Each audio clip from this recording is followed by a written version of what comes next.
Good morning, everybody.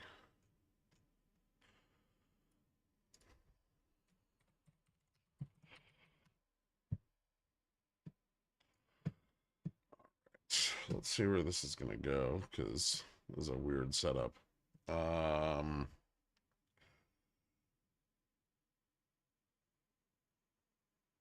We very unexpectedly lost the $50 level overnight and fell back into negative gamma territory. There are an actual disgusting number of calls on the chain above us. But the longer we stayed down here, the more likely those are to start selling off. However, a bounce above 47.45 right now puts us on a pretty decent ramp. So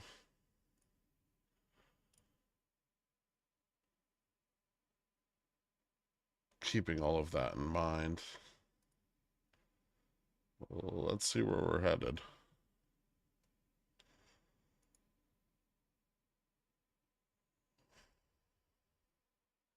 Still muted. Oh, shit. There we go. Okay. Not muted on Discord anymore. Thank you for letting me know. John and Biohawk, welcome to Dillionaire. Thank you guys so much. Hit me up on the Discord. I'll get you added to the country club after the stream. I appreciate it. Oil up, Oxy down. Is oil up really that much, though? No. Oil dropped like 400 BPS yesterday.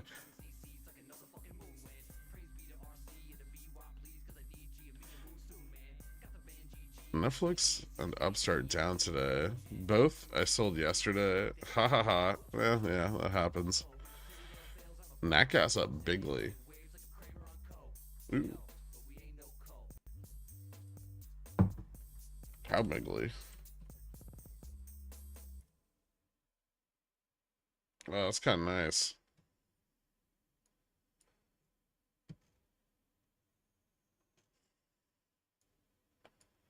Oh my god, Dork, remember the line we drew? I still have it. It's our line anniversary, man.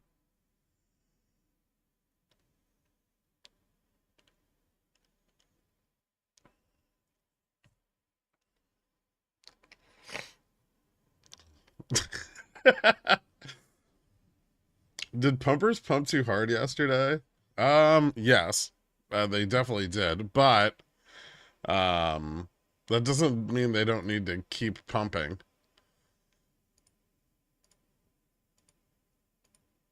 And I mean, going into close last night, they had plenty of support for the range that we were in. Like 47.50 was a pretty strong resistance. We lost it in the morning session, but I'm surprised we lost it.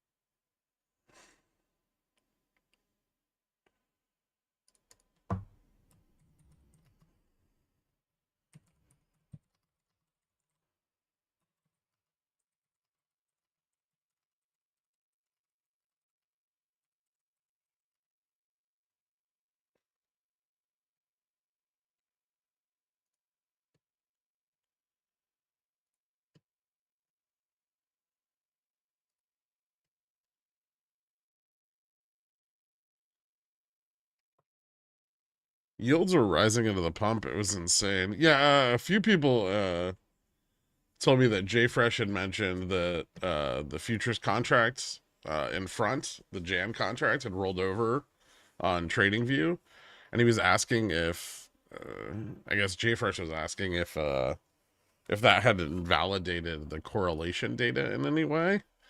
But I think the print that we saw last night of that like negative 40% correlation, that was before the contract rolled over, and even after the contracts rolled over, which pushes the VIX futures value up higher.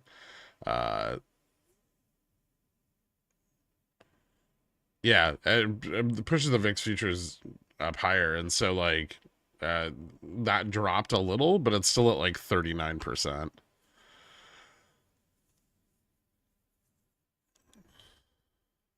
I figured as much.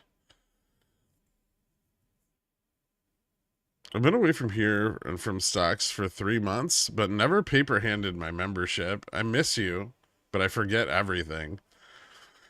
Okay, Rhino, first of all, thank you. Welcome back.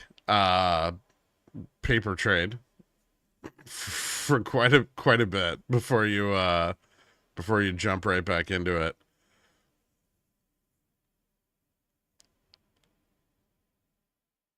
Would you re-enter either of them today, or are you waiting for breaks of PTs?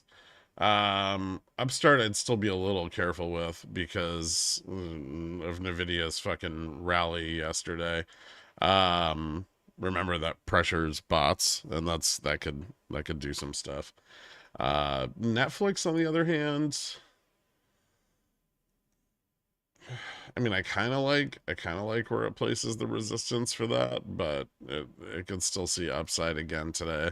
Didn't fall below 75 yet, and that's really the level I'm looking at to go short on that.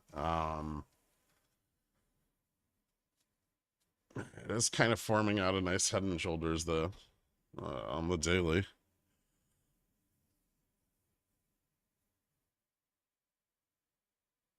Tell QQQ to stop slacking. I want the call side of my straddle to print. I see. Give it a minute. Do we have any data in the early part of today? I don't think we have much. We have an NFIB Business Optimism Index that came in this morning, and it was not great. Logistics Managers Index up a little over the prior.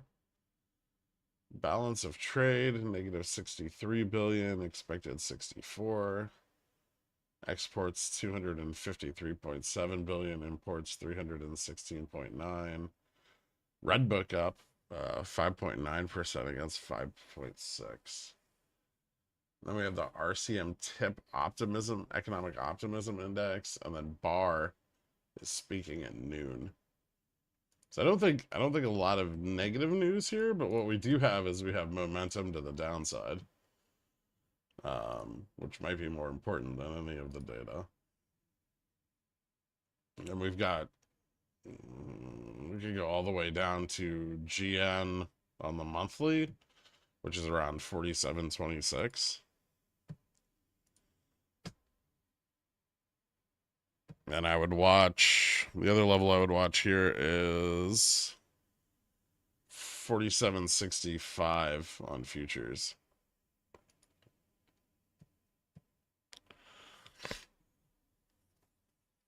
Is this the time to go for Tesla calls? This might be the time to go for Tesla puts.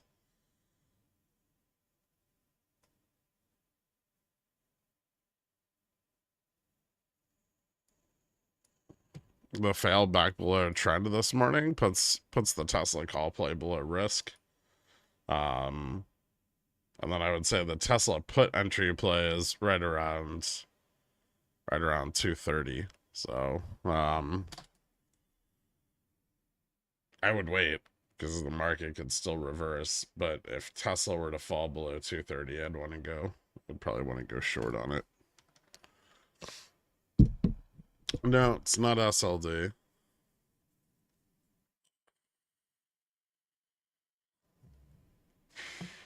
So someone blew themselves up yesterday trying to sell call premium for 100K and getting boofed for 13 milli. Are you talking about the spreads?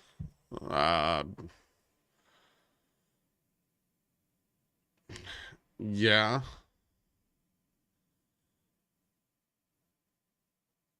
Although not really a very big deal. It's only 13 million. It sounds more like a Wall Street Bets moron than it does a fund. Oops, I just looked at the yields on May Fubo CSPs. Okay, and how beyond tips looking this AM shorted bigly. It looks shorted bigly. Might fail the trend.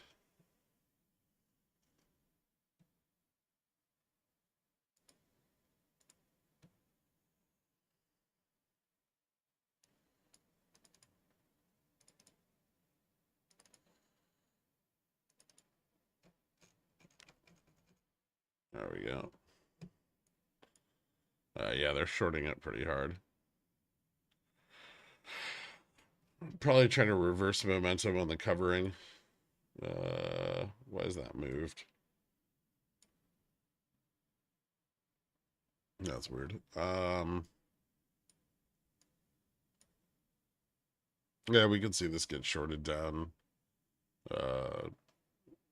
Just keep an eye on this yellow line if you want to copy it.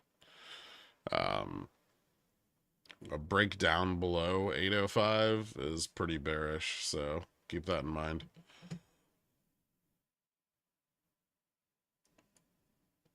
But anytime there's a market sell-off, there's always a little bit of liquidity that gets unlocked, so that usually presents an opportunity to short. On Tupperware, however, I don't think such an opportunity exists.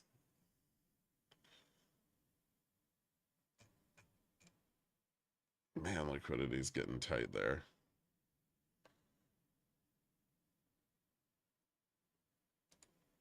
How the fuck are they going to drag that out to the 19th?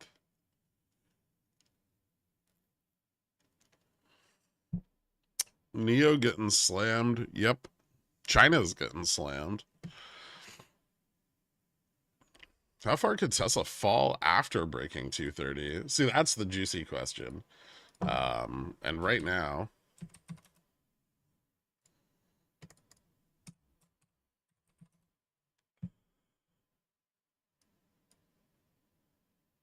$215, $216. Theoretically, it could then fall below that as well. I would tentatively be willing to take a short at like 234. Although might get stopped out of it.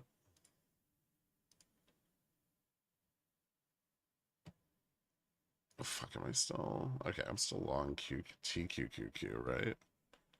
Should buy up some more of those.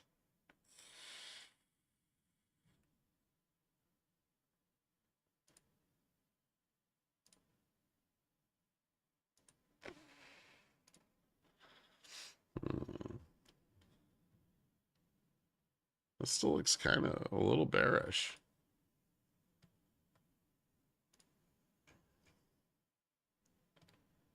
My biggest concern here is this bouncing because there's so much fucking call interest on the upside.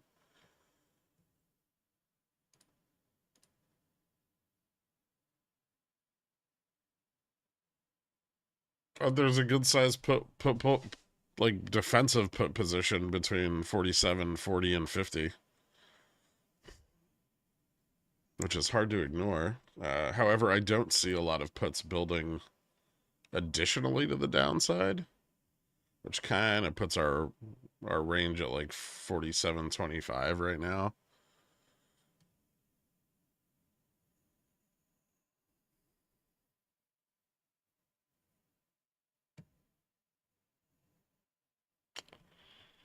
Where do you stand on Beyond at this point? I've been MIA for a week, so I've missed previous thoughts. So right now it's off of Reg Show. I think they're gonna continue shorting it as much as they can until they either run into ETF FTDs or OPEX, where they have to start covering some of the synthetic short that they built up while it was on Reg Show. I think in an effort to do that, we're probably likely to see it move back onto Reg Show. That process of going on and off of Reg Show on ever diminishing liquidity can continue for some time, right? We saw that happen with Upstart in the past. So I would be cautious of playing anything too short dated on it. But if there is a strong covering trend on the intraday, you can play that with weeklies. Otherwise, I'd be looking to get exposure below. I like below 8, below 750. I believe is a little bit better. It has range to the downside to about 5. Give me 1 second here. And that can be exacerbated by drops in the, especially the like small cap index. But I would say, yeah. So buying below 693 is very advantageous. Right now, Gamma Max on it's kind of starting to flatten off. Delta and Gamma are starting to pull back towards price. So we are getting some long positioning coming in. And what we're really looking for in the long run is we're looking for a covering in the underlying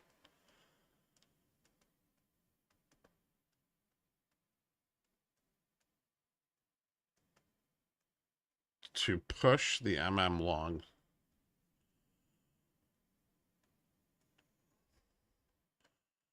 So when you're selling all these calls, right, you're selling naked calls. You're just selling shitloads of them, right? And you're getting all that liquidity you want synthetically through the market maker. What you're also doing is you're also putting the long calls, right? So, you're selling and you're selling and you're selling and you're pushing the synthetic short, and you're doing it significantly in excess of the shares available in the underlying stock. I mean, this is what drives a lot of the FTDs on both the market maker side and the ETF side. But then you go in, you have to cover some of those synthetic shorts at some point, right? They don't last forever, and so you start buying, and if you buy enough, all those calls you sold the market maker start going in the money, and then the market maker starts hedging those calls, and that's when you get the woo boy part. So yeah, I mean, I think under $7 with theta is a good target, and then any significant move to the upside captured with shorter dated shit. So if you start to see volume coming in and a decent amount of covering, then that might present an opportunity for like grabbing some weeklies and scalping it, right? Still adding IW to IWM. What do you mean, like you're going long IWM? I I I will say I don't personally like that. I think the lowest price of the day is before 10:30 or at market close for like a DCA. What are you like buying a share every day or something? You gotta go into the strap more with me. I can't remember what you're doing here. Is someone big making a move on the pumpers, requiring them to leverage more via the carry trade? No, there's a bigger demand for volatility 3 months out. Uh, that creates problems for them. They want to leverage the carry trade. That's ideal. They don't. There's a subset of people out there that do not want. They do not want the Fed to cut rates. They want the Fed to leave rates right where they are, just as restrictive as they currently are, and they don't want anybody to upset the apple cart. There's a lot of businesses that do not want to refinance this year at fucking 5%. We're gonna get a lot more disalignment in big finance over the next 2 years. Not everyone's gonna be everybody's buddy anymore.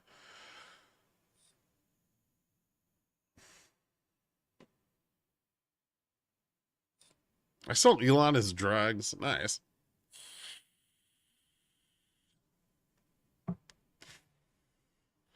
Sounds like Leap's the safest way to play it. I like synthetic longs. I think longer dated but moderately wide debit spreads could have their place. I think Vol's pretty cheap right now, so that's not a big concern. But there's a lot of ways to approach getting an options position without having to suffer too much theta decay, right?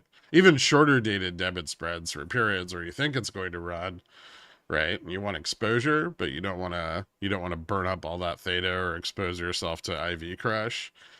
Those can be useful there too. Reversal activated. Here comes the pump.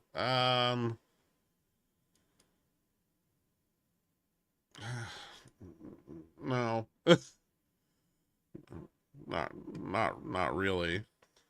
Actually, getting a little bit of put buying and call selling. Um, we may continue to see the farther out of, like I said, the longer we stay down here, the more of those out of the money calls are going to sell off.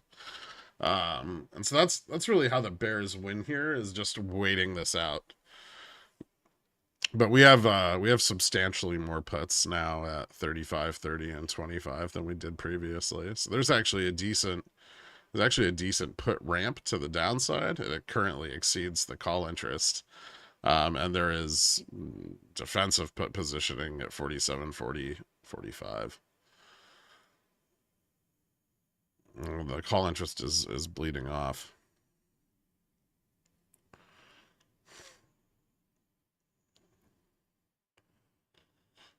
Remember, we're below the weekly GN here also. And that means that dip buying is not as strong. So that buying on strength, it's still there because we're not below the monthly GN, but it's much weaker than it would be if we were above both gamma neutrals. I'm not your buddy, pal. You're not my pal, friend. So the SPX 4675, do we win an award? No. No. I mean, if you have puts, then yes.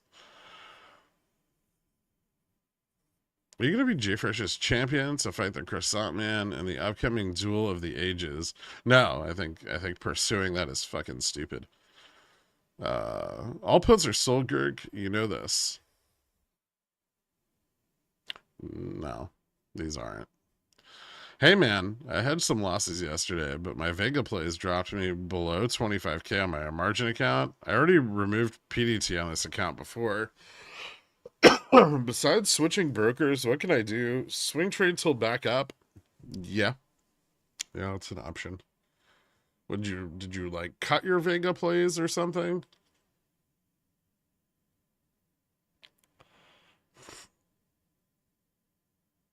You're not my friend, buddy? That hurts, Steely Dan.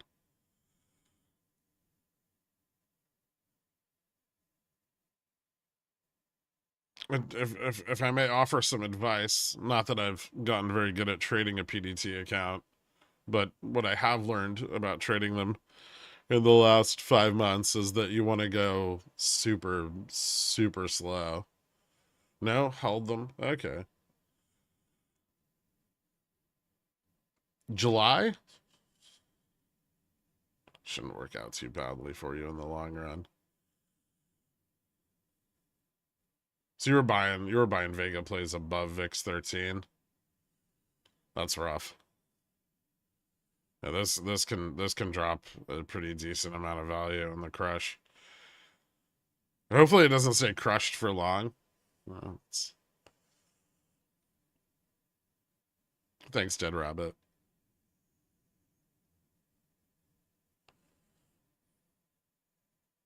We currently have calls and puts between 25 and 40, and all of them are green. Okay. Nice. I think a lot of put buyers are in this similar position. That could lead to capitulation. But call interest above 47.50 has dropped off a bunch. So the range, like I know I posted like gamma for this morning in Pickles picks, but like the range for that has reduced dramatically. So there was a shitload of out of the money call interest, like all the way up to like 85 earlier. Most of that's sold off at this point.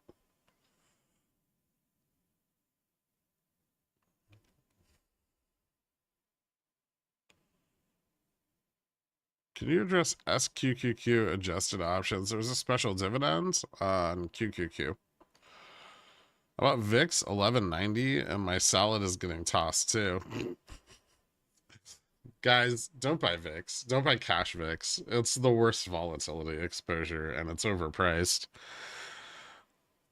It's been mispriced for fucking 10 months now. You said you'd expect a full unraveling for VIX of 30-40, but again, taking profits upon reversion to long-term mean at 16. That's where I would start, yeah. And then if I could confirm that short vol was in fact breaking down, I have a lot of Vega plays. So the faster I can cover my cost basis there, the sooner I can start to leave runners in order to capture additional upside on vol.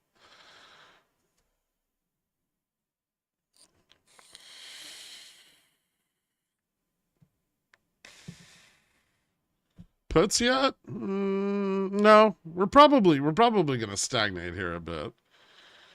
We got a ramp to 47.25 on the put side, and then that kind of starts to fall off around there. We have defense at 47.40, 45. So it's very likely that we get caught somewhere at the bottom of that ramp, which would be like 47.30, 35. That's about where we're at now.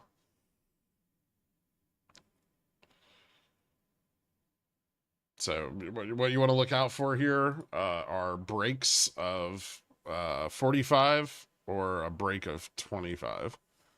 Although I don't think if we break 25 right now, there's enough put positioning to keep driving us down. Maybe 47.20. That one gets weird because it's where delta neutral is. So we could see like more puts come in. Right now we're seeing some put selling, a little bit of call selling still too. So those out of the money calls are still falling off. It's about 50, 40,000, 60, 40, 66, 60,000 delta in the last fucking 5 minutes.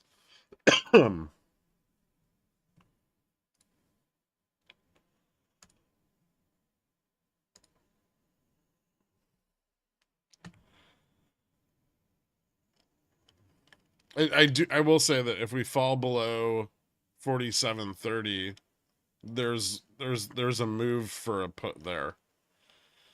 So watch 47.30 for both a breakdown and for a bounce.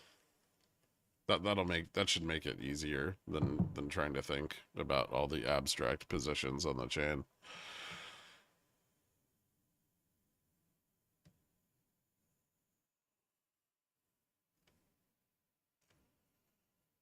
So because vol has been so suppressed to record levels and there's a plethora more vol instruments, couldn't a Volmageddon get even juicier? You know, Volmageddon was never as juicy as it could have been. Really, short vol had already begun retreating for about 20 consecutive weeks before they finally got squeezed in Volmageddon. So I think had Volmageddon happened earlier, it would have been far more impactful. And I think right now, where we see vol shorting, it is closer to what it is. Well, it's actually in excess of where we saw the peak shorting during Volmageddon.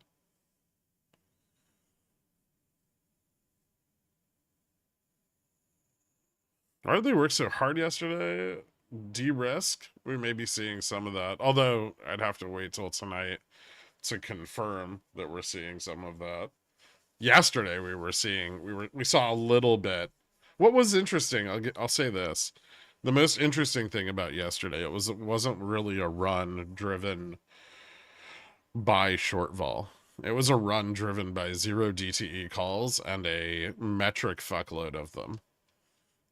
Which is actually a big change, right? And something that I don't think we've seen since like the bear rallies of like August, September, October.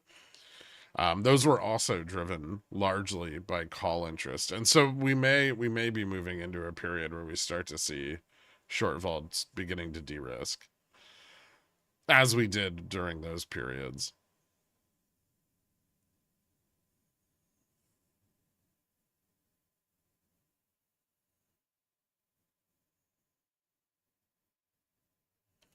I'm going cash account to ring because I'm PDT'd.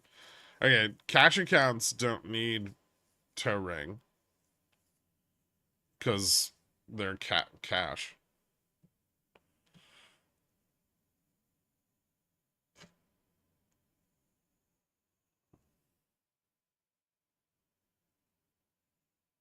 Do you think Beyond Play requires futures level of theta? Or do you think a data 40 to 60 is sufficient? It really depends on how buried the shorts are there and how long they've been buried. So it was on Reg Show for like 40 some odd consecutive days. We're looking for like the T69 period where that CNS pipeline comes back through. Um I would say I would say 90 would be comfortable, but there's probably an advantage to having like synthetic futures. I mean, first of all, lower capital allocations, right?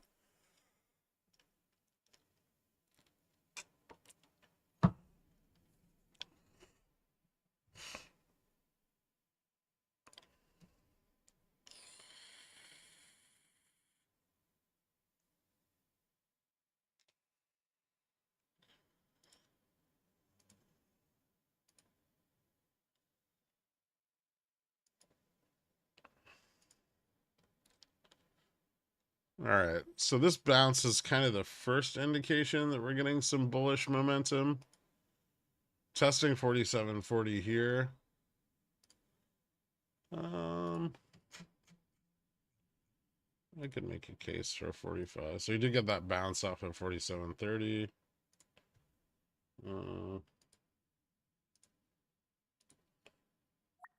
think I'll test the waters of the call. See if we can get capitulation on the put wall.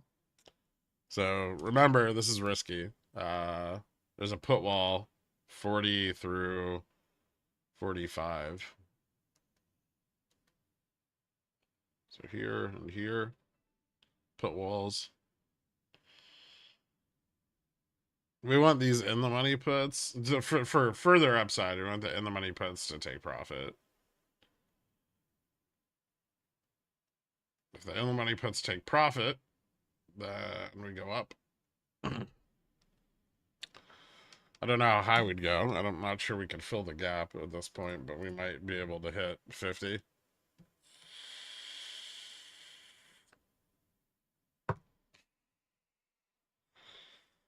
Probably slightly tight stop on this.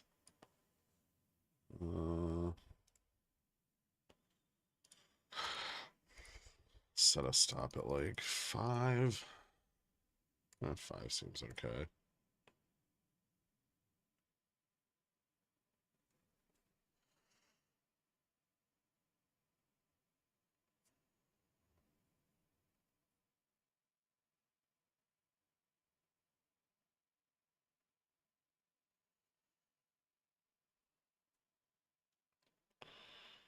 AMD just gonna moon forever. Yeah.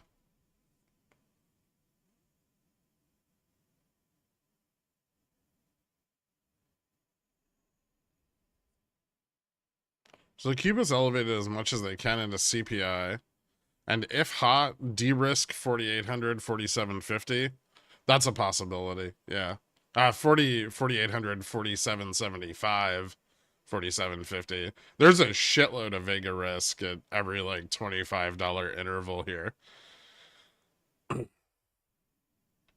And when we fall below it and they protect additional Vega risk to the downside, they add even more Vega risk. So, which is something you're seeing here with vol being shorted into the morning. You cutting jobs bullish? I don't think they're cutting that many, but I mean it'll help profitability over the next quarter.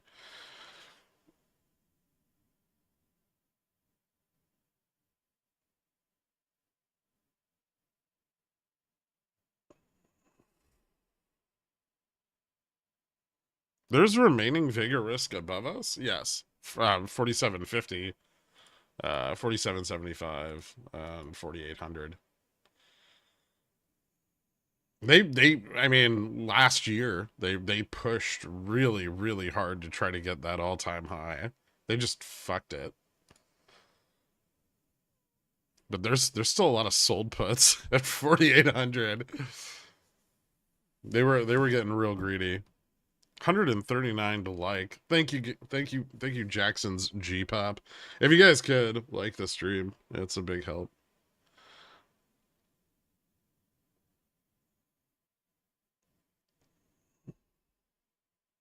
Will AI take your Jorb? I hope so. Oh, I'd get so much more sleep. Just be able to relax. Just have AI come here and say all the things I say. And look like me.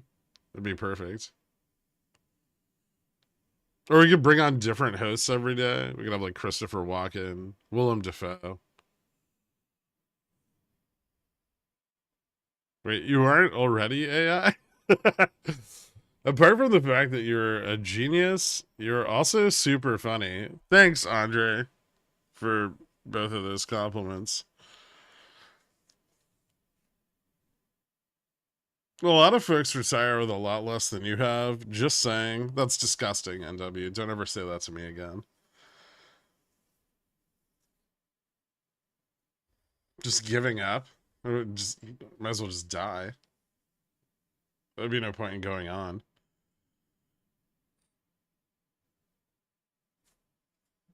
Oh, I am not out of those weekly cat spreads. I still have those. Somewhere. Where the fuck are they?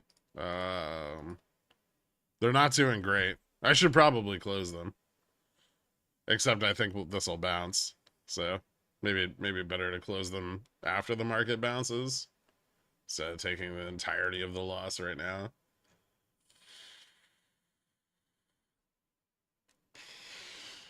Let's go top. Fucking our boy up 5 cents. Look at it go.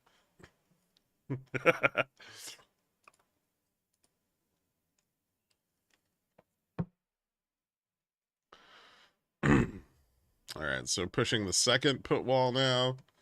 Not a lot of, I will say, not a lot of capitulation on these yet. So we are getting some put selling and still more call buying. That looks pretty good. Do I want to buy the 50 now? Ladder this? I think I will.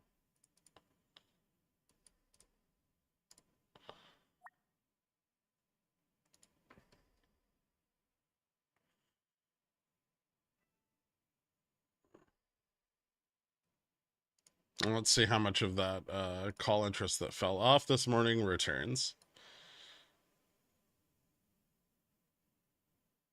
35, 40, 45. Okay. So we're starting to get a little bit more call interest at 45 and 50. Falls off around 55. A little bit at 60. I think might already be a bit in excess of the upside range there.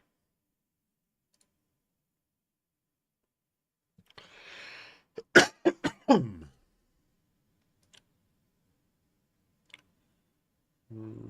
think I'll move this to break even.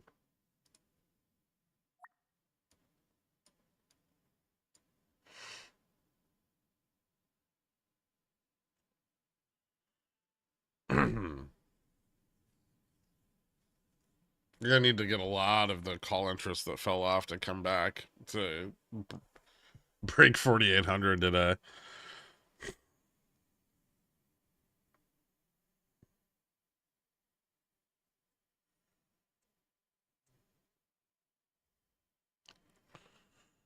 Will you tell us if you become a billionaire? If I become a billionaire, you'll probably find out.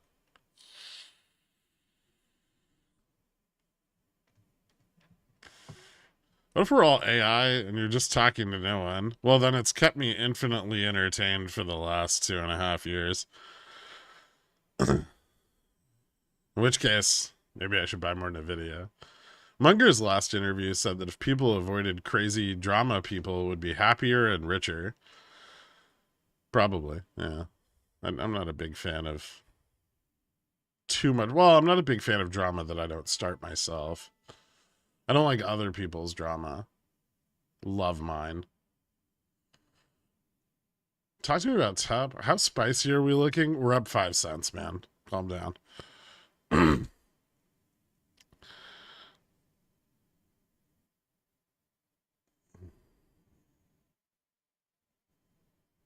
Check DM.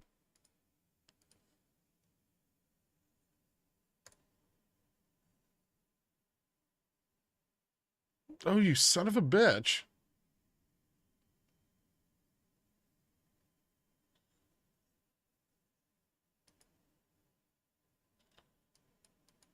That's because no one wants them. They're the most illiquid fucking options ever.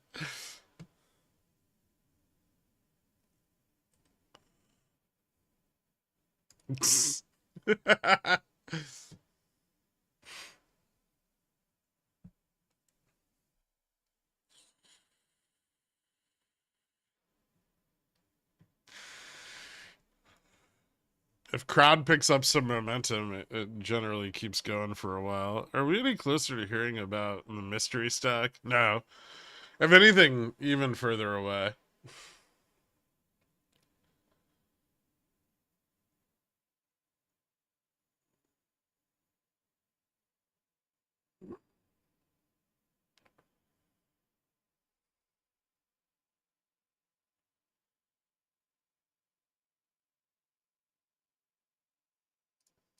All right, this is where they need to push if they wanna get over that put wall.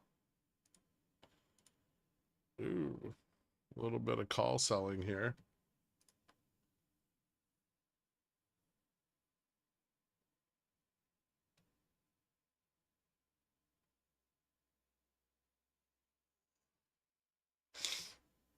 How are we looking on futures? Pretty good. Alex moderately bullish.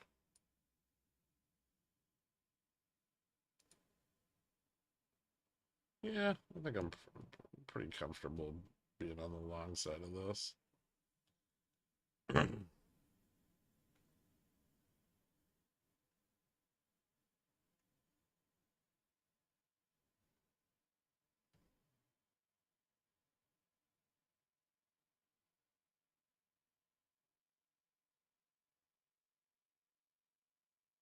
Is there a new bankrupt company you should know about? They're not bankrupt, but no.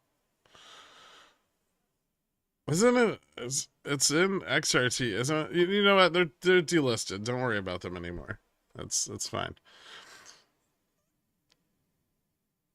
If you accumulate enough of the mystery stack, will you do an IPO, initial pickle offering? Do you temper your bags on us? Nope. I mean, that's pretty much why I didn't write the DD on it, was because me and Dork were already up, and that'd be shitty. There's a million other stocks. Get over it.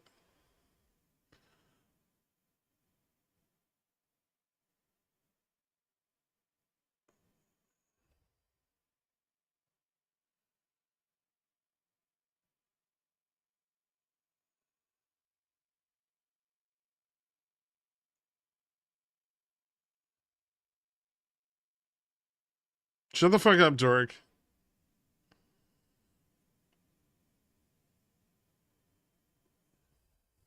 That mystery stock is not Tootsie Roll. Hmm.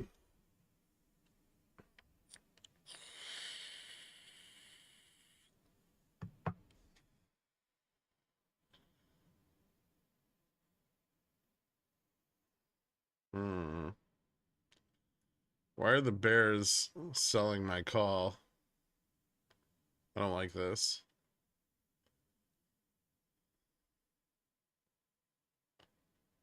It's fucking up the spread.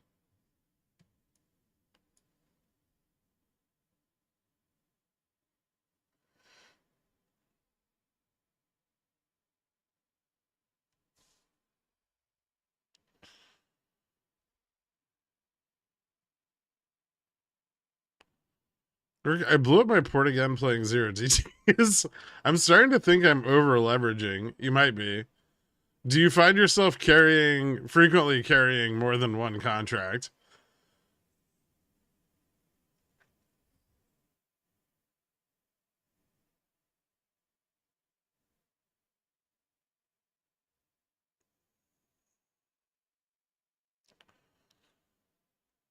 SPXW, SCX, DNGN. Does the W hold more weight near term and SPX closer to OPEX? No, there's far more nuance to it than that. The SPXW chain is just simply all the expirations that are not the AM expiration on OPEX. And then the SPX chain. So SPXW chain's like all of the positioning, kind of. And then SPX chain is all of like the big bank positioning and shit. And like the longer term positioning. So SPX is much larger notionally than SPXW, generally speaking. But SPXW tends to have more influence on near term price action because that's where all the gamma is.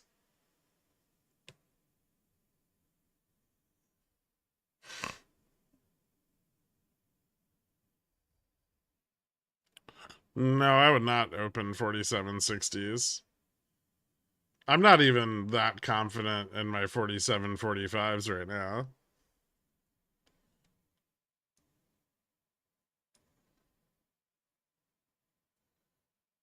The puts are not capitulating. At least not yet.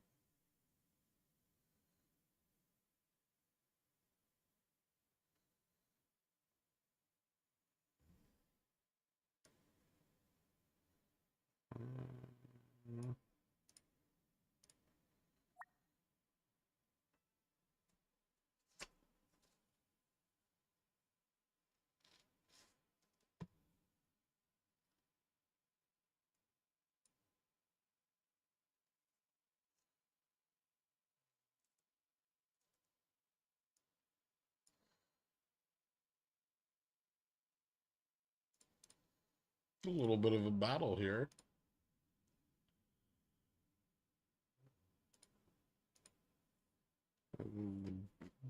Bears are kind of winning.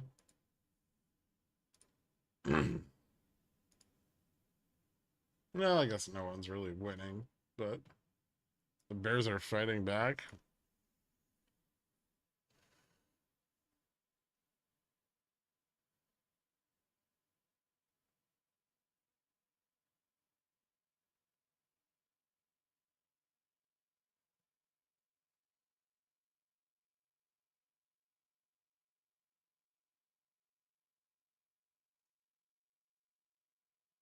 Top Bulls are winning.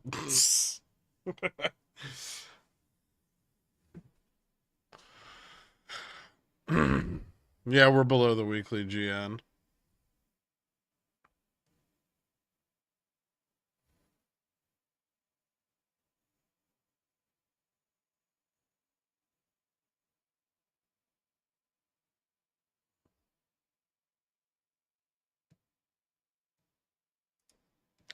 I think having some healthcare exposure is not necessarily a bad idea. It tends to have high beta. BSX, isn't that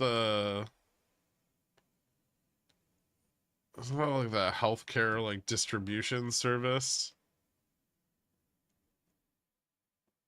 I'll take a look at it.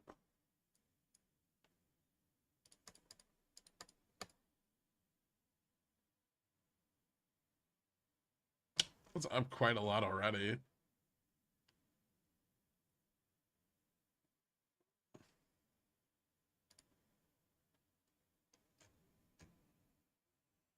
No dividend on that.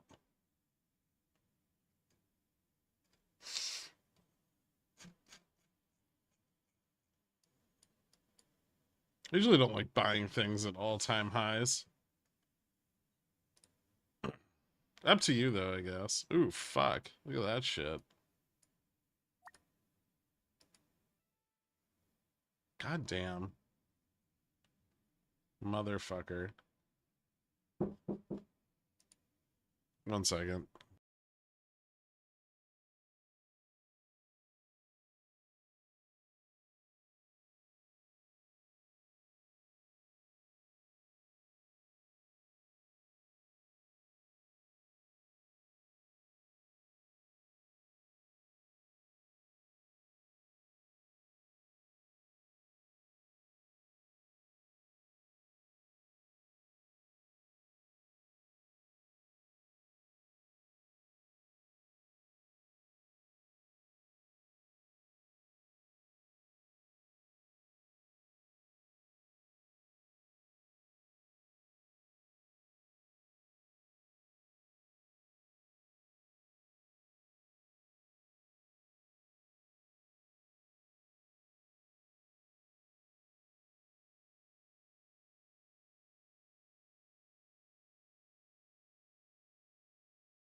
Hmm.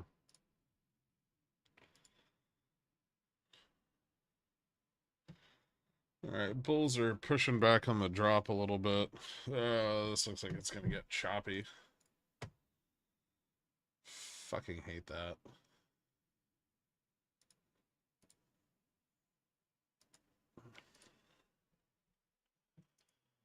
Mm.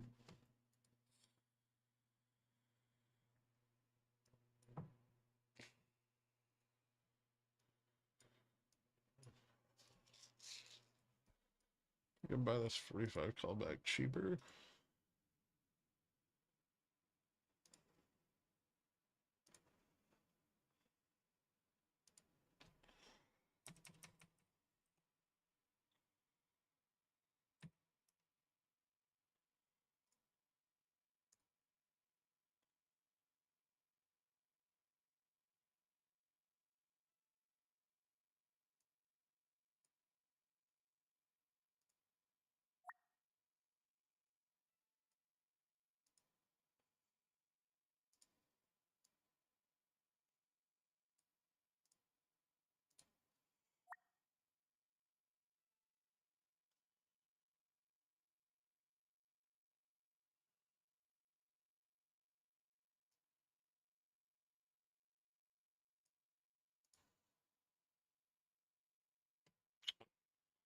see.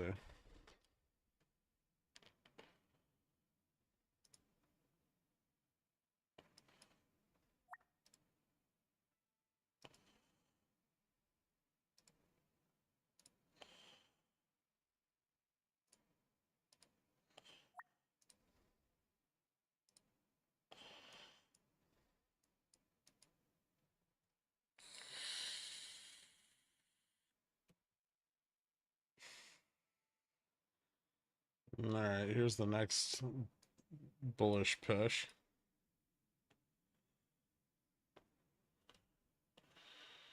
Good amount of weekly Netflix put volume came in. Are they gonna push this drop? That's possible. I still don't like it unless it's below 75. And not just like test below 75, like actually fail it. Which will probably require a larger move down in indexes, so I'm sure there's a little bit of time.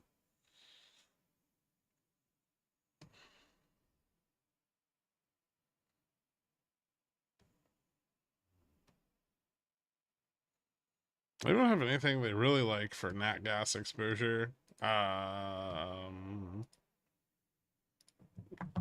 Yes.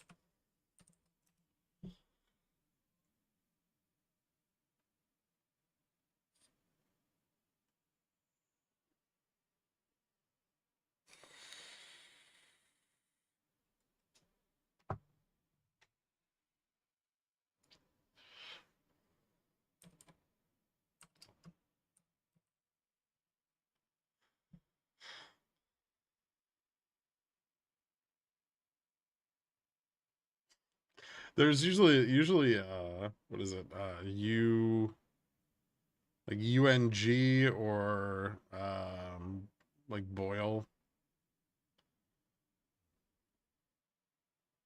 cold. Shorting cold might initially be better than longing boil.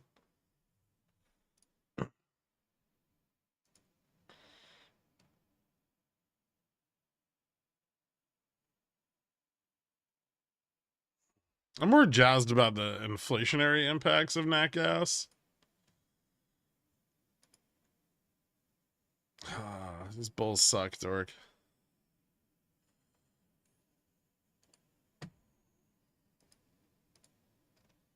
Ooh, how's XRT today? Check that. Okay, still floating around delta neutral.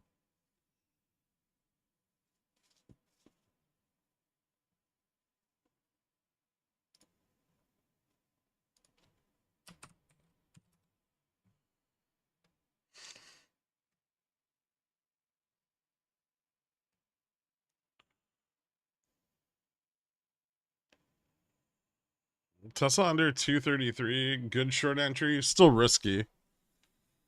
It's a better short entry though. But you still need to be like prepared to cut it. And GN on Tesla is down at 228 now, so you've still got to clear that gap between spot and gamma neutral.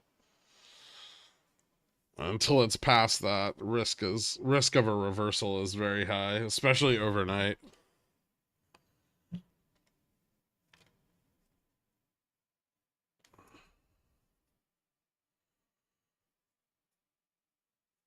Fubo is quiet, a little too quiet. I think it's the right amount of quiet.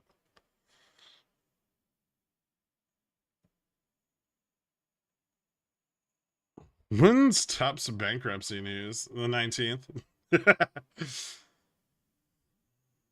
It's not bankruptcy news, it's their restructuring plan, supposedly. Or bankruptcy news. It's going to be one or the other, right?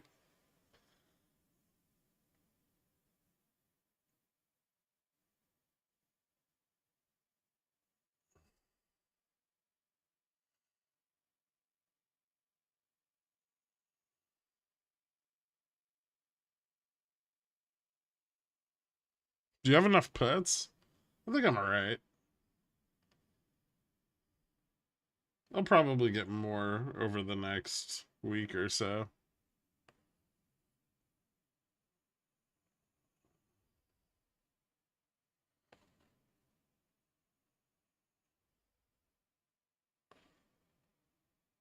I don't know what happened to Party City. I never paid attention to that piece of shit. Check DM.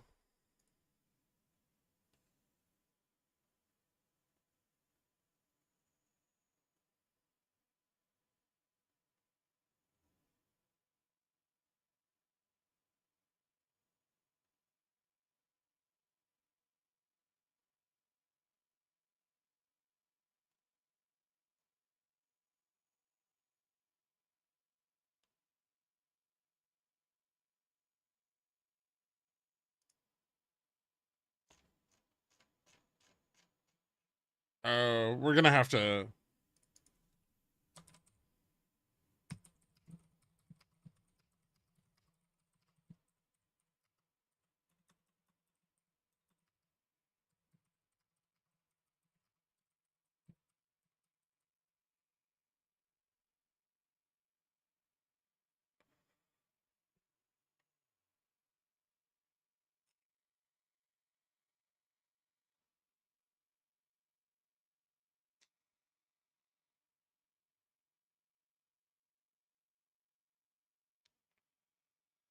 Neo leap gang time or wait for SLD. There's an eternity to enter that thing.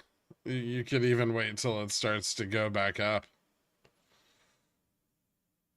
instead of trying to catch the falling knife. You guys really like to buy shit when it's going down, huh?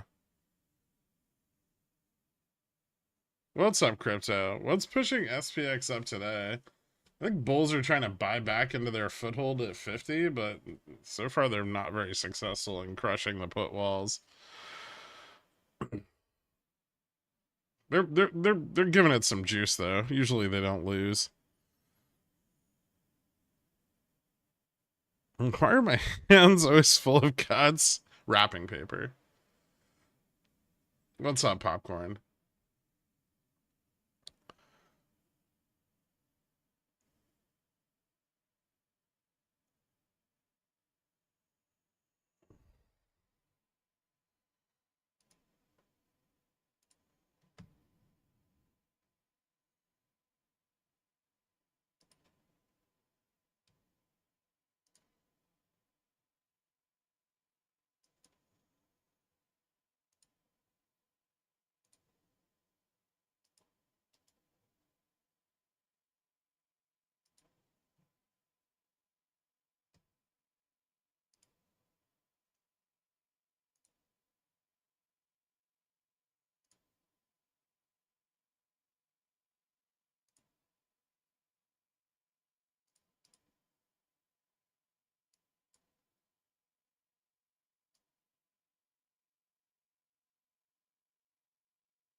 I haven't forgotten that I'm streaming. I'm trying to figure something out. Can I spread VIX on my chest to increase volatility? No. What are the chances they push it to the 4750 level? I mean, how often do the Bulls actually lose, right? um, I would say there's a decent chance that they get what they're after. They need the puts to capitulate though. They seem to be unwilling to do that.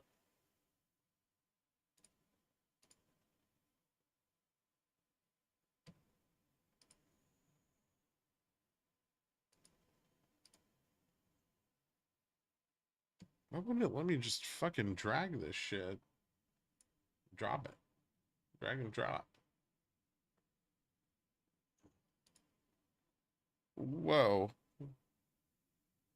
What the fuck is that? Yeah, I have that, man.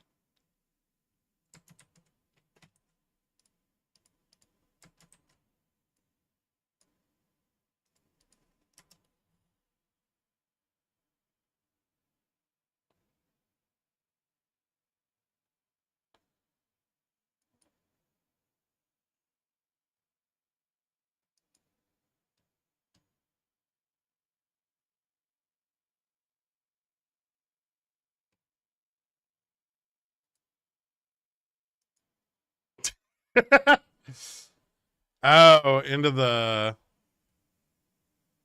That's awkward. Why do they design it that way? That's so fucking stupid.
Nope, that doesn't work. Hold on.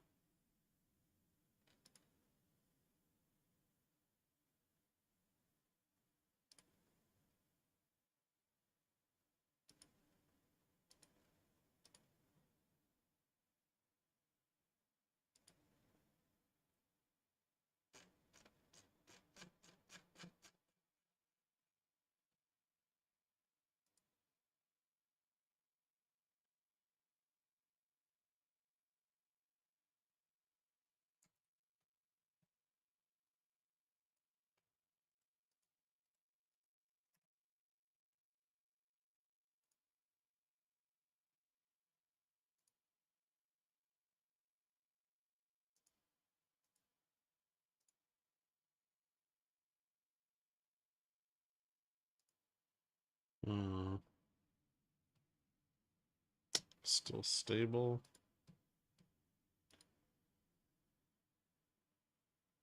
Right. Is this where it gets bullish now? Maybe.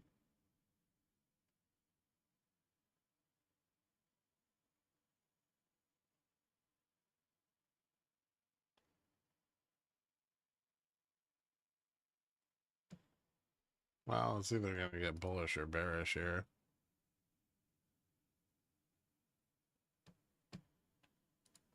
Alright. I'm looking for it.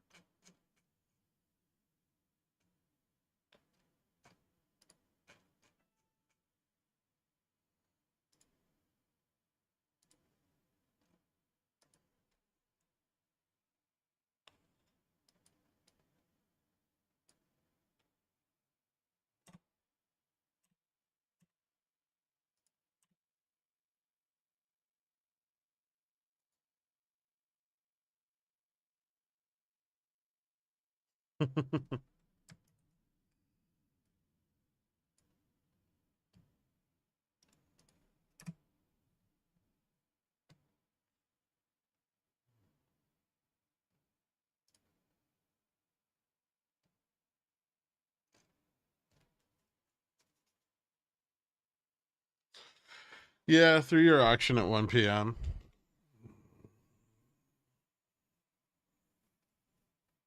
They have put walls at 40 and 45. They've had them since this morning. So far, that's pushing down on the out of the money call gamma.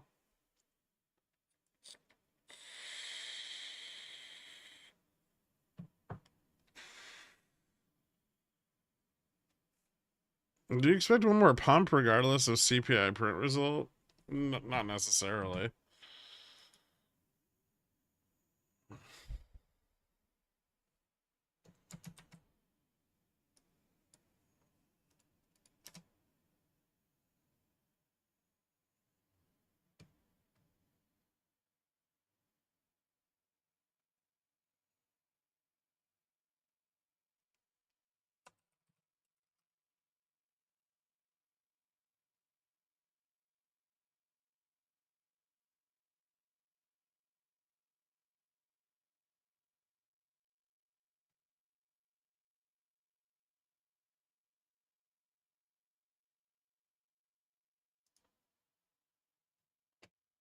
I don't know what fucking folder that's in.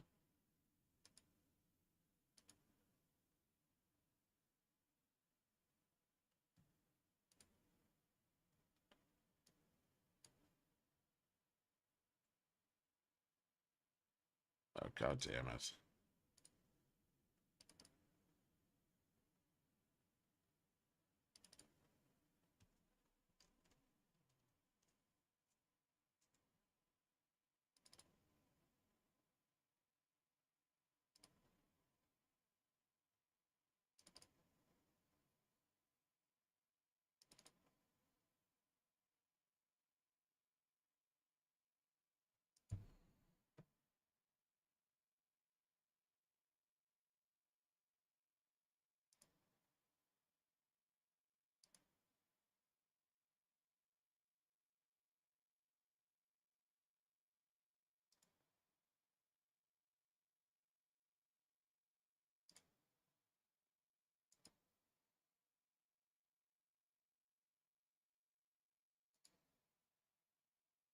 Oh, haha, I found it.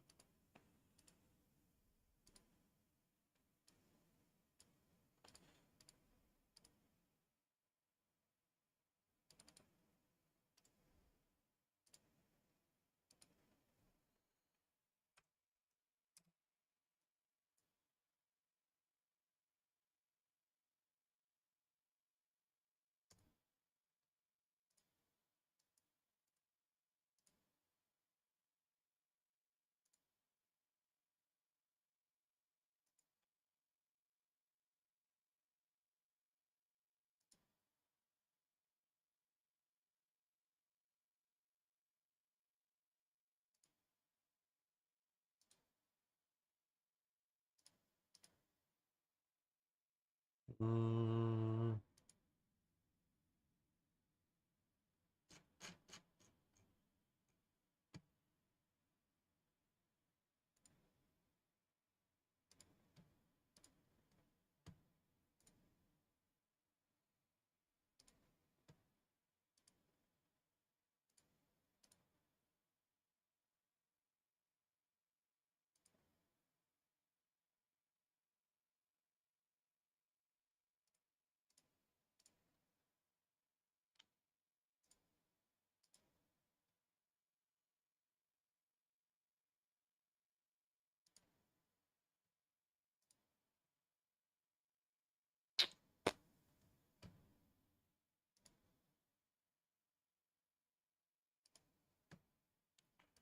Ew. Back to 40 again? Motherfucker.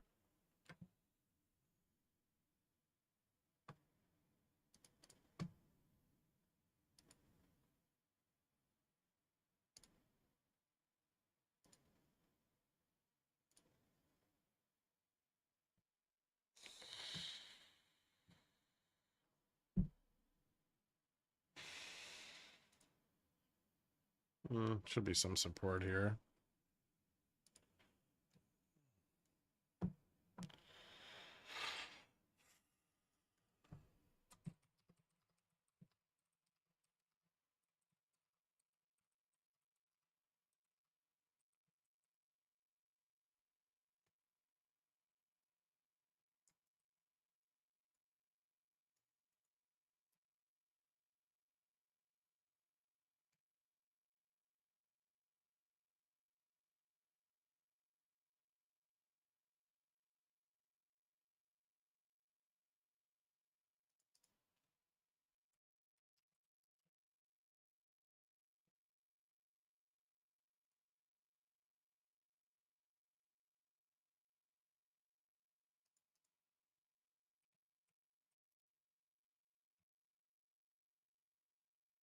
Chop till auction, or they try to break 45 before then. They've been trying to break 45 for a fucking hour now.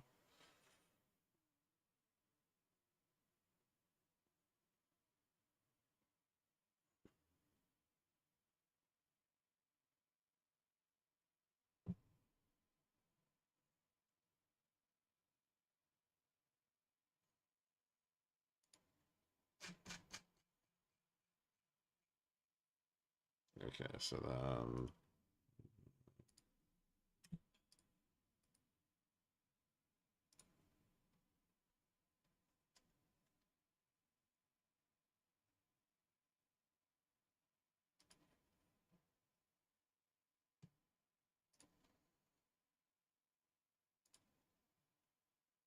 ooh, interesting.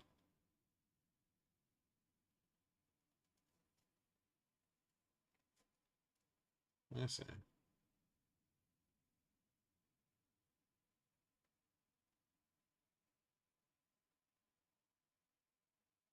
Yeah, I still don't know how to read those, but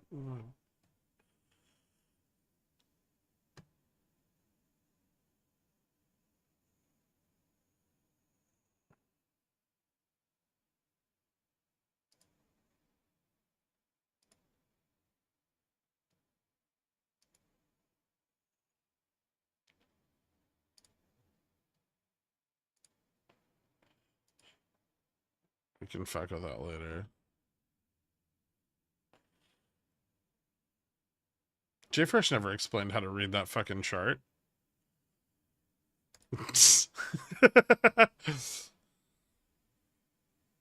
I mean, I have like an idea, but it's probably wrong. Tell Bar to channel his inner dev, Gherk. When does he start speaking? Noon?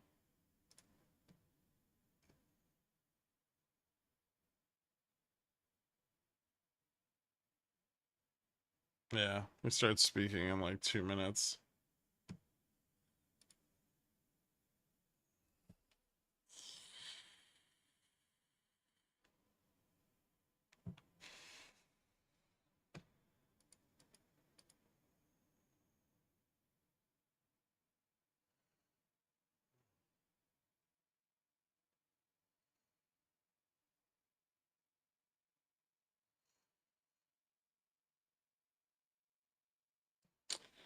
Well, looks like we're gonna move down again. At least for a little bit. How far down? I don't know. Probably not very far. We got like maybe back to like 35 again. Probably not under 30. Motherfucker.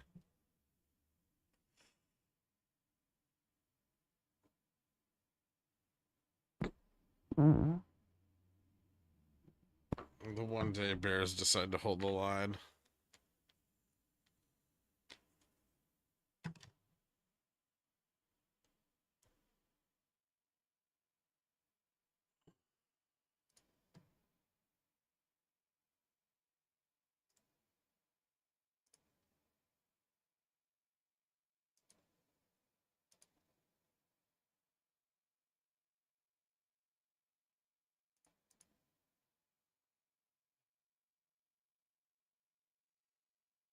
Thoughts on Oxy March 60? I don't particularly like playing options on it, but you could try. Please kindly look at Microsoft. Please, I'm thinking of the you. Intraday?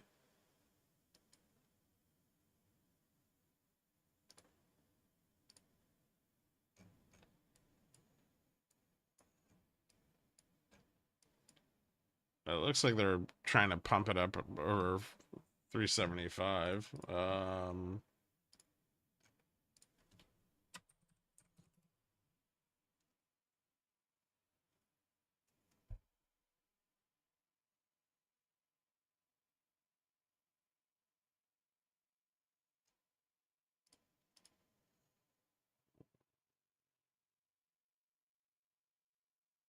Some sold calls here, so there's a little bit of resistance all the way up to like 80. But if they start squeezing out the 75s, it could run hard.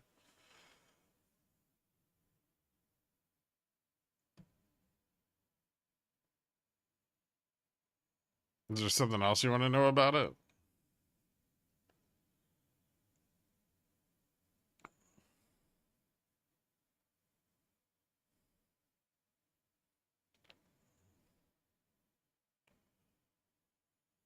What do you think about going long UNG? It seems pretty liquid. It is.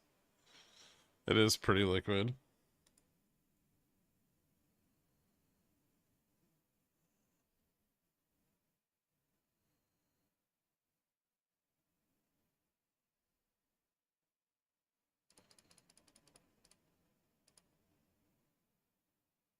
Oh, it's only 11 o'clock. We still have an hour till bar speaks.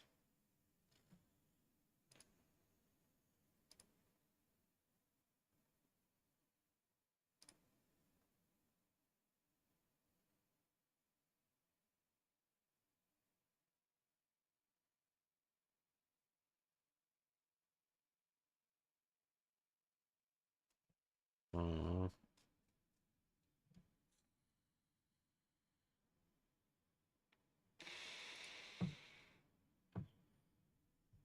it's a nice bounce.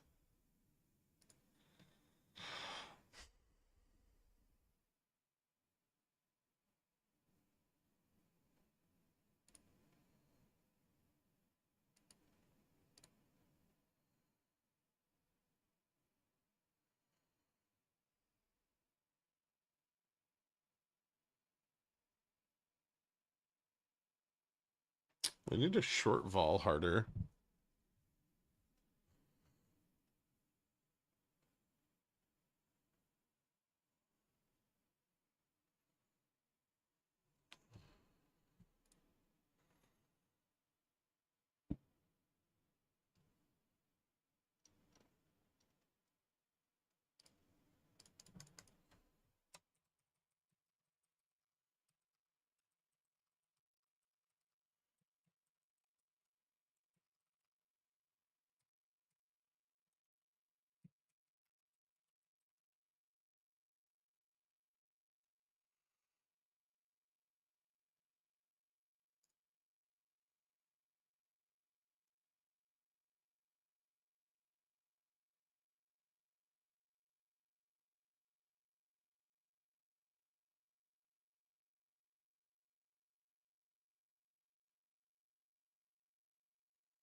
No one knows JFresh, but it's important. Bearish to not fill the gap or hover here. A bit, yeah. I mean, we filled some of the gap. What was bearish was this period of like, so not on this breakdown. Ah, on this breakdown and this breakdown, we lost significant chunks of the out of the money calls.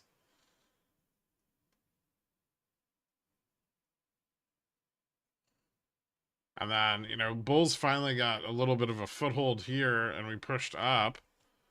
But, the out of the money calls weren't sufficient enough to carry us over the put walls. Right? We have put walls here at 40 and 45. And this one's a little bit bigger. So, and then, yeah, we've gotten stuck in between them. We're continuing to accumulate out of the money calls, but currently there's not enough of them to drive us up higher. So that's kind of what we're waiting on. We're waiting on the out of the money call interest to outweigh the at the money put gamma. And then if that happens, we can go boop up above them.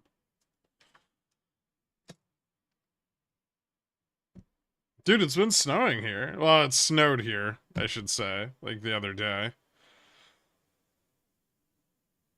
Boop is the technical term. It is, in fact, a boop. Will you ditch your tep calls at the end of this week? Once they're inside of 30 days. No, I'll probably hold the Febs out until, like at least OPEX. Until they make their announcement.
Top announcement on the 19th. They're supposed to announce their restructuring plan.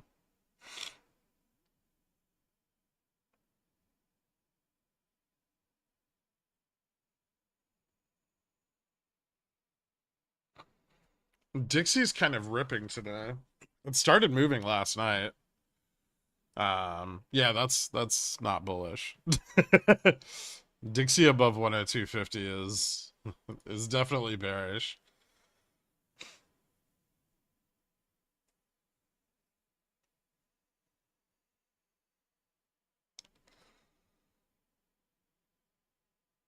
I know I'm gonna end up cutting these fucking calls too early because I averaged them down, but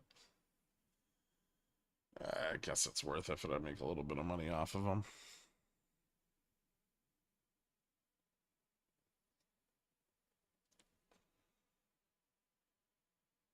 Part of me wants to get some longer term puts with VIX being so low. Is it too soon? It might be. We could see VIX go lower today. We haven't really seen any very aggressive like vol shorting, at least not since this morning. Another round of that could put VIX below 13.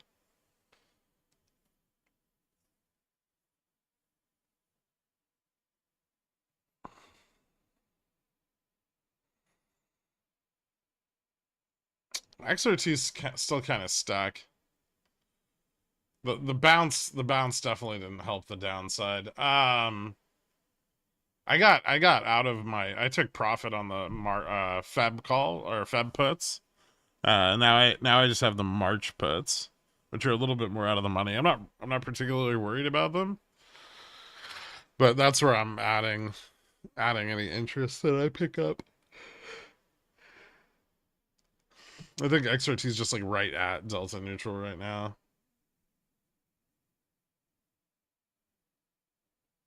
Ooh, Microsoft failed to break out above 375. Is that going to continue?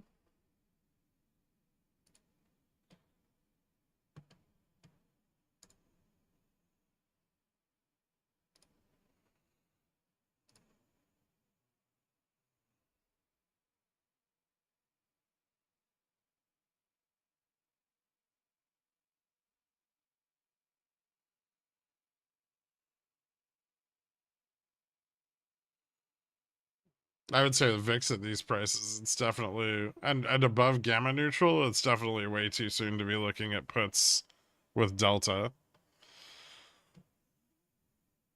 Also, you're not an institution. Can you even afford puts with delta? Puts with delta and like 30 TT are not cheap.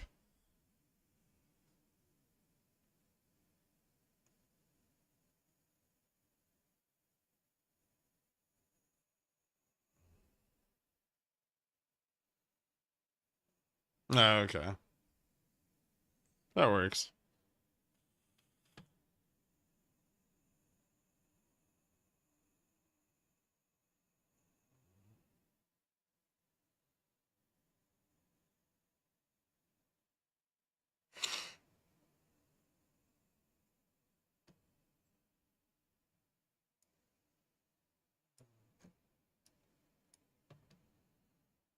This fucking put wall is the bane of my existence.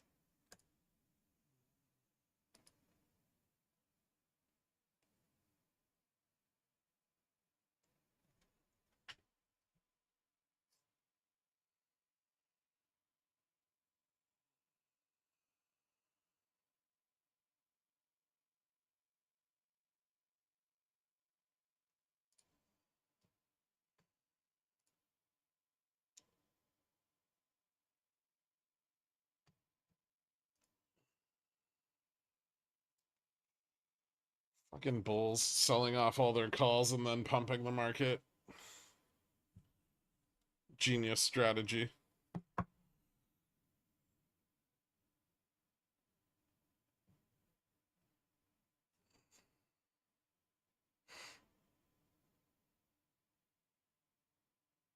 I didn't really define an entry on it outside of, its price below NAV, pop 'em off.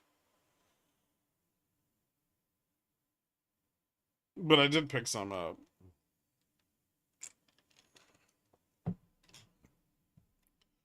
It's trading like 50% below NAV. A little more, actually.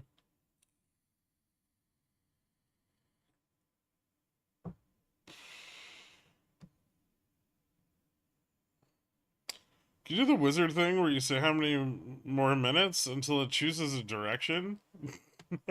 um, just because I can doesn't mean I want to. It should be starting to move up. I might get a little bit more upside momentum over the next like 15 minutes.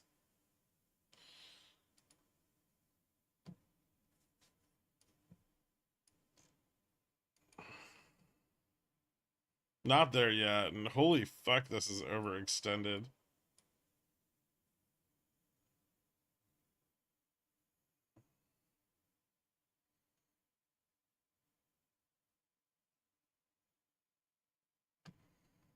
Definitely don't want to miss playing the downside on that.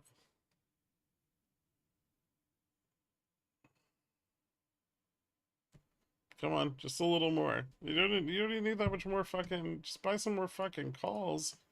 You bitches.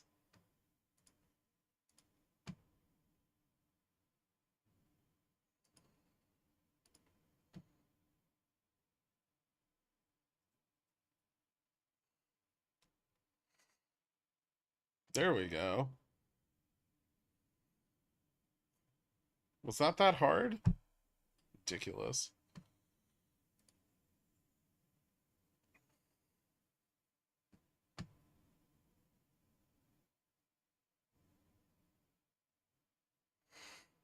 Sometimes you have to taunt the bulls. Fucking wizard.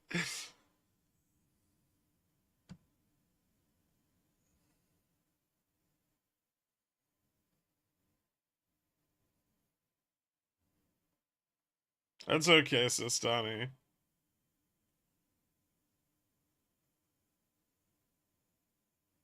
There's gonna be resistance at 50. Just be aware of that.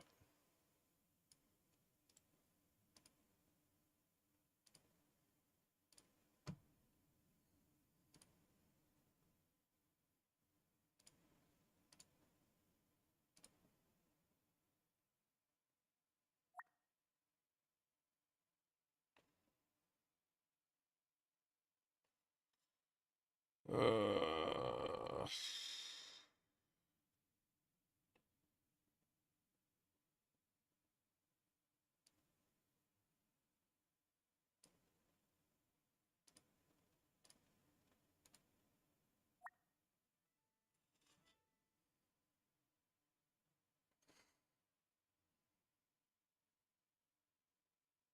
'Kay, that's the loss from the other put made up. So everything after this, just profits.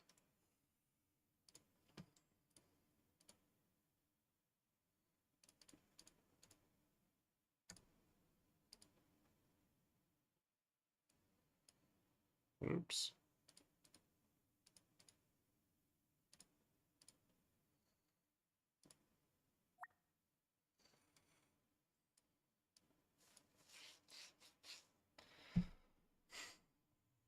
Come on.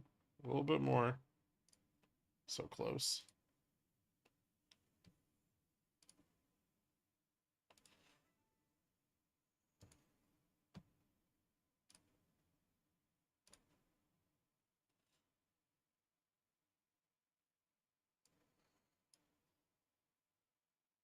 '52's gamma neutral on the weekly. So pay attention to that level. 47.52.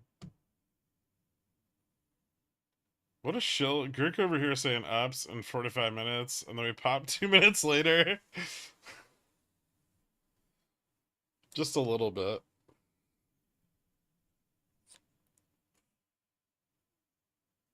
Still more if they can leverage this.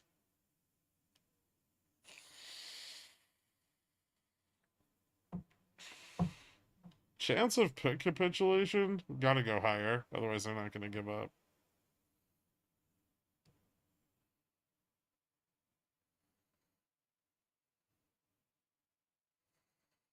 This is a bull flag, though.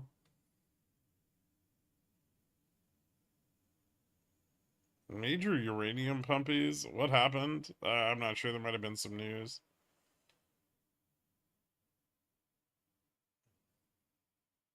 My SRF will be very happy. The Wizard's never late or early. Something something LOTR.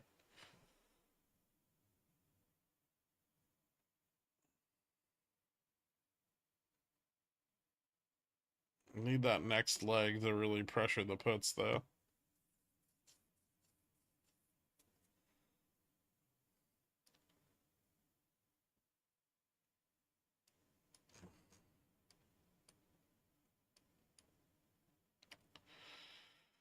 I think fully filling the gap is a bit of a stretch. But I could see us testing like 55 or 60.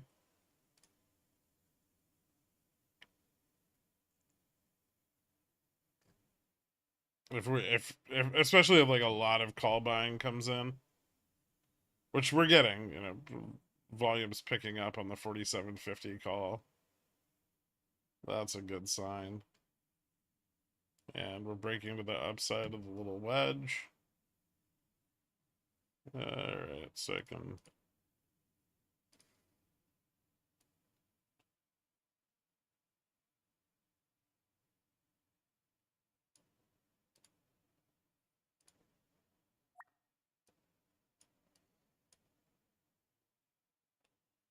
Yeah, they're still selling the call quite a lot as we move up.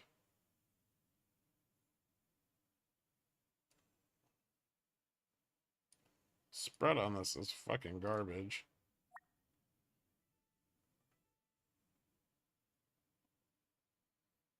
Okay, we're getting a little bit of vol shorting now. Alright, there we go. Start to squeeze out some of these sold 4750s, maybe.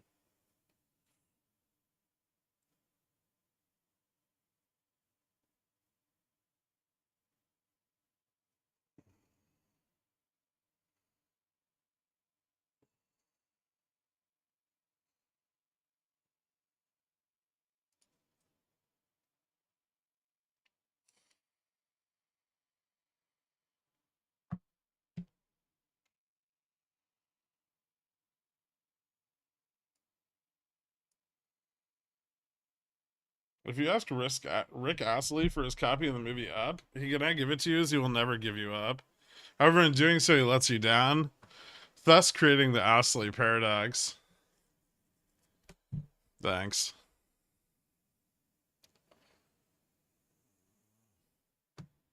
47, 48, 50 equivalent ES resistance? No. There's so 4790 on ES, but usually not a resistance and more of a support.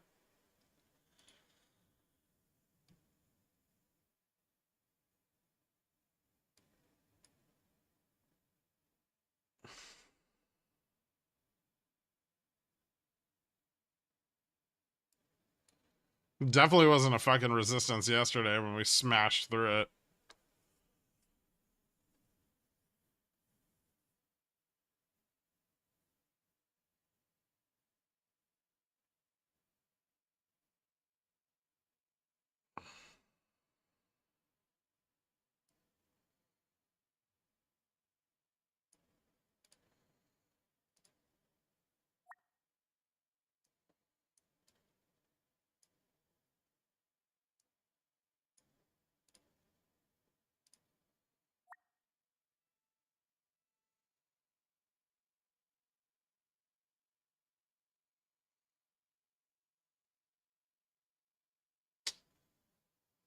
QQQ's moving pretty hard.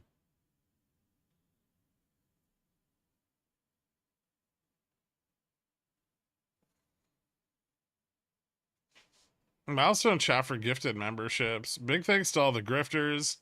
Big thanks to Gherk. Like the stream, it's for the bandwidth. Thank you so much, Axe Capital. I appreciate it. Fuck you. Don't bullshit me.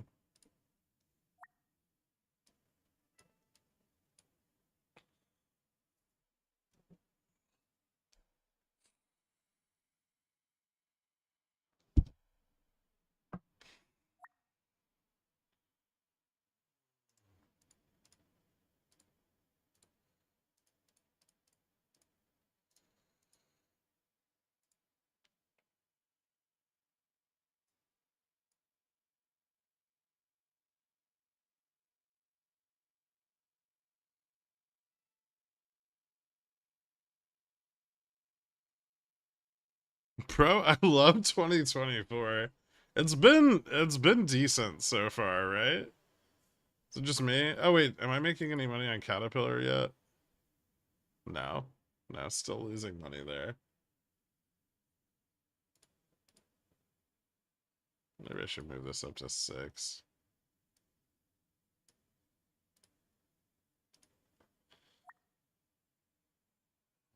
Six. Not 610, 6.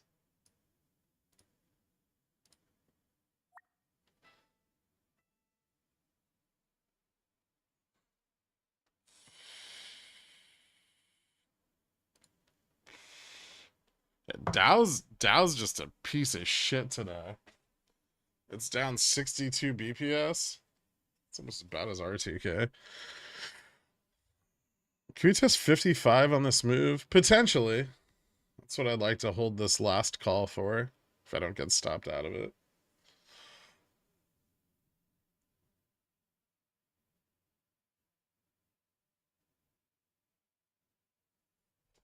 We could also just run into resistance at 50 and not cross it.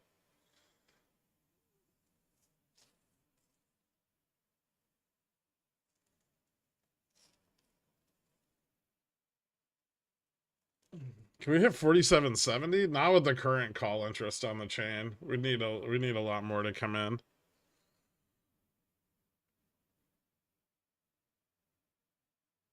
Is it true you sold shovels on the black market in New York City? No comment.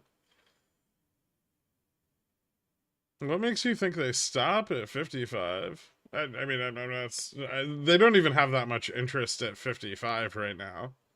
55 is more like we'd be getting like 55.60 because of momentum and from breaking gamma neutral, not because of the call positioning there. The call positioning to the upside is weak. Fuck. Look at that fucking gap. Jesus Christ.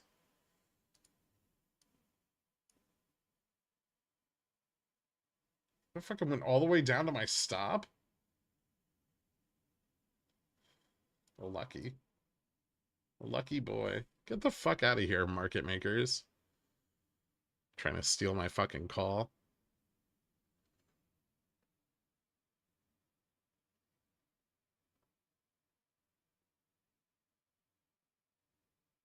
Crime, yeah. Crime candle.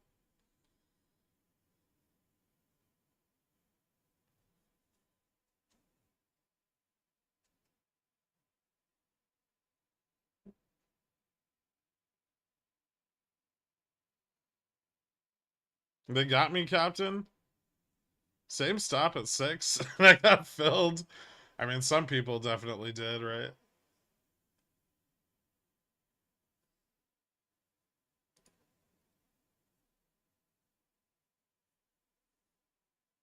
It's not, I don't think it's profit taking. I think it's the MM dumping them. That's probably a good sign for moving up higher.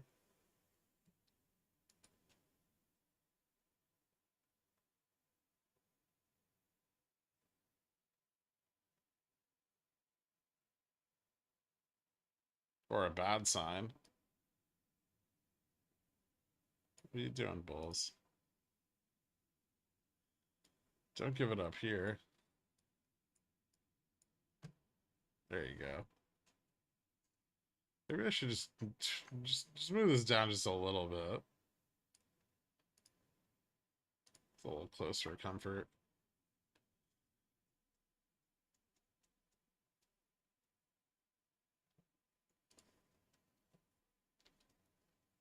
Futures at 47.87, 25. Trying to push 90. Hasn't gotten the test yet, though. Let's see how volume moves on this next. The next candle, the next 15-minute candle just opened on futures there. So let's see. I think it still looks pretty good to push out more. Maybe kind of slow, though. You know?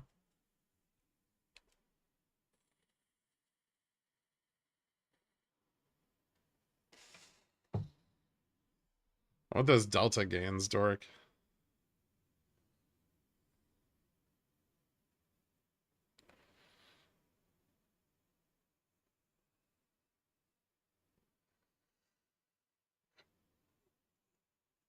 Hard to say. It depends on how much momentum overextends us. It could be 47.55 or 60, right? So that's, I think that's the range, is like up to 60.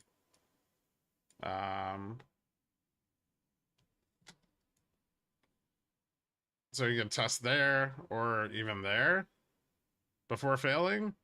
I think the further we test, the more likely a fail. But remember, above 47.52, MM's buying the dip.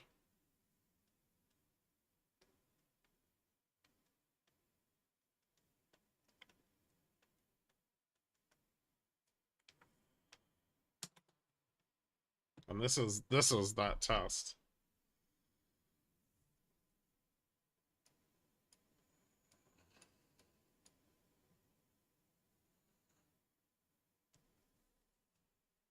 That's on ZOM under 100. I mean, it's under 100. It could go lower. Saudi Arabia announced they're trying to reduce the cost of crude or some bullshit yesterday. That was a big part of the downside in oil.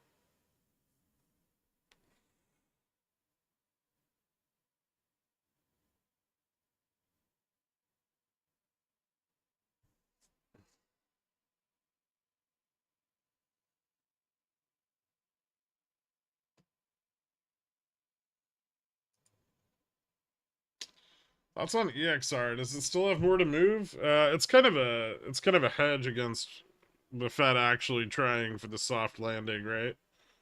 So if interest rates keep dumping and financial conditions keep easing, EXR will benefit from that greatly. So I think I think it has more room to go up. Careful with earnings, maybe light hedging if you're overexposed, but yeah, I think they're in a very good place. I hit my stop, not yours. And we push up, not my weak, I guess. Man, someone's stop has to get hit, right? Otherwise, they just keep digging. My new strategy is just going to be buying QQQ calls every single day. It seems like it works. It works until it doesn't. The call side is significantly less profitable. I think that's what a lot of people miss on indexes is like it's harder to short, way harder, but the profits are a lot better.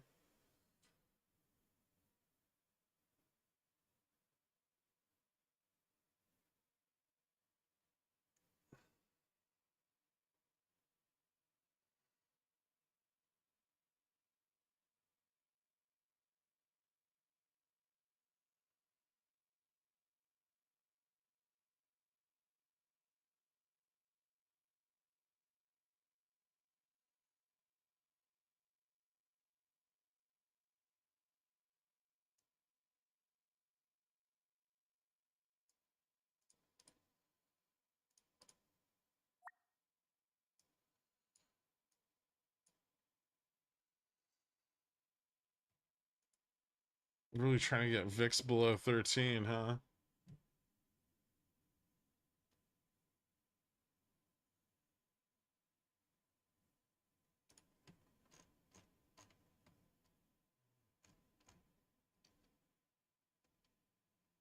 QQQ doesn't have these same issues. Is it just fucking straight ripping? That's a lot stronger.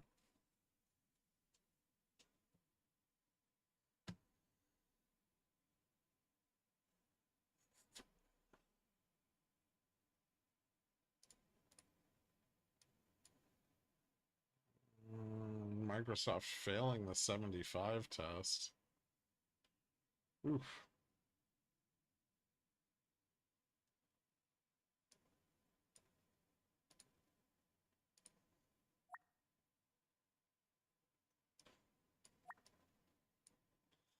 Alright, I'm out.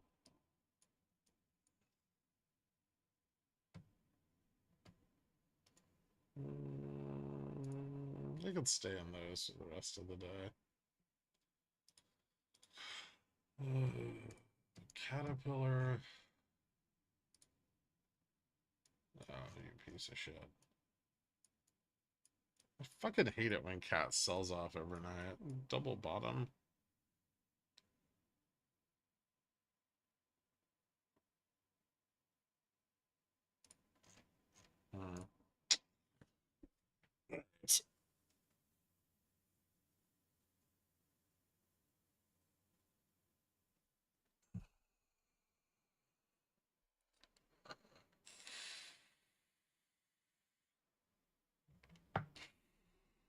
When bullish, there's a small chance here that I just sold the top.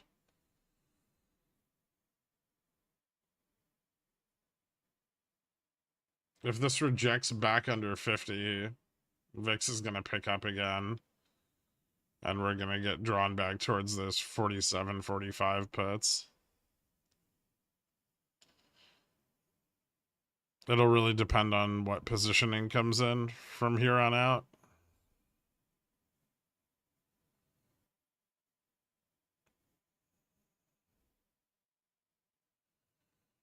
Can you say what fintuit means? And they mean inflows, outflows. Is it just finfluencer talk? I mean, probably. Because I highly doubt that any of them have any like current flow data. But most of the primes will release like research reports every day, every other day, giving you an idea of like where their larger customers are, you know, buying and selling.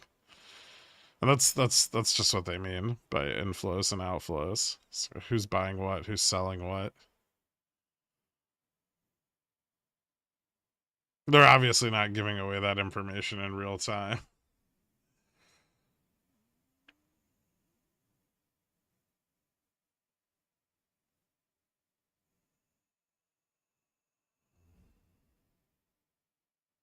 Amateur, everyone in the pickle jar knows you're supposed to buy the top, not sell it. Yeah, there's an argument for that.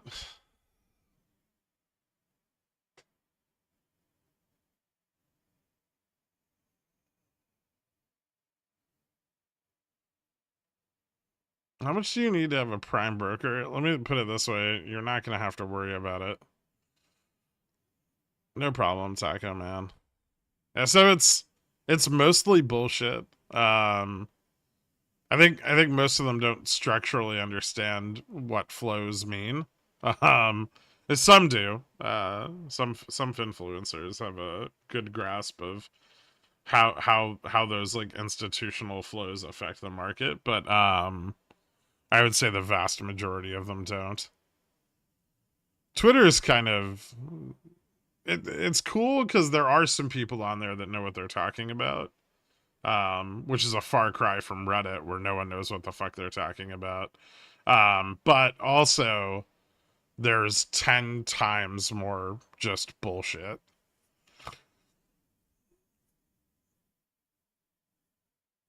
Like people posting super biased charts and doing bad TA.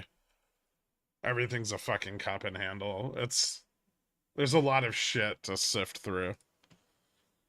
And that's hard as like a retail trader, especially if you don't know what to look for. Bad or totally misleading TA, tons of it. Yeah, tons of this is the hottest stock, but it's already up 40%. It's not that it's not a good source, it's just that the expertise required to identify what is a good source of information versus a shit source of information exceeds most people's knowledge base.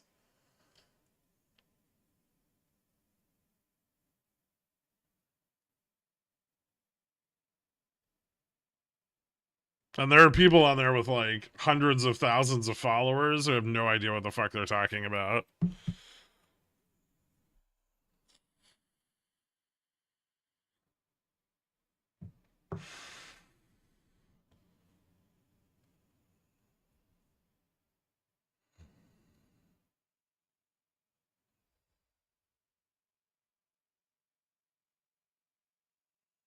Otherwise known as here, hold my bags.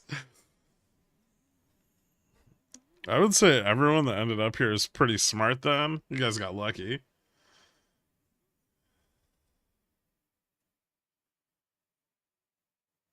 If you can identify the good information from the bad, you don't need Twitter. That might be true too, yeah.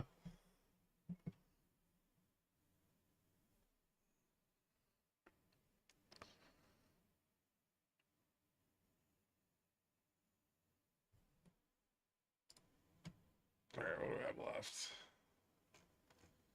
Guess I need to watch QQQ a bit.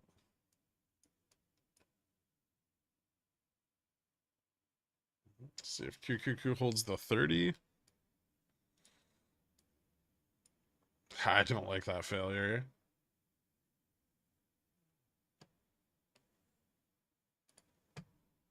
Yeah, those put walls aren't going anywhere. We can get dragged right back under them.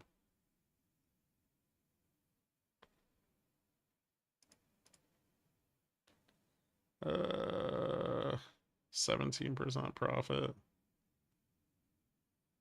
I've got 3 days. Yeah, fuck that.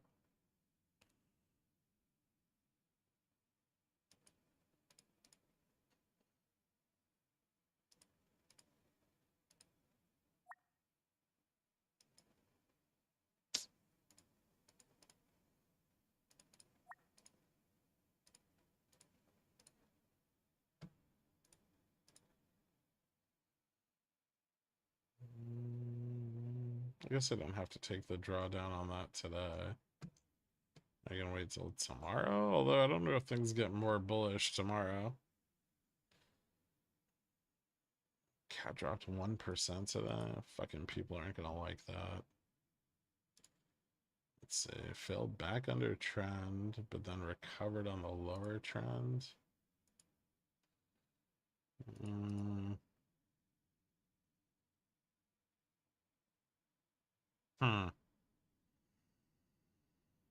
Cat's in such a tricky position. If it breaks 90, it can run.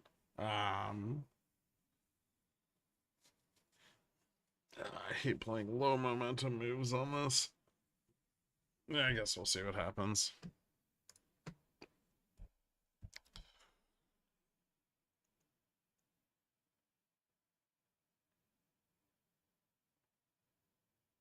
What are some good accounts to follow? I don't know anybody's name. Most of the good information I found has been from like professional economists or bond traders. Most of the equity shit's garbage.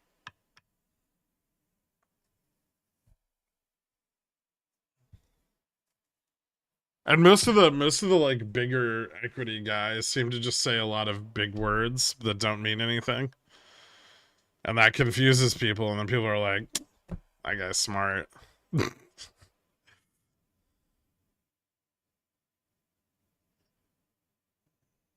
Cat investors aren't gonna like reading about the 1% drop in the newspaper tomorrow. Right now it's 3/4, but yeah, if it hits a full point, they're gonna be pissed.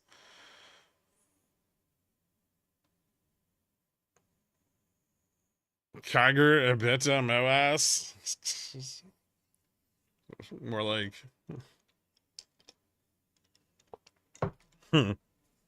yeah. I suppose that's one way to put it. But no, you see almost no, or at least I don't see in my feed. I don't see any like actual analysis. There's no value investors, so you almost never hear Kagger or EBITDA. You just hear like every time the market moves in any direction, everybody's always won. Um, Despite only being directionally positioned, right?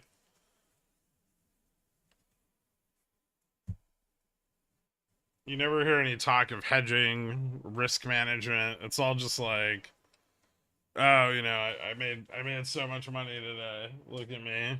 And then like that's most of it.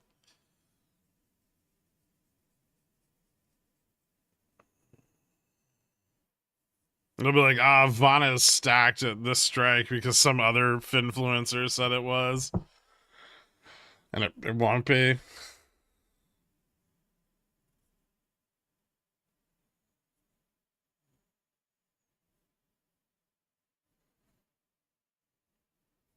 All of FinTwit always top ticks and bottom ticks every single move. Greatest traders of our generation. They really are.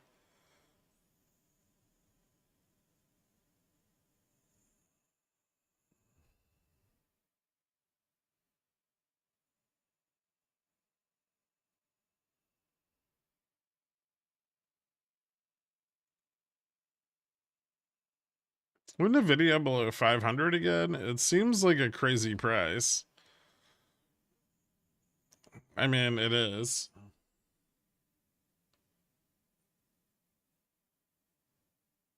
I'm not ready to short it just yet, though.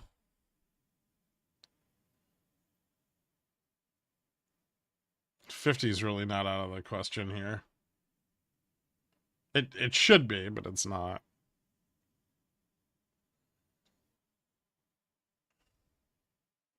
Was that dip now really only a stop hunt? No, it wasn't a stop hunt. It was a legitimate dip. They just recovered it before we fell too far into the 45s. Nvidia has lower price cards. The hype is still up. Yeah, because discounting your merchandise is always a great way to ensure future profitability. I think the fact of the matter is that nobody wants to buy the 4080. No one's ever wanted to buy the 4080. Tweaking the 4080 isn't going to make people want to buy it. And lowering the price on it's really not going to probably push people into it either. It also signals strong demand. Signals the opposite torque. CES is this week. Cool.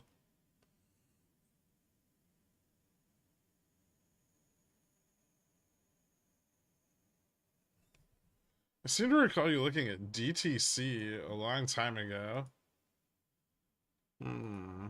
Was I?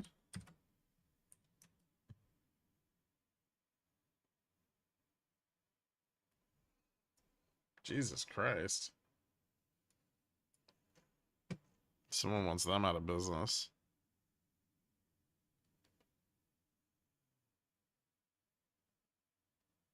Is this the company that makes those stupid little fucking metal stoves that you put on your table?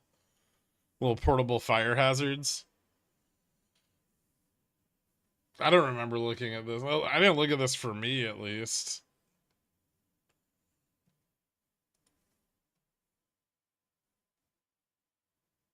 Although I will say their revenues are consistently okay. Balance sheet doesn't seem to be a big problem. They're trading quite a bit below book. That may not matter. Cash flows are middling, but they've seen some profitability over the last 2 years. And annually, they tend to pull ahead, with the exception of 2021. Yeah, well, 2019, but they were still new then. Honestly, like, if you wanted to buy an... I don't know how big the fucking market is for portable fire hazards, like I said, but some people are fucking into sitting in their backyard and burning shit, inhaling carcinogens. Probably the same people that are like, oh, don't smoke next to me.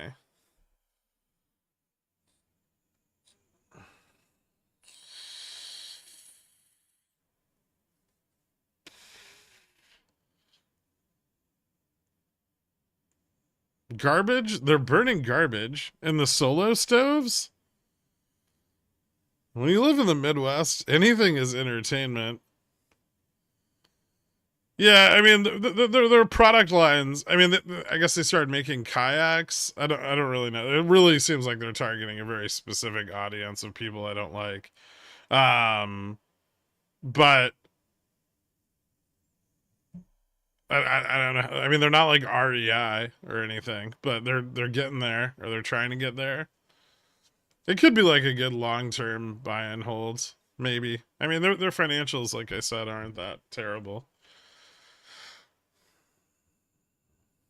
Lowering price seemed like making more due to two laws of demand as stated and predictably irrational. Maybe if they make the cards free, everyone will just take one.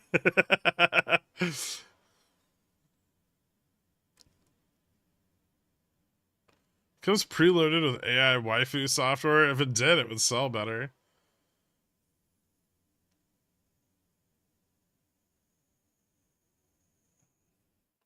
The risk here is outdoor space has been declining post-COVID.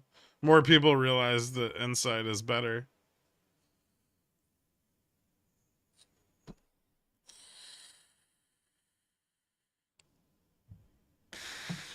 I was gonna say, it sounds like Subaru drivers are the target. Cat looking a little better. Well, indexes hit the break point, so that should be good.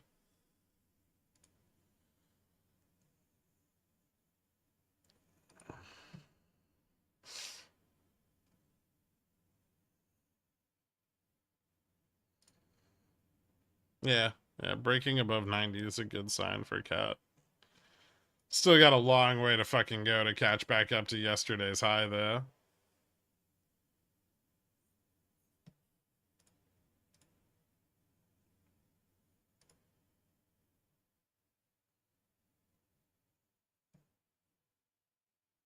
You waiting on Upstart for price or time? A little bit of both. I want I want Nvidia to like calm the fuck down before I short Upstart again. Nvidia keeps running like crazy, and it's gonna start pressuring like too many people go long bots, and that creates like a big problem for short liquidity on Upstart. Which you can kind of see here. Even like the little downside that it's gotten today has been a hell of a fight, right? And it shouldn't be. It's like below right no, I think it's just above delta neutral. Hold on. Let me actually check that. For some reason there's a lot of like stupid fucking like if you go in the WeBull comment section, there's like a lot of upstart bulls. They're gross.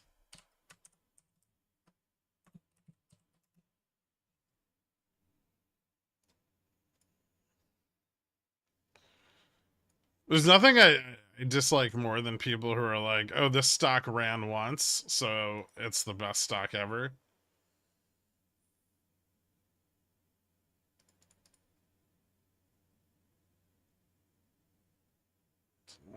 So delta neutral's 34.29. So yeah, wait a little bit waiting on price. I wouldn't want to go short again until it fell back below delta neutral. And then also, yeah, the liquidity in bots is a problem. And people are buying a little bit of the dip on it, so hey, we're actually getting the 55 test.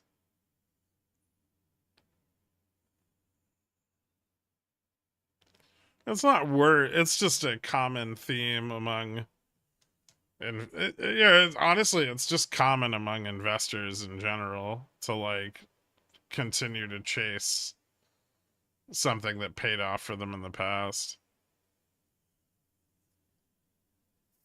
If you had shares of AMD, what would be a good covered call strike? I'm pretty sure AMD's above Gamma Max. So probably probably like Gamma Max. Um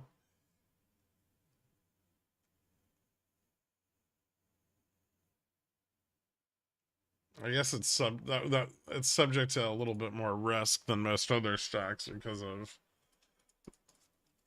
the AI exposure, but yeah, AMD's Gamma Max is 147. So there's at least a small part of me that would be fairly comfortable selling slightly in the money uh slightly in the money calls. Not very, but a little bit. I would wait for indexes to stop trending up before I did because it could still go 10% above Gamma Max.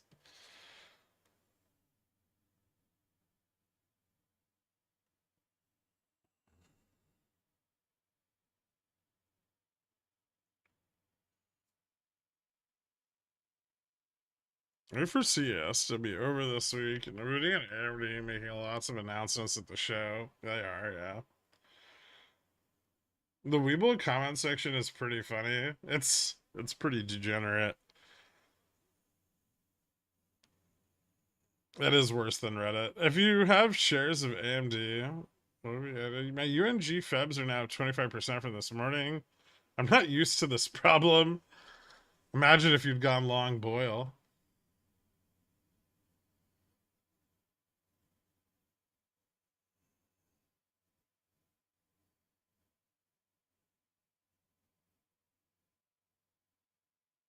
That's my secret. You can't chase something that worked before if you've never had anything that worked before.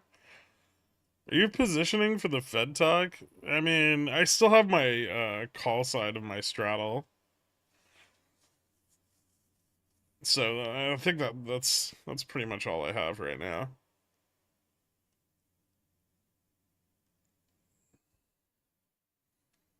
I'm very close to out of settled cash in the cash account here, and then the margin account's restricted till Thursday because I took the like fucking win on that fat debit spread yesterday. I did get out of those short calls the short spreads that I sold, the credit spreads, and I got out of that debit spread that I used to hedge, both profitably. So that was cool.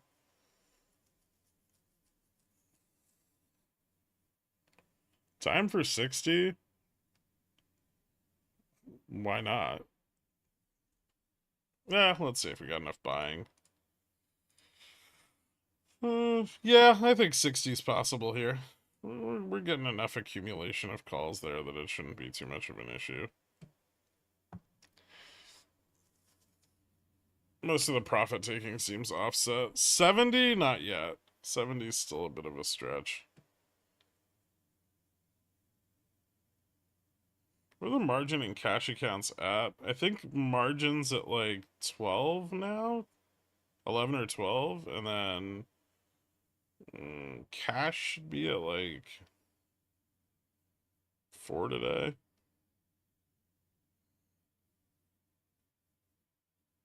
Clawing them back. I'm trying to actually pay attention to them and give them a little bit more focus instead of just blowing them up every time they hit 10 grand.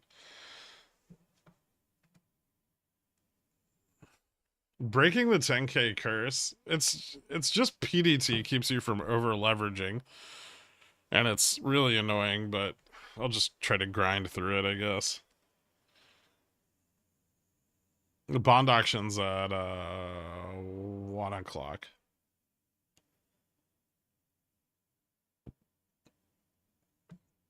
Do you think Netflix can gain through today? Hard drop again overnight. I mean, the overnight drop was because indexes fell. So the real question is, because indexes fall again overnight? Sure. I would say that the 3-year auction's more likely to create downside than the overnight session, but I guess we'll see how it plays out.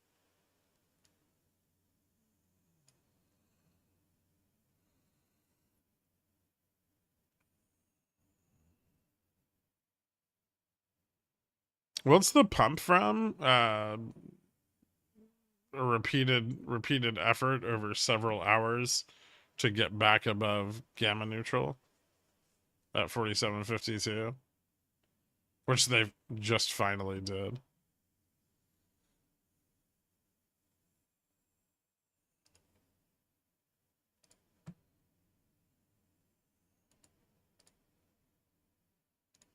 Now that we are over that, we're getting a little bit blown out.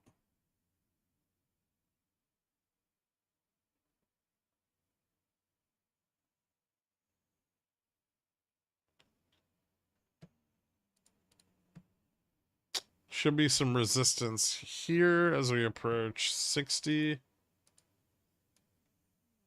Okay, yeah, so 60's got a little bit of resistance. I'd say if we pull back to like 55, that seems like a good place to stabilize for now.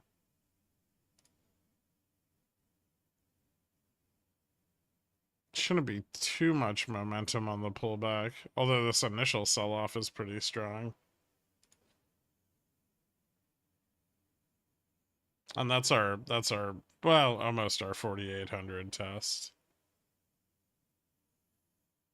A little lower on futures.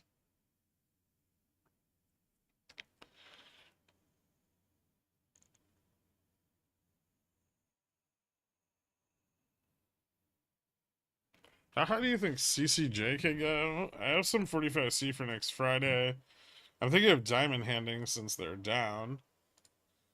Um,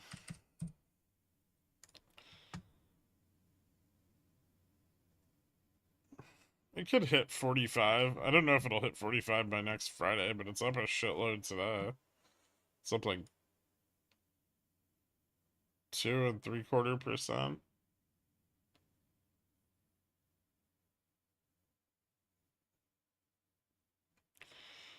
Yeah, it doesn't look bad. It's a nice, strong volumetric bounce off trend, so it seems decent.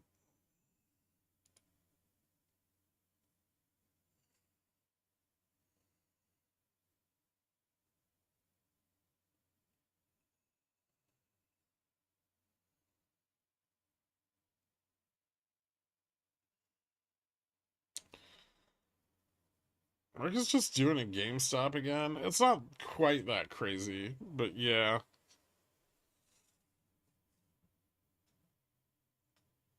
I mean, the upside here was pretty high confidence, right? Especially going into the Fed speech and the Fed speech and the auction, because if we're above gamma neutral, that absorbs a lot of the sell-off potential.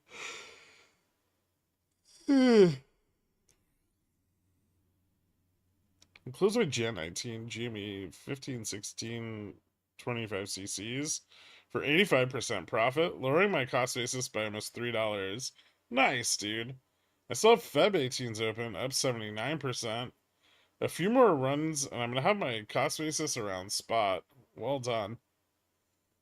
We have to have faith that GME won't keep running, but once you learn that lesson from it doing the same shit over and over and over again, it becomes very profitable.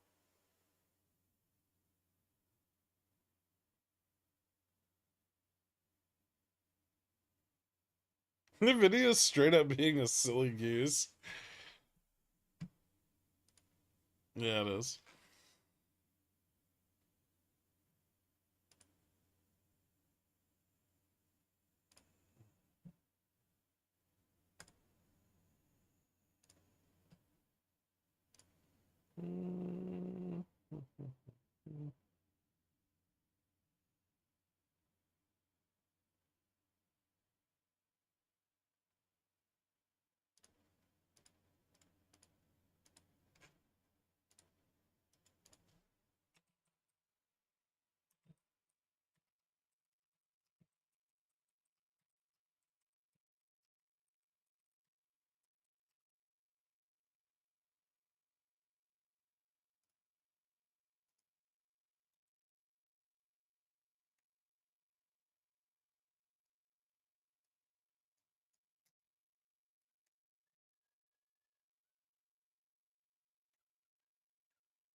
Ooh, Microsoft's starting to break 75.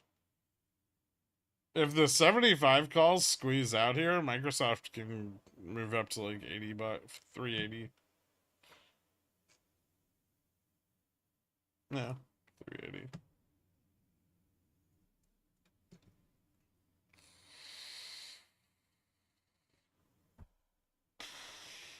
Dude, everyone already knows that SPX shouldn't be above 4,000.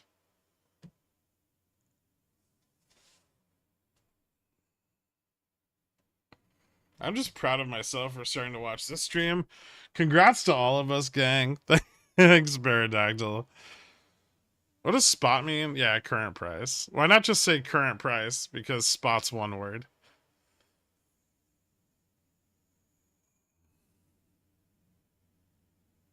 You also have spot in reference to things like SPX when you're comparing them, like, or VIX cash, like SPX cash or VIX cash when you're comparing them to futures.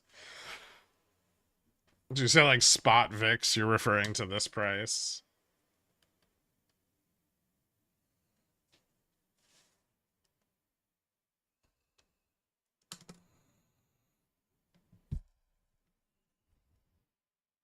We're just full bull now. I mean, I was, yeah. I'm kind of out of everything. I got stopped out of my straddle calls on the breakdown here. So I don't really have any more exposure left for today. I don't really want to buy more upside calls.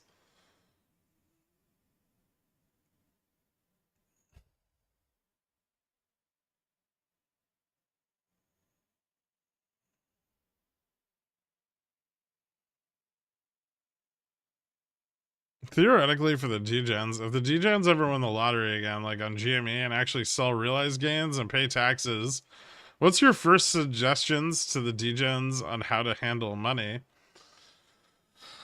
You get an accountant, because you're going to have to pay a lot of taxes.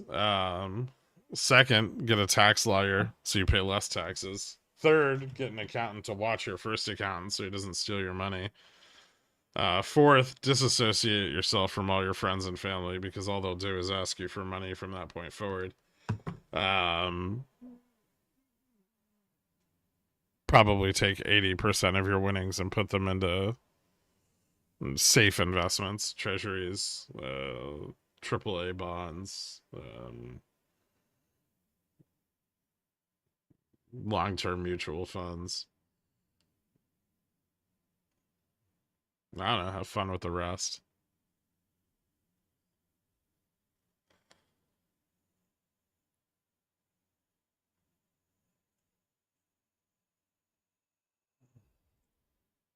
I only know how to manage $500 credit cards.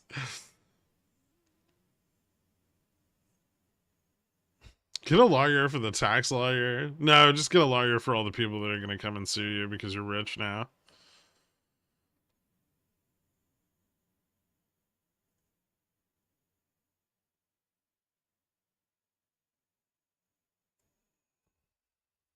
Is that why you have internet friends instead of real friends? I have real friends. Don't project on me, Grim 2.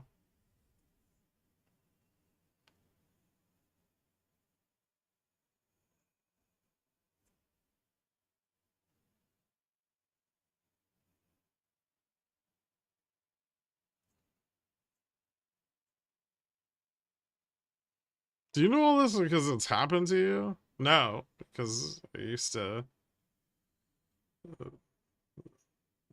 There was a time when giving that kind of advice was a part of my job.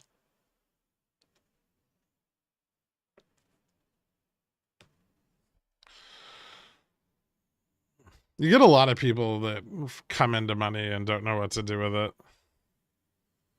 They tend to be really good targets to rip off. So protecting yourself from getting ripped off is step one.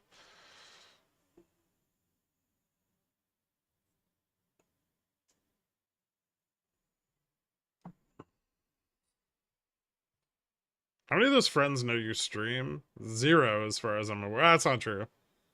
Two. They don't care, though. They would never watch this.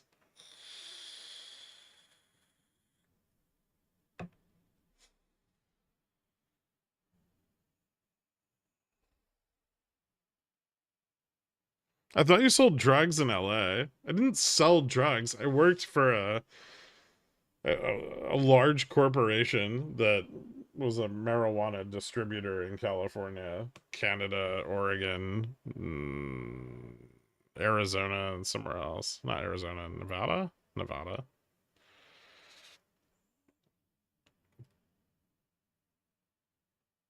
Washington, maybe? I can't remember where the other office was. I think it was Washington.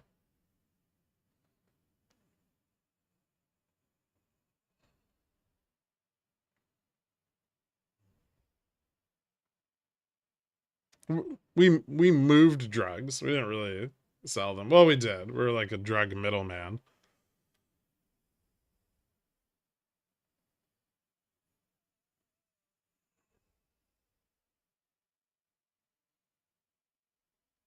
Are there any long-term mutual funds you'd recommend? No. No. I hate that kind of investing.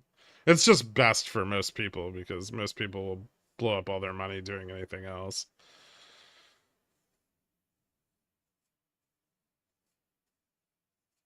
New Jersey state of emergency called for flooding. We're all being sent home from work. Looks like rain's coming your way also. That's fine. It's got 130 feet of rainfall before it's an issue for me.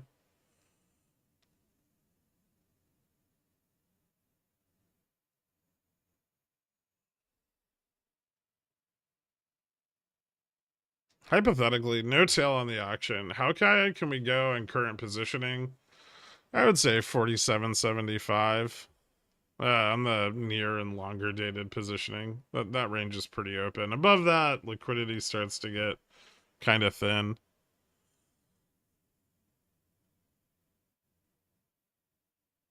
Pablo Gurkha bar.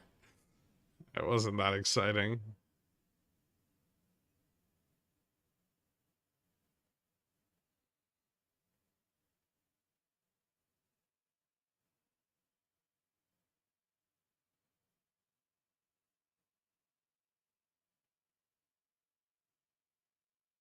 People who have lost a lot of money are also very gullible and easy to take advantage of because they're desperate. Yeah, but who would want to take advantage of people who lost all their money? What's the point? What are you going to get out of it?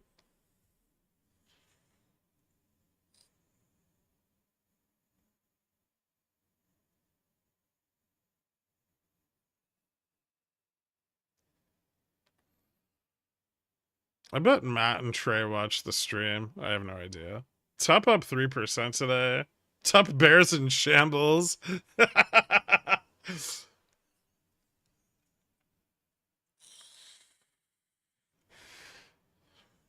Alright, see you adopted by the Dans. I know you're around though, and that's what matters.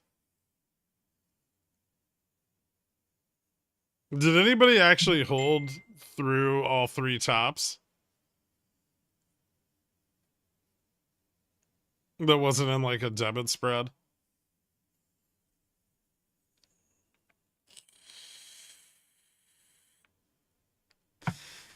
No. Yeah. Yeah, I was pretty happy with the gains here. And then I closed my straddle here, so I'm just I'm like out of it now. I don't want to enter anything else. And it doesn't look like we're getting a pullback just yet. So not a lot to do in the short term.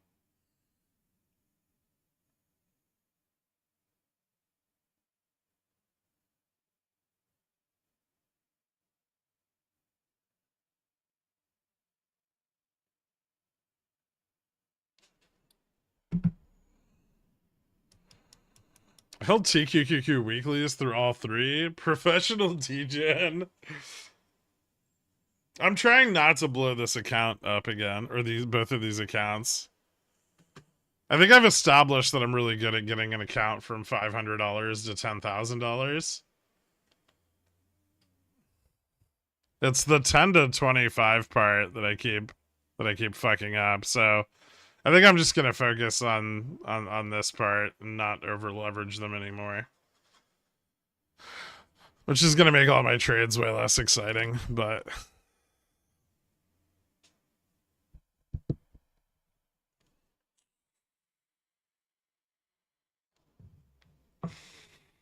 what's up, Pop?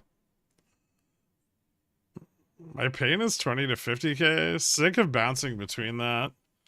I mean, 25 to 50 should be easy. Like scaling in that range isn't very hard. My biggest problem is PDT is just so fucking effective at screwing you over. Like you have to take any kind of like longer term or like swing position, which is generally like where you would want to be when you start scaling up, right? So, 500 to 10,000, you're scalping a lot.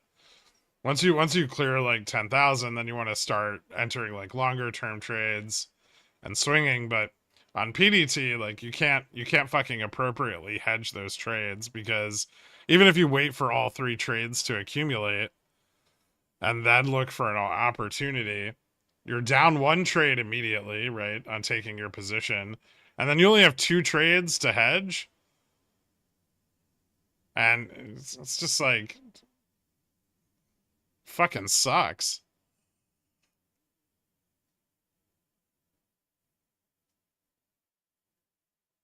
Just grow 3 accounts from 500 to 10K and combine them. Yeah, I could do that.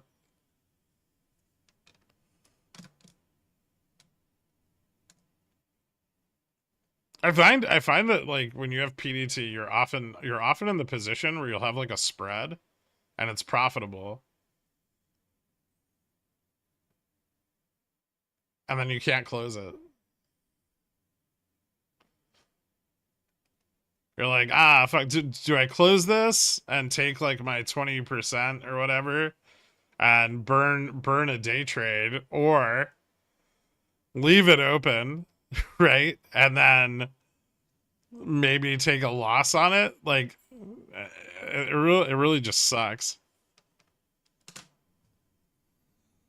I can't believe people trade under that oppressive regime. It's cash accounts are just better. Margin above 25K, cash below. Unless you're just the most boring person in the world and you're just gonna sell like out of the money spreads once every 5 days.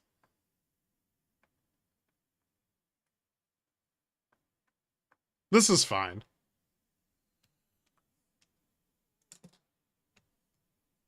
It's one more point of failure being faced with that choice too. Yeah.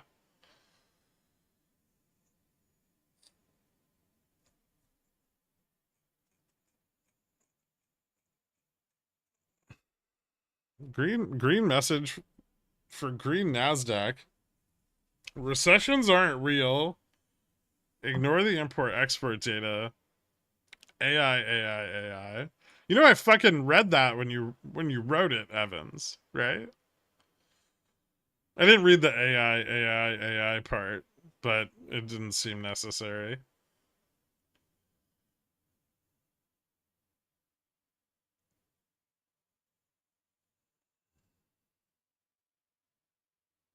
All right, Gherk, you can crash the market now.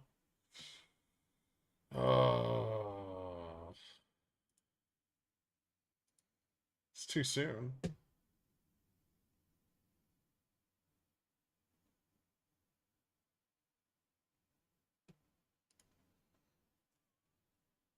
All right, let's see what the fucking Fed douche nozzle's saying.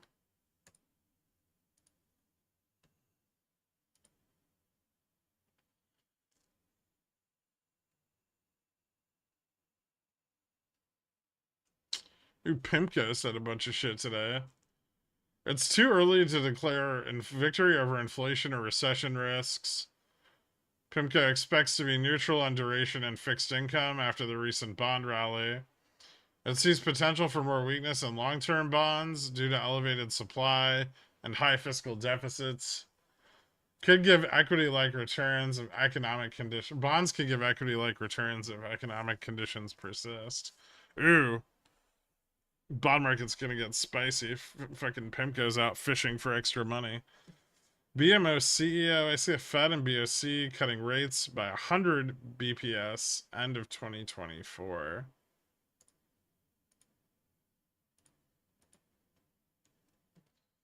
I don't really see, I don't see anything from the Fed speech.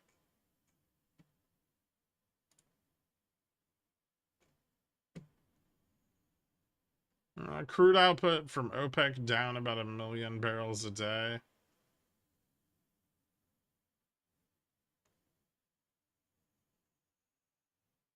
Below the 5-year average of 3.5 million barrels a day below the 5-year average.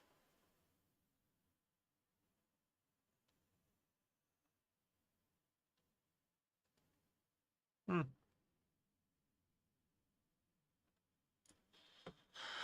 Hmm.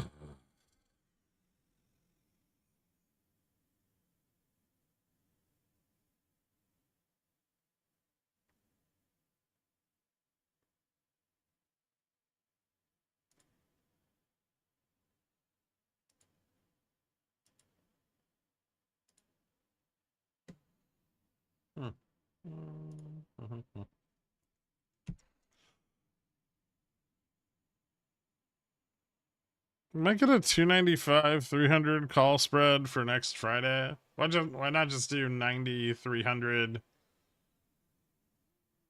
for next Friday? Like 10 wide.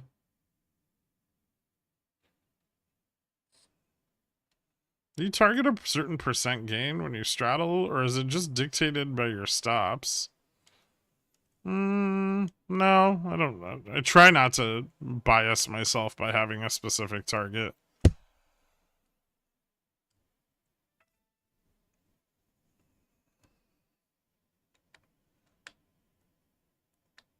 I was shorter dated on the puts last night.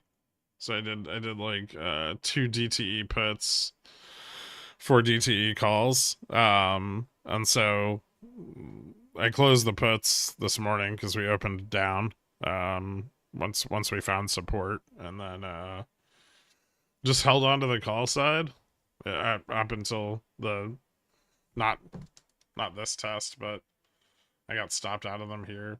I didn't have any stops on them right off the bat.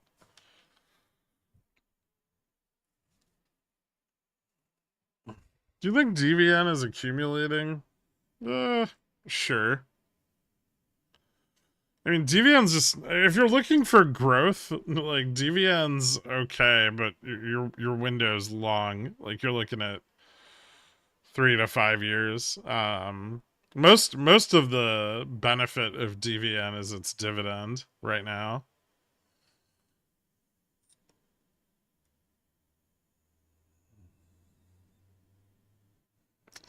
On average, how many people watch your stream? It seems like there's 500 people consistently here, but your VOD view counts are in the thousands. It's like 6,000, like roughly 6,000 unique, supposedly unique viewers, like a day. So a lot of people like in and out, you know. But yeah, there's definitely like a core contingent of people that are, you know, actively trading that are here all day.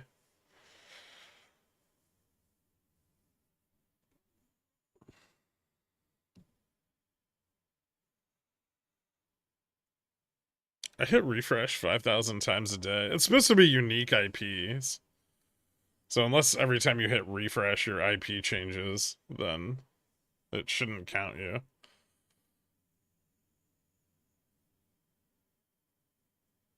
I tend to come and go, but always listen on Discord. Thanks, Willie.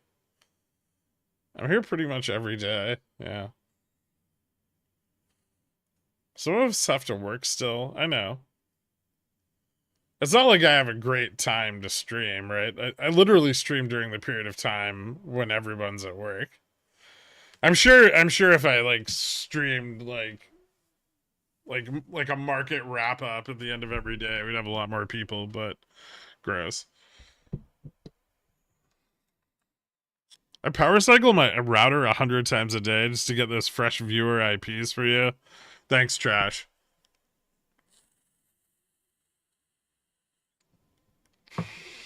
Why do you want rare earth exposure? And which rare earth metal?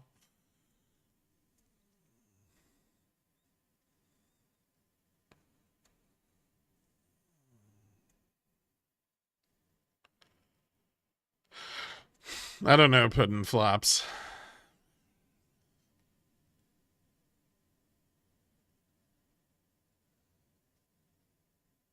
My favorite pastime while working is watching you.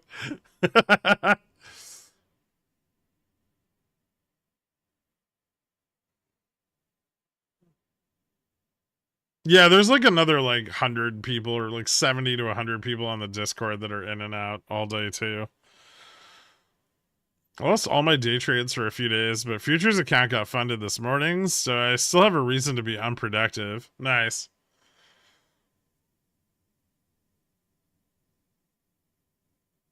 Rare Earth isn't even that expensive. You have to go for ultra rare or legendary Earth.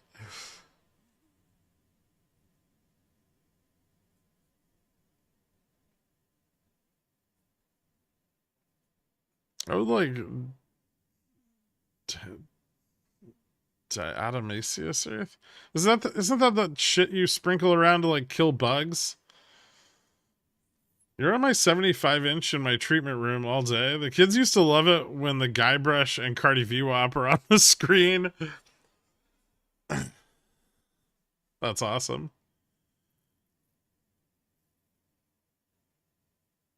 A chicken to talk drivel and occasionally have you baby me through stock picks. Toughest part about being here is the arrogant inner monologue of what if he's misreading the data? One inverses and loses. Seldom lost money blindly heeding your takes. Woe is me. It's hard to be a contrarian and take other people's analysis at face value. I feel it. It's why should I get the cat 290 300 for next Friday now? The strike's already $1 in the money, so are we in a risky price range? No, I mean sort of, but not really. CPI would be the biggest risk, but I forget, Thunder, that you don't know how to close things that aren't performing well. That's my mistake. Homeless in my area are stealing copper out of the streetlights. Is it safe to go long copper? Probably better to go long fentanyl.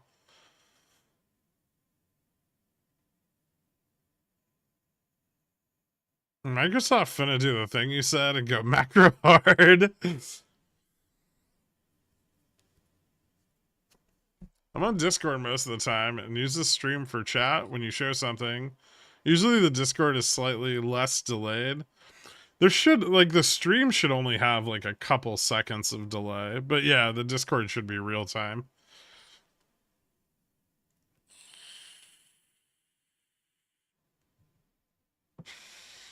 Honestly, if I've learned anything from trading, it's I can never sell anything when I need to. If I don't set stops or limit sells of some kind, I'll lose my mind. Fair enough. I just want to know how to get from 5K to 100K. Well, you start off with one SPX contract and make sure you don't lose any fucking money on it. You do that 3 times, and then you can do 2 SPX contracts a day. Or one SPX contract just goes to 10K.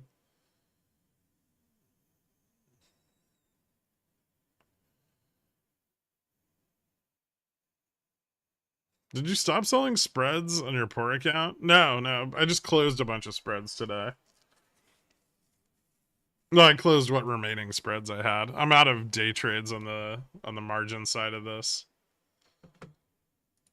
Yesterday I chose to eat up my last day trade to take it was like a $1,400 spread, which seemed like a good idea.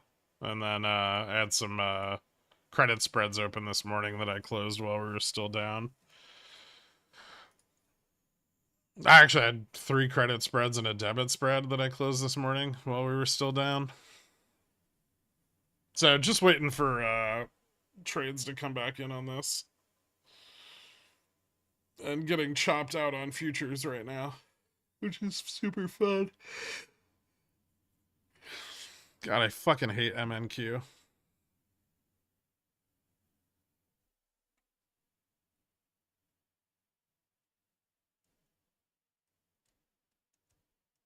I just told you how to grow $500 to 10K.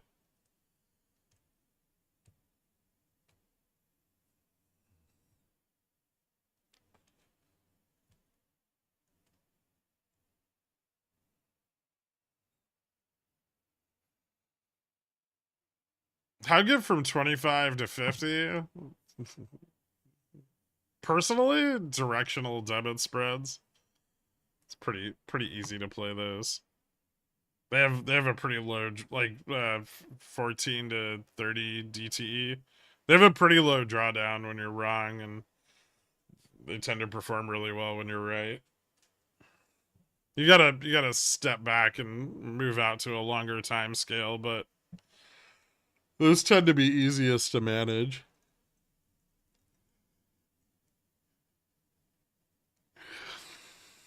And you limit your drawdown risk. Here's the biggest thing. You want to grow an account, limit your leverage, and reduce drawdown risk. That's the biggest thing that's gonna slow you down is big drawdowns. So don't over leverage shit. Don't move into same like don't put your here's something I see a lot of people do. Don't be like long SPY, long SPX, long Microsoft, like all at the same fucking time, right? And then like long TQQQ. This is just stupid. You just have the same exposure to the same shit 4 different ways. And you're just massively over leveraged to the upside, right? That's just dumb. You know, pick a fucking instrument and go long. Do all that, then short TLT, right? And that's one thing you could do. So you go like short vol or long indexes. So short vol, long indexes, and then pair with like a longer dated like short the 20-year. Or short TLT is fine. Something like that isn't a bad setup. I mean, that's not my favorite, but it's okay. You could do all three. Like you go short vol, you go long the index, and short TLT. But spread out your positioning. You know, spread it out like sector by sector. Like don't over concentrate in any one sector. The more money you have, the more it becomes important to protect it. You shouldn't be targeting like from $500 to $10,000. You can target whatever intraday gain you want, right? Even like 25 to like 500K. You have a lot of flexibility with like how much yield you can get. You can really just take like tons of risk, right? You can get massive returns. But once you're like over 500K, you've really got to start protecting your base. And that generally requires that you reduce your profit potential.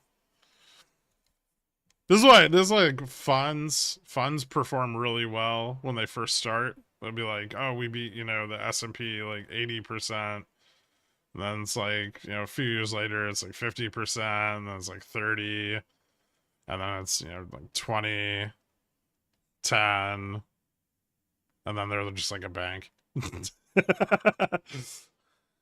If they survive that long.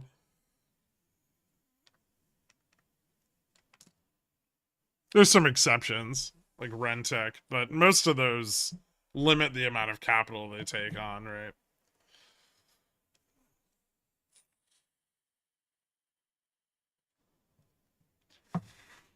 Or you're Gabe Plotkin and you go negative 300% and still walk away a billionaire.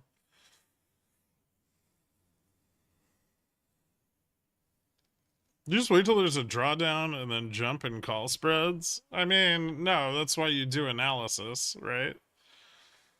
You figure out the highest probability direction, right? Because that's gonna benefit your position, and then you try to reduce risk in the position you take as much as possible. Sell 0 TT puts with your TLT margin, then buy calls and short VIX. Wait, you already shorted VIX in the beginning. I just forget that part of the story. It's an important part.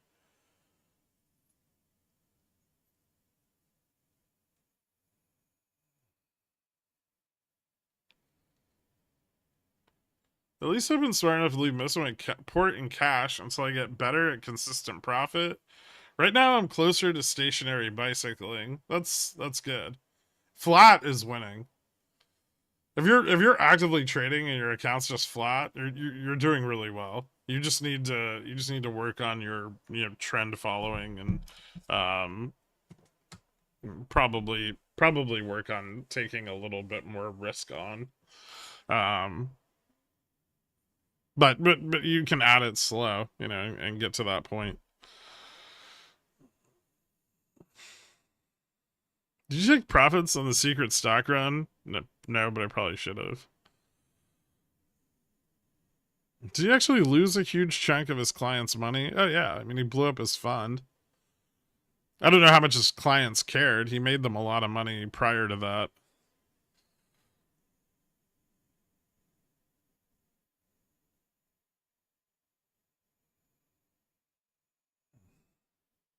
Hanging out here till the auction, probably. Yeah.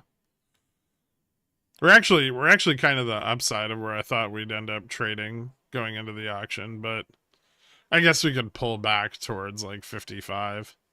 A little more towards 55. Yeah, the note the auctions are important because they demonstrate the demand for bonds at the current yield, right?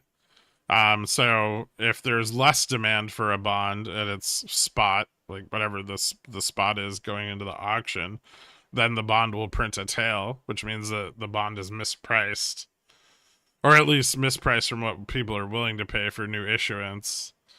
Um, which means that the value of the bond should drop and the yield of the bond should go up.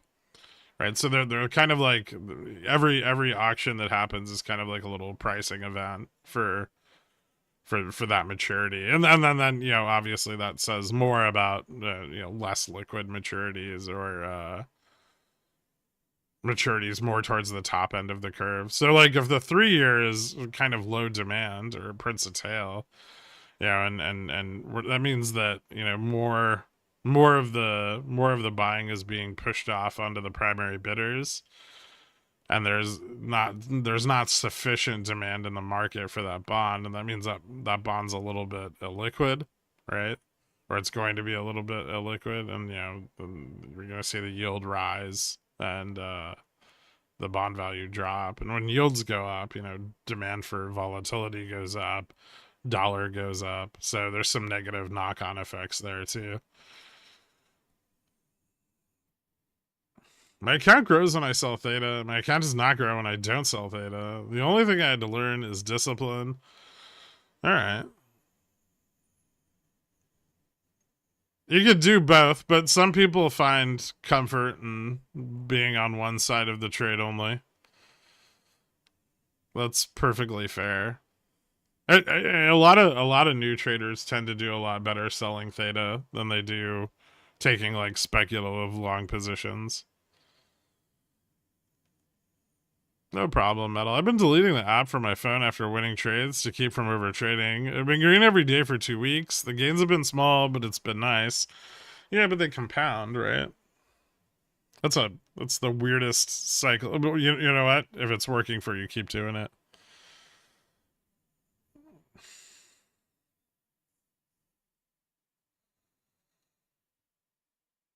There's a lot more flexibility and a higher chance of profitability on the sell side. There's just diminished returns, right? Usually. I mean, there's ways around that, but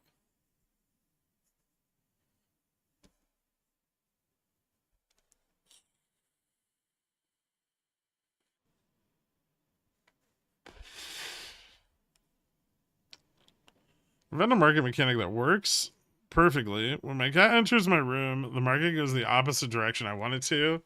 It's clear my cat hates me.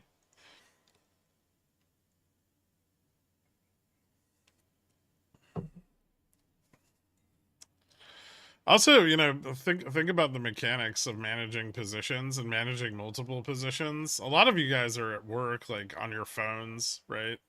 It's hard to trade on a phone while watching a stream and doing other shit, right?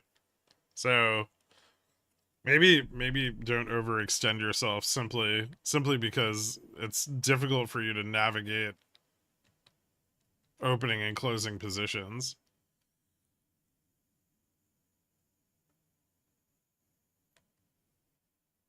Everybody in here is probably at work right now, poopy pants. Well, except the unemployed people.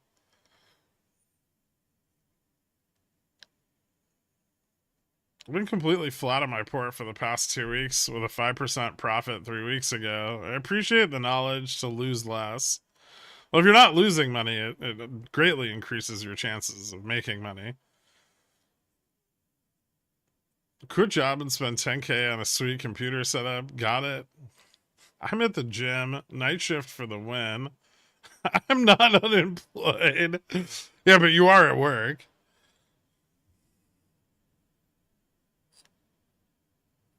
I can't wait to be here while unemployed, starting on the 17th. It's going to be really cool, Brett. We're going to get so much more hands-on time together.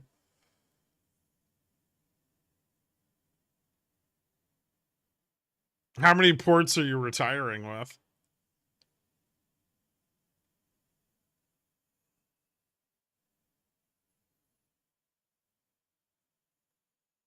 You have to be actively seeking work to be unemployed. You're literally at work right now. Yep, I'm literally designing an email header for hair products. When's the hey Greg at work? Win auction, thanks in advance. 18 minutes.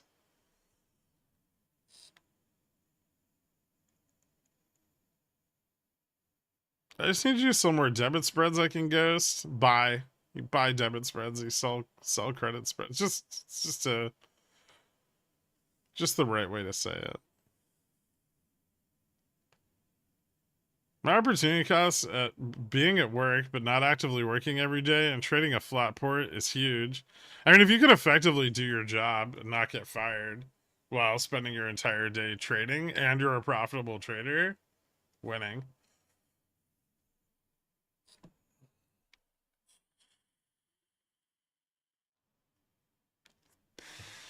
I'm at work trading while looking for second shift jobs so I can trade. I'm sitting at home watching my kids zoom around in these mini bumper cars. PTO?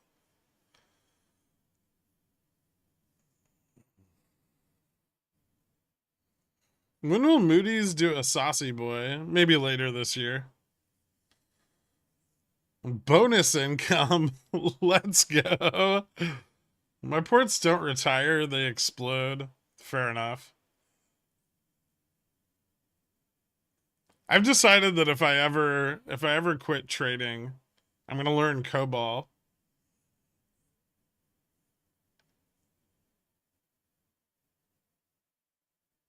I'm just gonna do that every day for the rest of my life.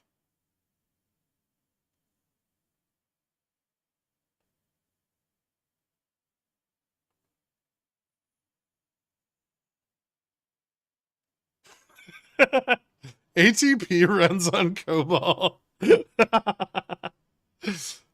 The language of the ancients. It feels bad when you hit 2 months' salary in a single day. Also feels good when you lose a month's salary in a day and know your salary is still coming. Baby well, Nuke. I'm just gonna say maybe don't leverage up a full month's salary in a single day.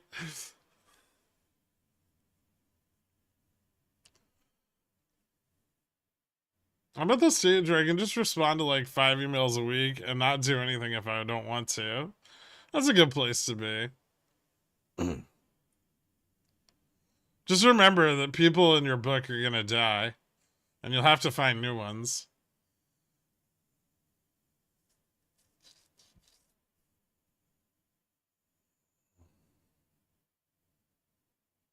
All the big companies still use COBOL, and the number of people who know it is not enormous. Good plan, right? Oh, well, that's news to me. 2024 winning. Just don't ask about the 3 years prior. Maybe this is the year that Pickle Jar actually makes money. That'd be cool. Some of you guys should be getting there. Some of you guys may never get there.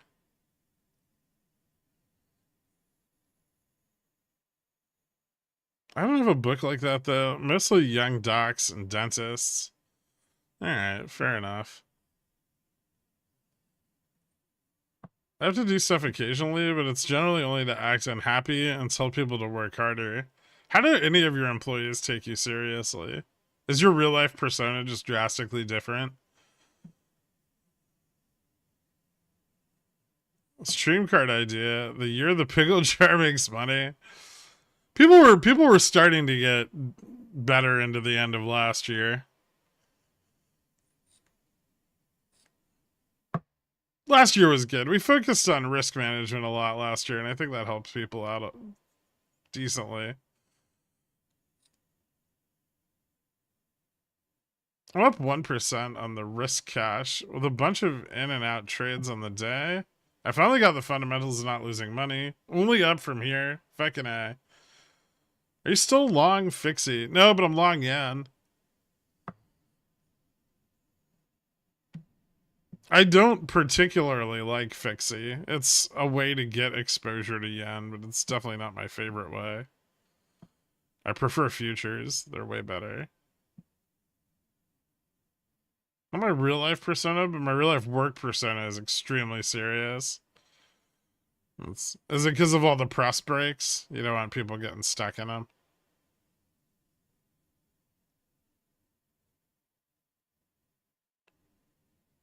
I make 800 a day when I stick to strict rules. That's pretty solid.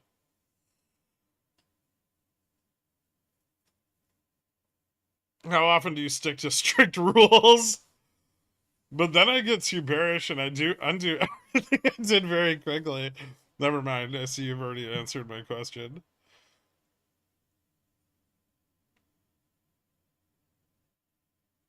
I sold 60 million of real estate last year, but could be 30 mil if I didn't stare at the SPX all day. I wish I could trade for an hour and stop. Can you ban me after 1 p.m.? No. If I ban you, you're on the YouTube, you're just gone forever. There's no getting unbanned. You'd have to just create a new Google account every day.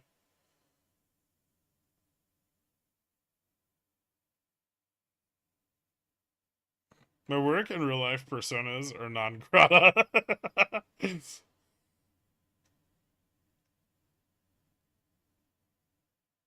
Yeah, actually. Oh, okay. I'm only down 40 bucks today. Unfortunately, I spent 50 bucks on puts this morning.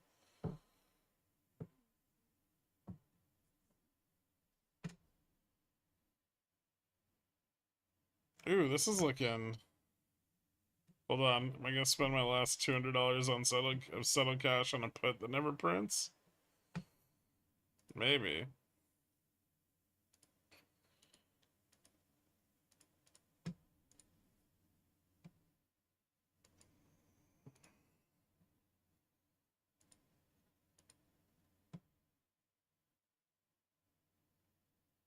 4,700 end of day. We're gonna get like a 30-point tail in the 3 year.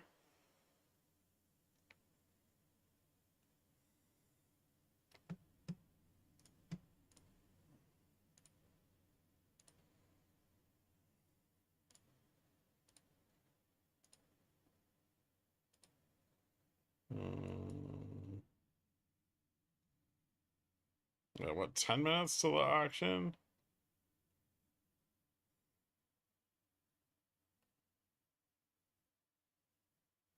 There's a gap at 52.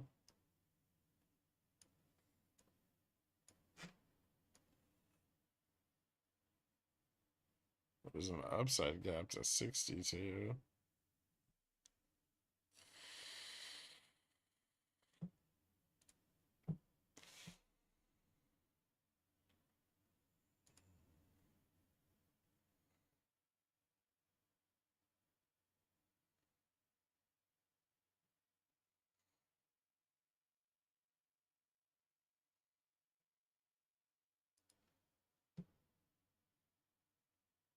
Hmm.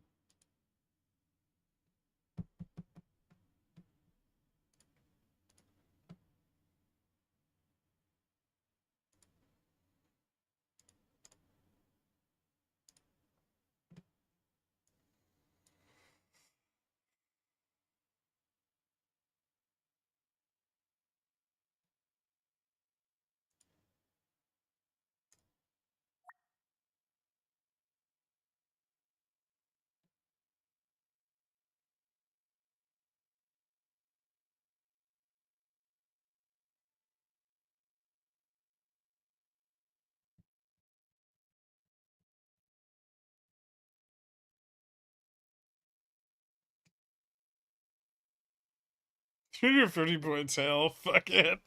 The market just goes to zero.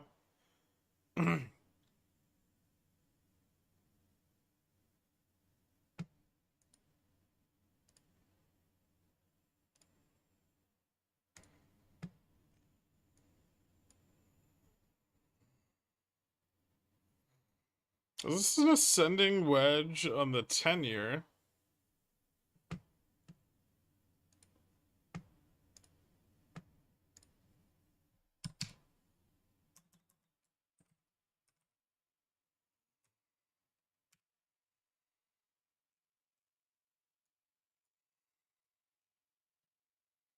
Not, not really.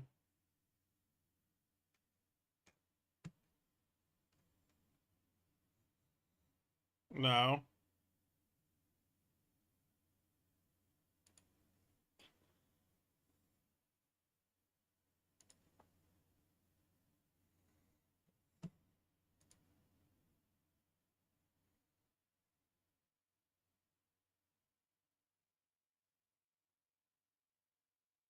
Didn't we pump on a tail print last week or the week before? Yeah, I think so.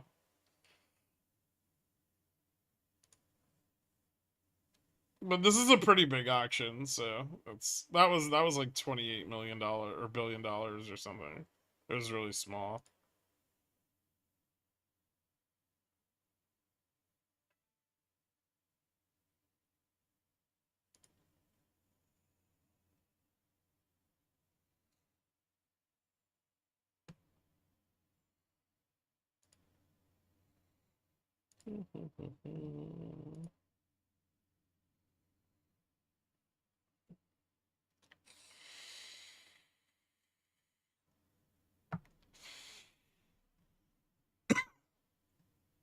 $47.60 is a fortress. It's not a fortress. Oh, there you go.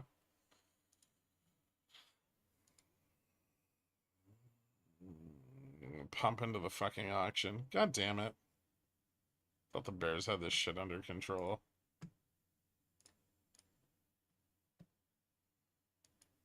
Here's the fortress. Yeah.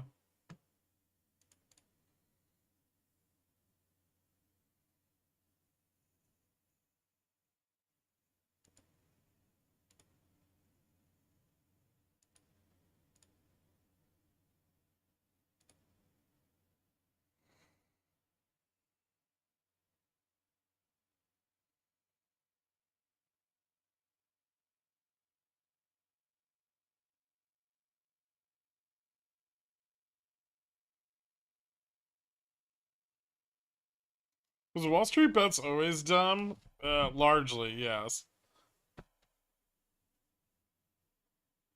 It was better. They did more DD back in the day.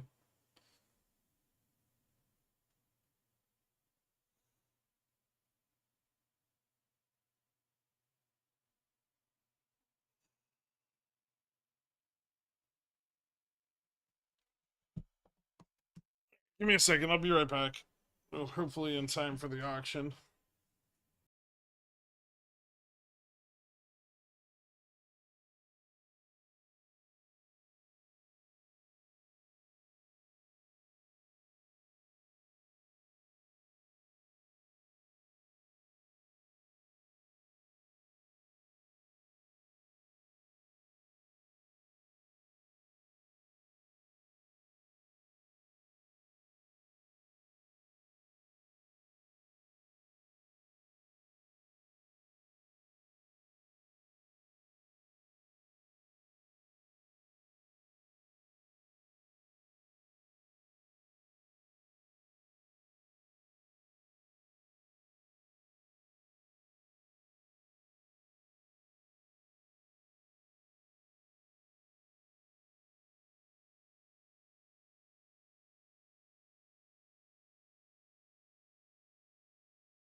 Gaps filled. Right? Yep. All right, how did the action come in?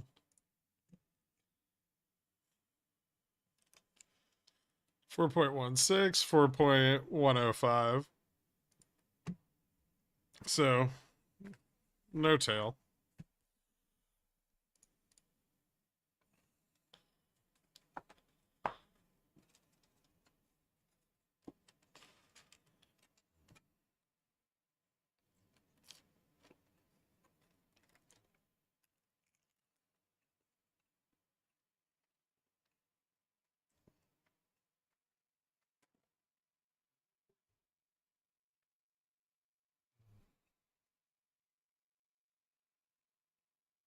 Barr said potential new exploratory stress tests would not be used to set capital requirements. What the fuck are they going to be used for then?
Was this going to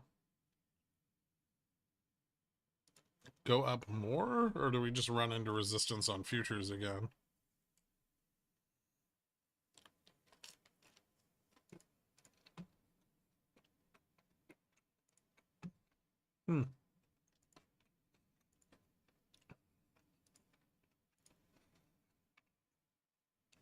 Ran right into the top of the call interest there.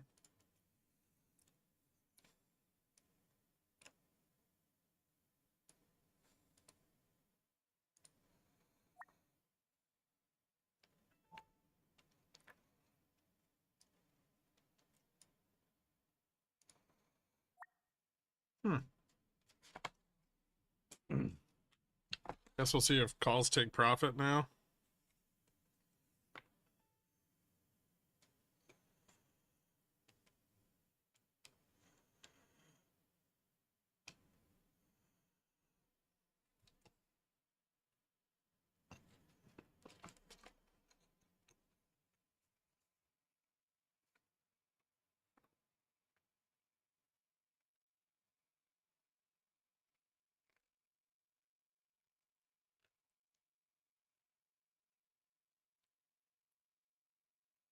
$65 was kind of the top of the call side interest, so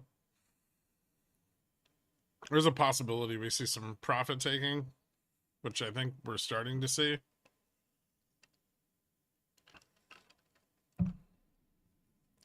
Let's hope they take all the profits. Just back to 40.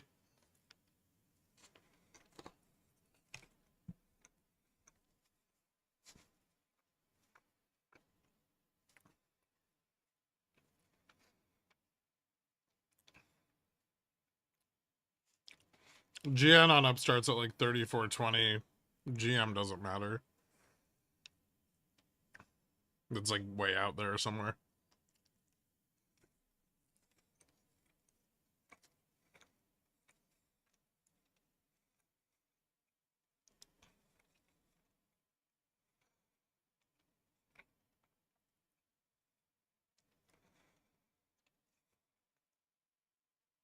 We care about the 3-year because it's $70 billion.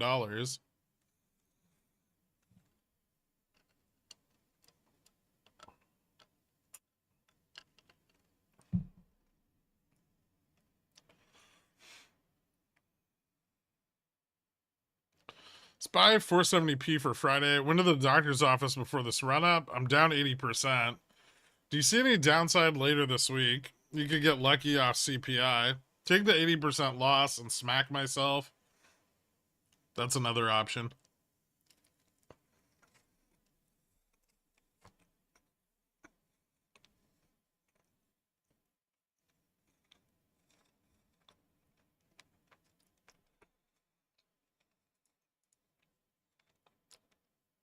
How low can we dump? Depends if we slip gamma neutral. If we slip GN at 47.52, we could go down quite a lot. We could fall back like onto that put ramp and slide down under the put walls. Or at least that's why I bought a put, but I would say a drop to 55 wouldn't be too weird. Under 55, a bit of a struggle.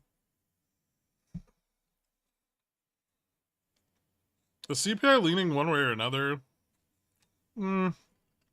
Consensus estimates are pretty mixed. I would say there's definitely a contingent that's targeting a hotter print.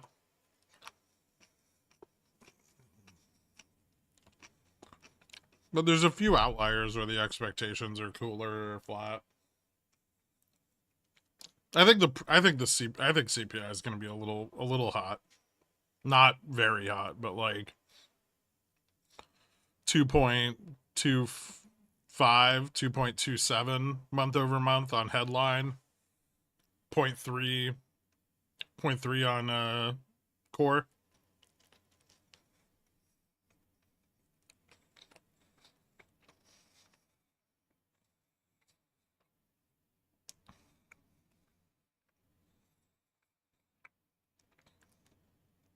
Could we see another test of 47.65 today? Yes, unless this sells off a lot more.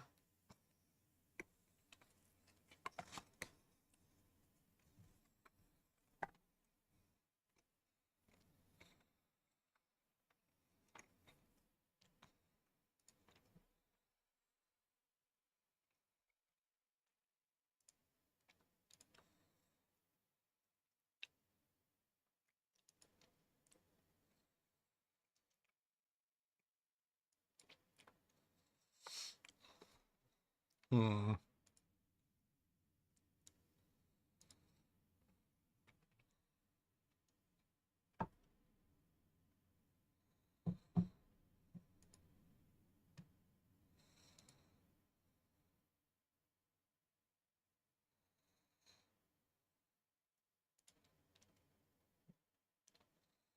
Yeah, this rejection on futures is kind of interesting.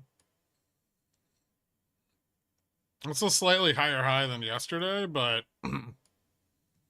quite a lot of volume behind the sell-off.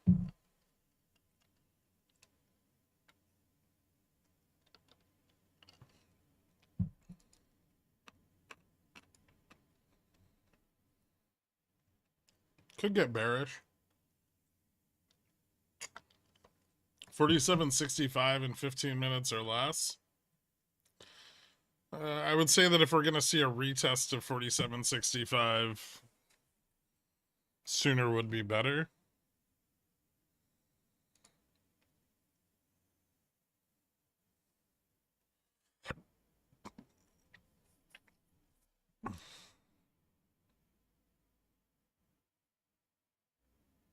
How's Beyond looking? Like it got shorted this morning and it's been trading flat ever since.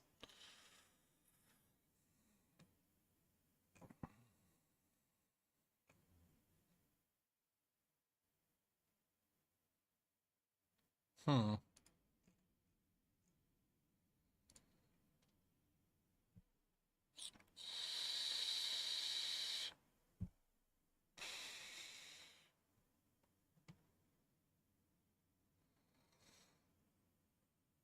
What's up, NW?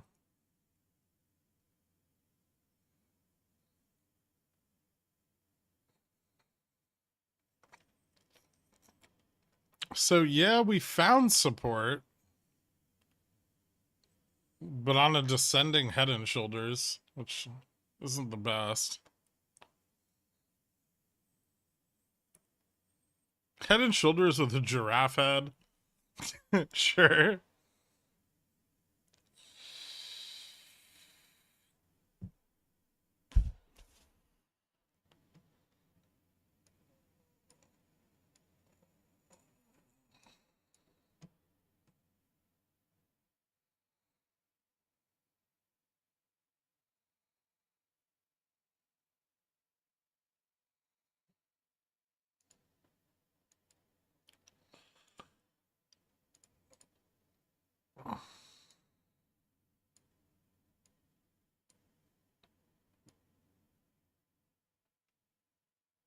Somewhere in there, I guess.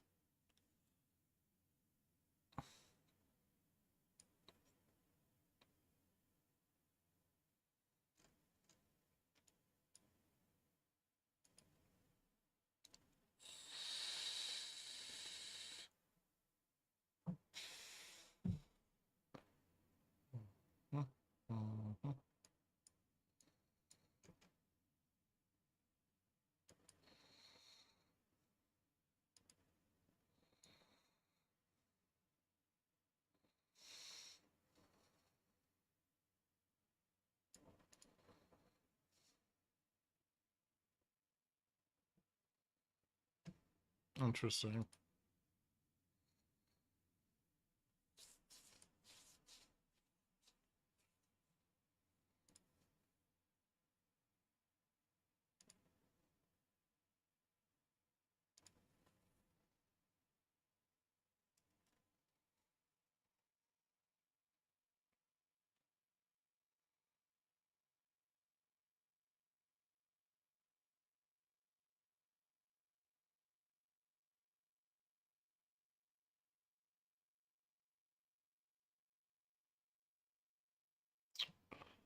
You're the best. Thanks, Lawrence. Is Jensen the second coming? If I buy Nvidia stock, will my soul be healed? What, you want to buy it now at all-time highs?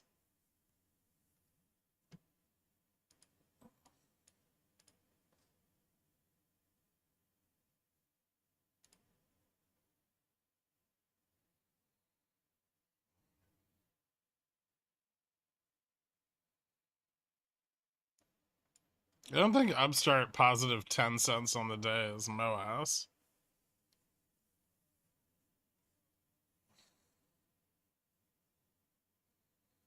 I think it's mostly just some hedging from crossing 35 where there's a bunch of calls.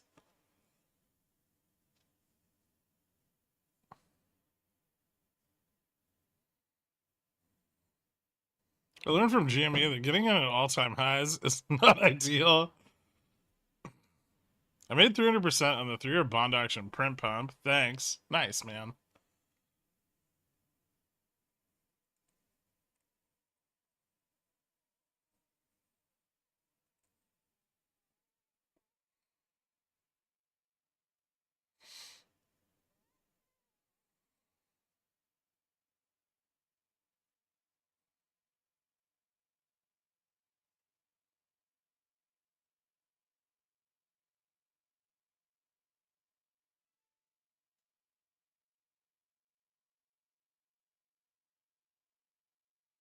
I'm still in with 5-0 DTEs from open.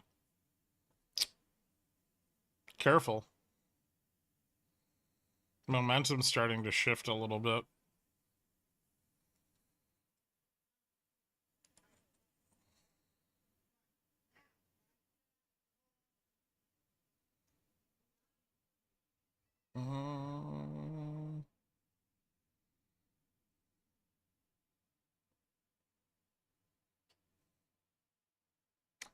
Yeah, it's getting a little bit more bearish. Not a lot. And the MM's still a dip buyer, so it's far from anything confirmed, but a little bit.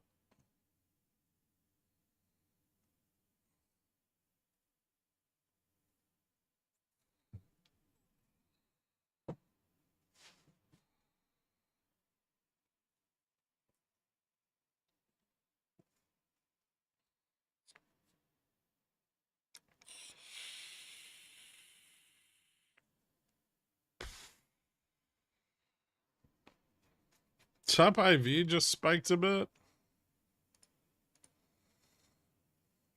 Did it? Some volume on it.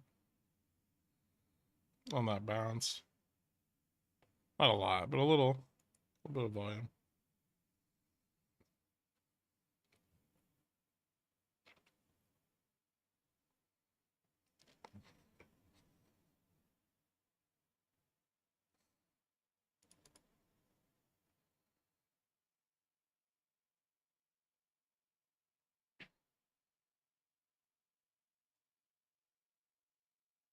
Huh. Yeah, I think if we lost 55 here, and I see vol turn up, that's gonna be kind of bearish.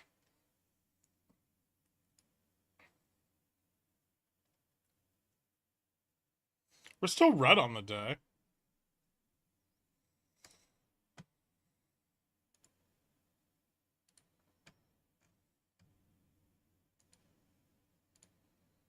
And frankly, NQ doesn't look so hot.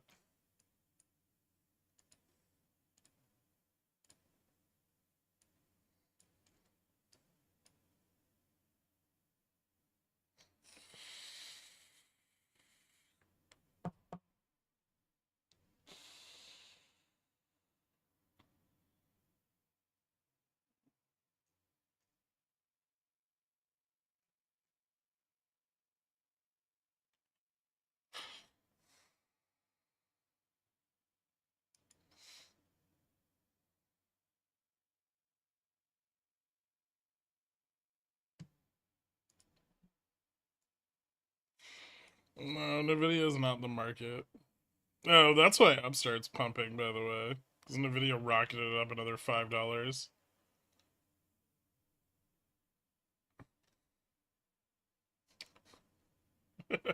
What's 12 billion market cap between a few friends?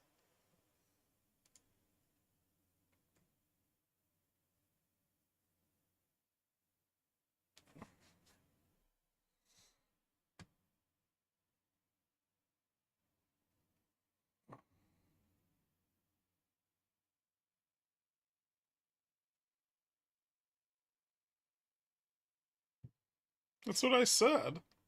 12 billion.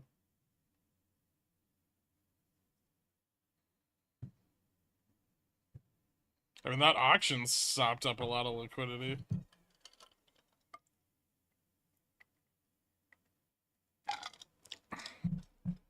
Nvidia Gamma Max, it's probably around like 550 or something.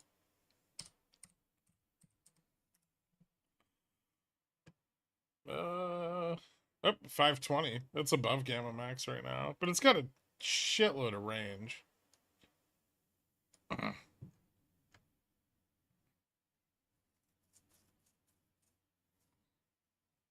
Hmm.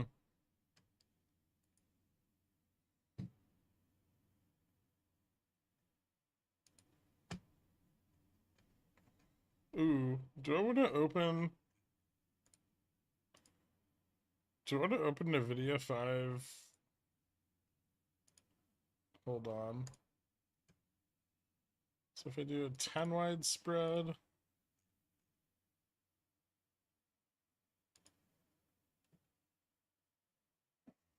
do like 35.25, 400 risk, 600 credit. Oh, if I could get a fill on that for 7.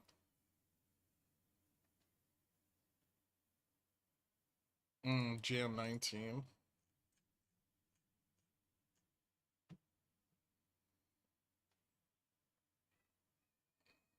Not quite as good.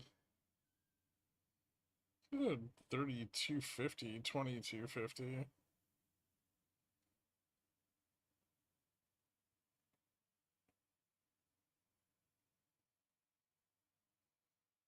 Hmm.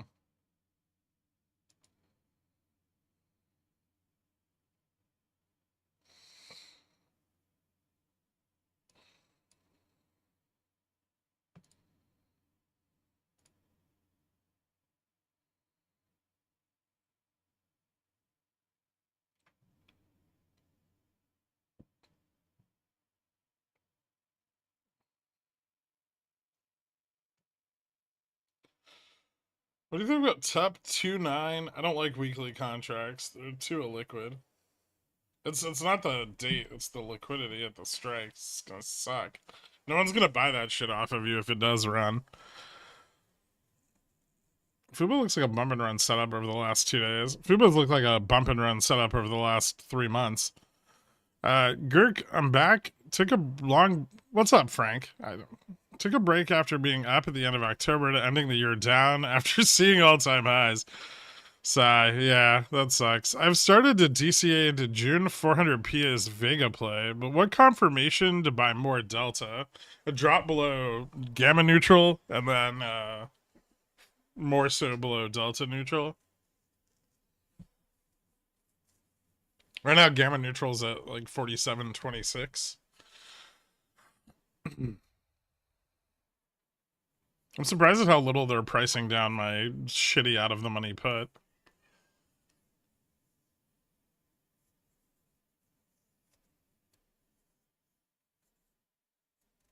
SPX too hot for my small port. If you could please mark the calendar for 10x days, thank you. Noted.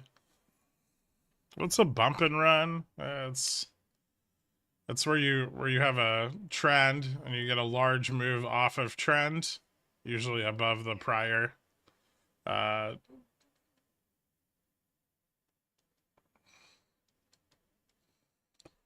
that comes back to trend quickly and bounces and setting new highs.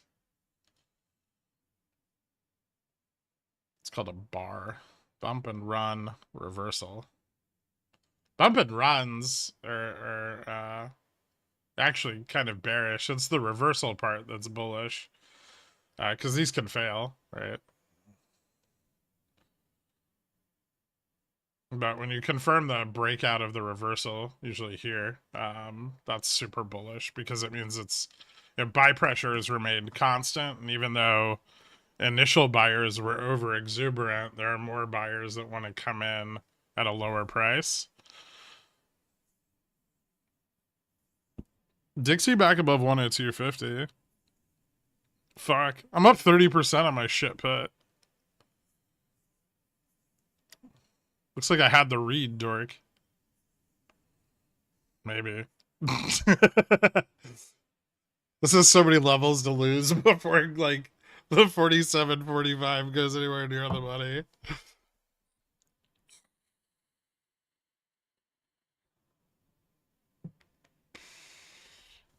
Does Jimmy still hold a place in your heart? I mean, yeah, it always will. It started all of this, right? So, and I did own a lot of it at one point. What kind of development would you like to see next? I'd still like to see Cohen do something substantial with his shareholders' money and not gamble it on stocks, because I don't think he's a very good stock picker, personally.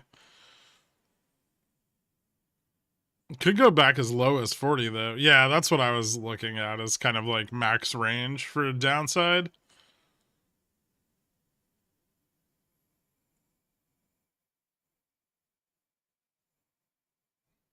F7, 47.10, really 471 on XSP puts. An average cost of 6 cents. I'm ready to rip. Oh, fuck off. God damn. Really? If we have 40 with momentum, that's going to be spicy, though. I just want to lose gamma neutral with momentum. That would be spicy.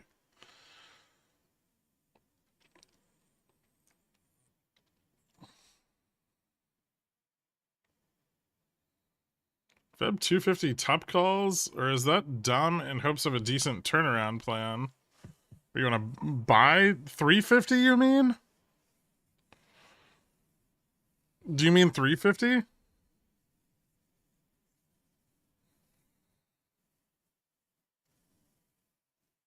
As a ratio, how much more could you have made selling it? I mean, I didn't have nearly as much GME when it was trading at 350 as I did later on. A lot of my shares came from exercising options like through like post after August, between August and like early October, I exercised a shitload of leaps on GME. If I dumped everything at 350, I probably wouldn't have had nearly as much of a position. Um, but I made a ton of money selling covered calls, so that definitely made up for a big chunk of the profitability missed out on the upside. And most of the time throughout 2021 and 2022, I was exposed to GME on options, so I made a good amount of money on the long side there, and then I made a lot of money off of covered calls in 2022 and 2023. It was just in 21 I didn't really sell covered calls on it. I sold them in March, which was ironically a very good time to sell them, but and then spent like 3 months panicking about them getting called away. And fortunately I got lucky and they didn't, but that would have sucked. And then after that, I didn't want to sell covered calls on it anymore because it was just too volatile when it ran, right? And that was, that was before we understood why it ran and how it ran and all the timing. And then once we started to lock that down, I felt more and more comfortable selling large quantities of covered calls on it, which was fine up until recently. In the last like 3-4 months, liquidity in the options chain got so low that it became really, really difficult for me to continue to sell covered calls on most of my position. Sometimes I'd be waiting days for fills, and so I greatly reduced my position size. I still have like 10,000 shares left, but those are just like for fun. And my cost basis is below zero, and it's a lot easier to sell CCs on 10,000 shares than it is 10 times that amount. I mean, you could get the 250C. I just don't understand why you'd buy the call in the money. To exercise it, I guess. At least you brought your cost basis to zero. Ooh, fuck.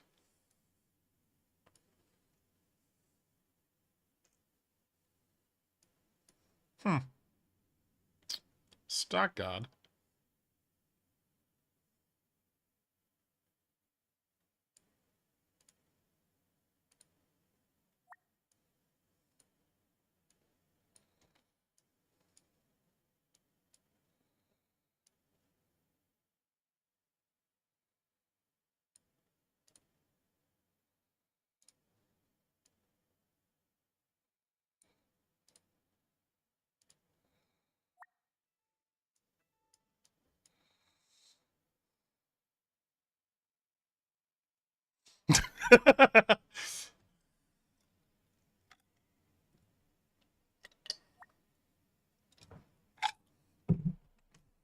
Yeah, I'll take that. That was worth it.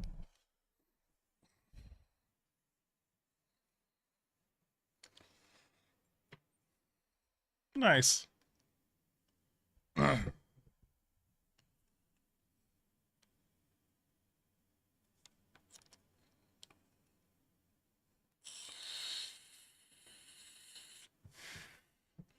No problem. New year, new name.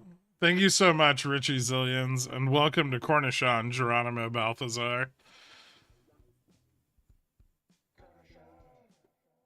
God, the names in here are ridiculous.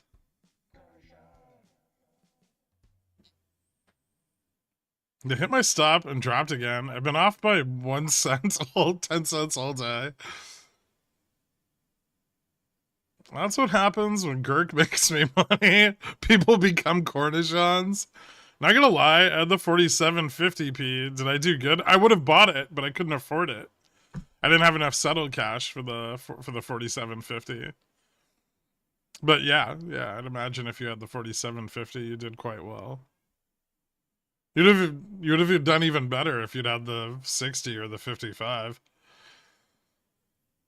I'm sure those saw some ridiculous returns. Have you discussed SRF recently? I'm up 70% on my shares, and I'd like to take profits. Do you still see more upside on the play? Yeah, yeah. I think your uranium's gonna get more and more expensive over the next like 5 years. I'm not. I haven't even started trimming, and I'm up. Fuck, how much am I up? Give me a second.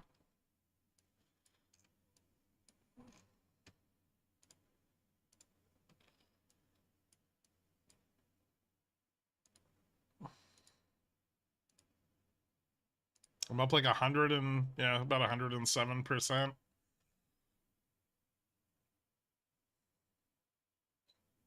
Trimming? Yeah, just like starting to sell for profit.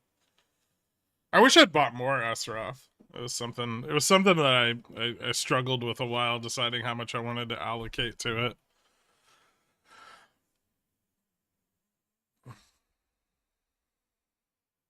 Whatever happened to Plumber Poopy Hands? I don't know. Probably ran off with Hazy or something. I think he got into it with the mods one night, something like that. Started a whole bunch of shit.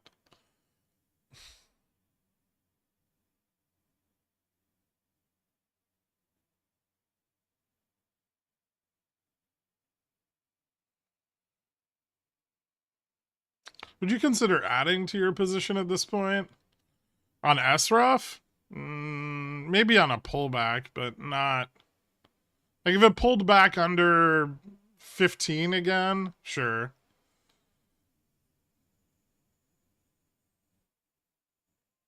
Han's in school, but she's still around sometimes. Thanks, Tom Tom.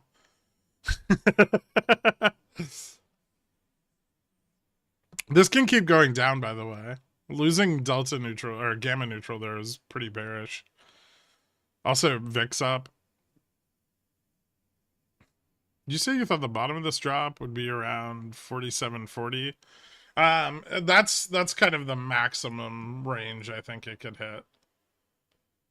Would be like not 47, nah, I would say 47.45 or is more likely, but it potentially could hit 47.40.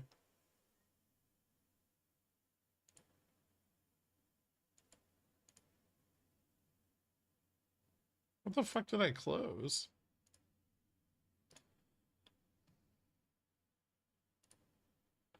Oh, I've still got to read this fucking paper.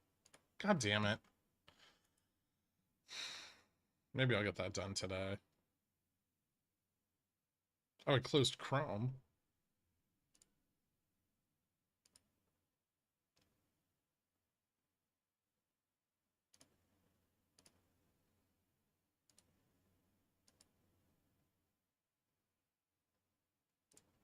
Whoops.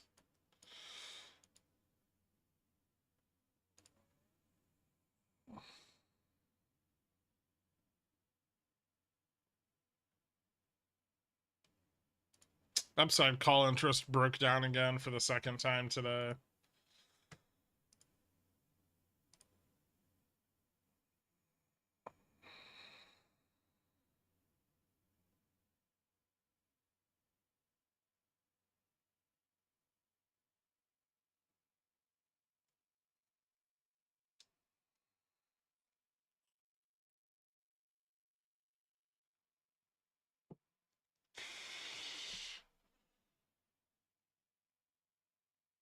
Nope, Surface Murph.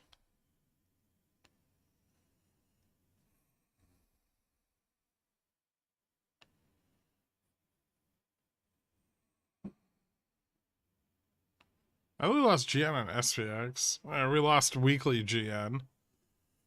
So no, I don't think that's. I don't think, and we haven't lost it by very much. I don't think it's that relevant. We're more likely to chop around it than we are to continue dropping.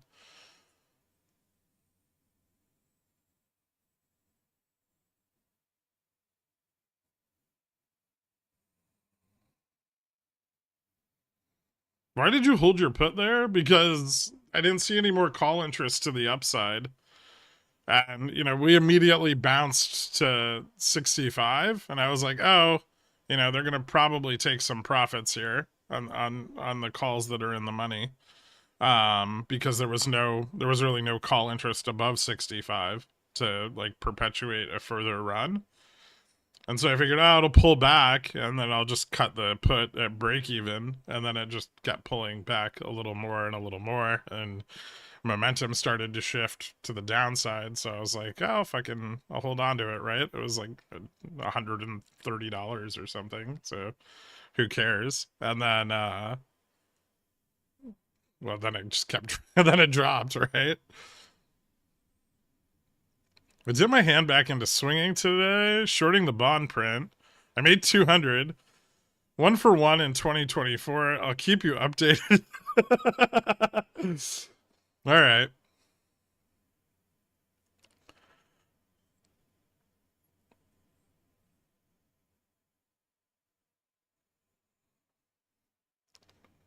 Shorting that prime dealer print because it definitely wasn't the yield.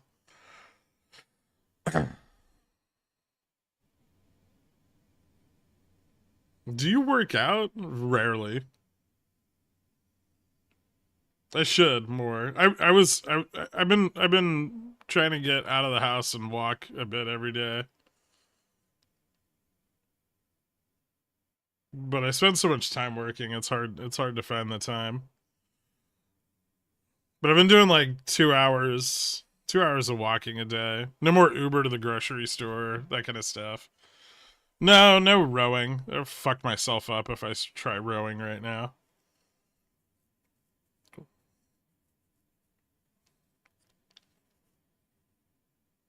I was close to a 30% loss. I saw sold puts closing, so I gave it some breathing room. Yeah, I think we had like fairly similar positions there. Yeah, that's I saw I didn't see any calls coming in, so I held in order to get out at break even, and then it just dropped off a cliff.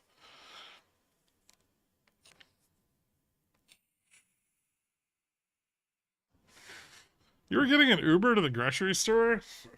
The grocery store I like to go to is not close to my house. It's like 20 blocks away. And if you're walking, that not only does that limit the amount of groceries you can carry at a given time, but shit happens, like your bag will break, you know, and then you're trying to like walk another 15 blocks with like a broken grocery bag, and your shit's falling all over the street. Walk there, Uber back. I mean, if I'm getting like usually if I'm getting a lot of groceries, I just take my car. Um,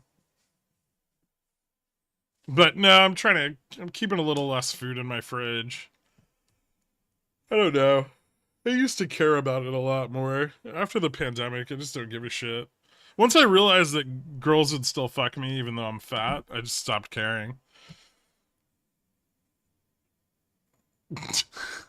I don't know how to be more honest about it than that.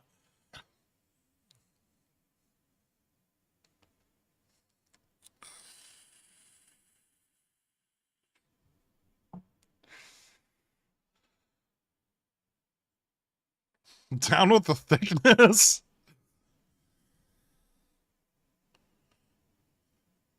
Yeah.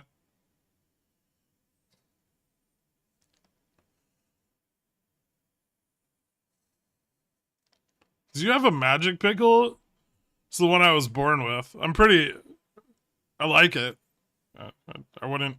I wouldn't want to trade it for a different one.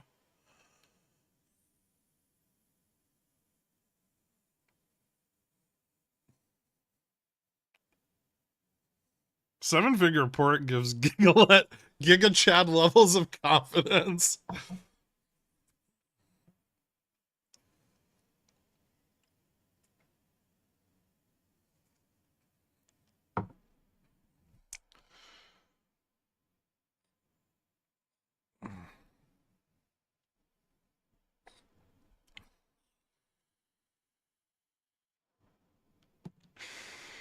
I think I just intermittently fast by nature of my autistic whatever shit I have wrong with me. Whatever makes me look at stock charts till 4 in the morning. I don't know what disease that is, but it's something. Um, that keeps me from eating. I just don't get any physical activity at all. So that's why I've been walking more to try to like probably not good to sit in my chair for fucking 20 hours a day. Obsessive compulsive disorder. It's probably something like that, yeah.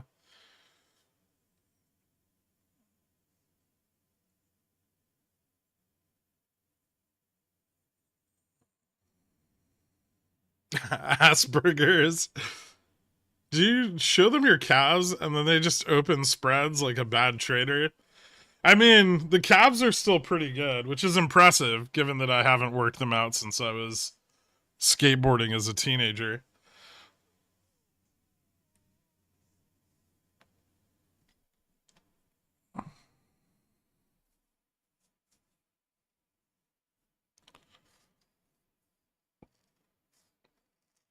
Does that not mess with your glucose level though? What?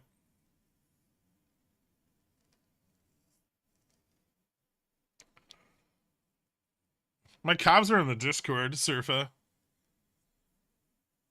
As you gain weight, your calves grow to support the pile of meat you're growing. Yeah, because they have to carry it around. You do that leg shaking thing. Maybe that keeps the calves in shape. Maybe.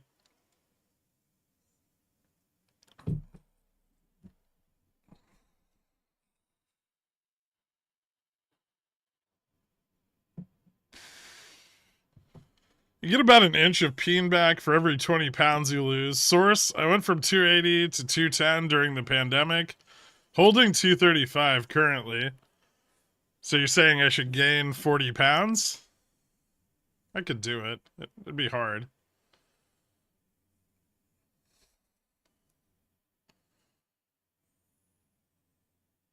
I found walking a lot more resolved a lot of musculoskeletal pain I had from excessive sitting. Fortunately for me, I have a really awesome chair, so it doesn't hurt to sit all day. I just know it's bad for me in the long run.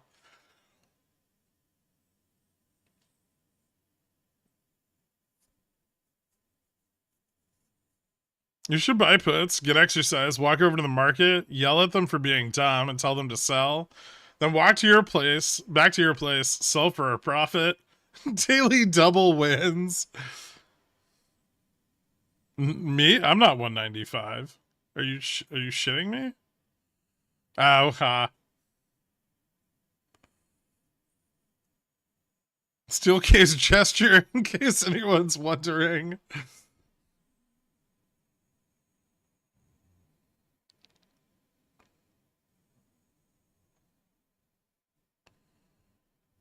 I hope Gherkin never finds out that this is his version of the Truman Show.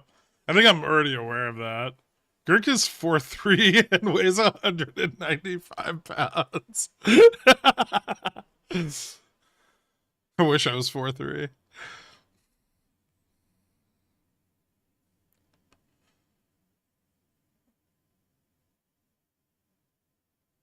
I was stuck in a $70 janky office chair for years because my old company was too poor. Sue them. It's the American way.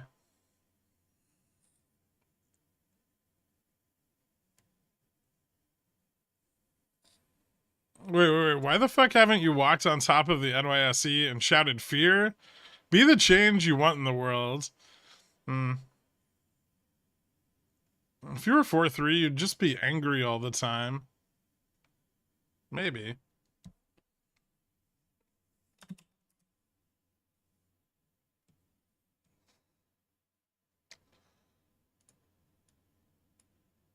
Alright. So we're back to GM.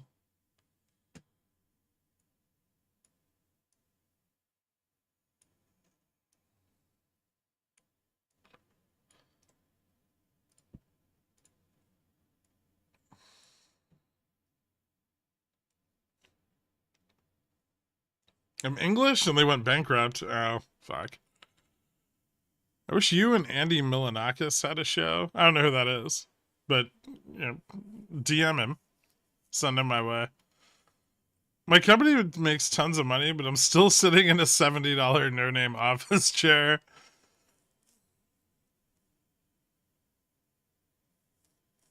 Are there still people on the NYSE trading floor? Yeah. Don't they know you can just trade from home? Nope.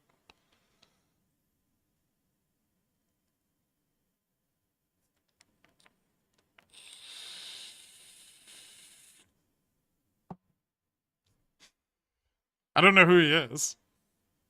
Andy's a 40-year-old who looks 16. Okay.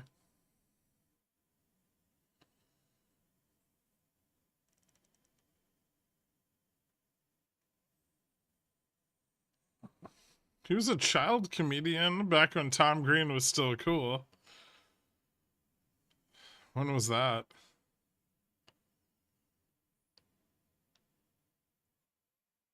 They don't have cash in their hands. No, everything's digital now. There's no more slips.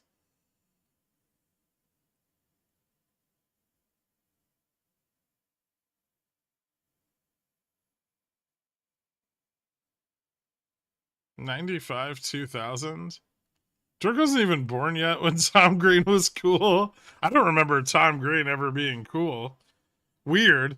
Cool, I don't know.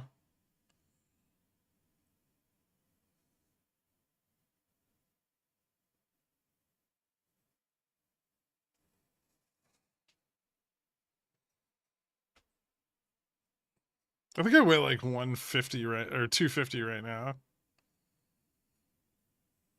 which is chunky for my height.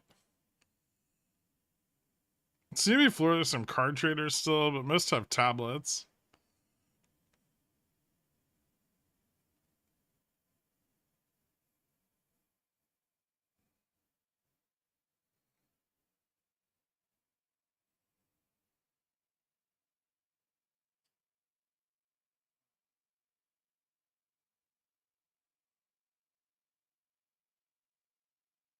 Do you want my height or my fake height? It's only a 1 inch difference, but it matters everywhere, unfortunately. So you're 5'11. I mean 6 foot. My bum is on the Swedish. As you lose weight from walking, if you add a pound for every pound you lose to a backpack or something, the weight loss becomes exponential because calories burned do the same exponential ups. Okay.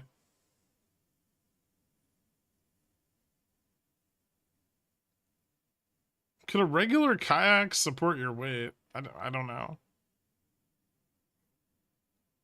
I think I haven't been weighed in a couple days, but it was like 253 at the doctor's like last week.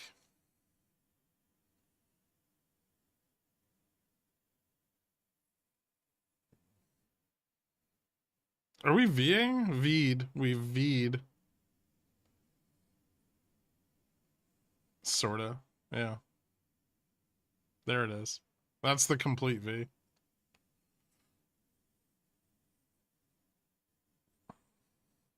A wish? Try child height. 5'7", 170. Caked up at least. Plus you had clothes on, so subtract 10 to 15 pounds. Why are your clothes so fucking heavy? Maybe like 4 pounds. I'm 6 foot 2 inches. Those are separate measurements, by the way. Someone will love you for you. Slow hand.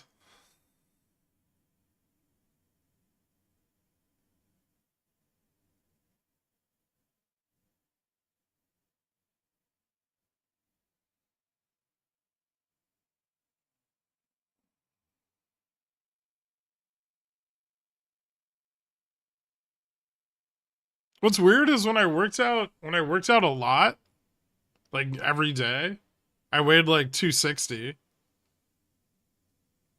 And now I weigh less than that, but I'm infinitely fatter.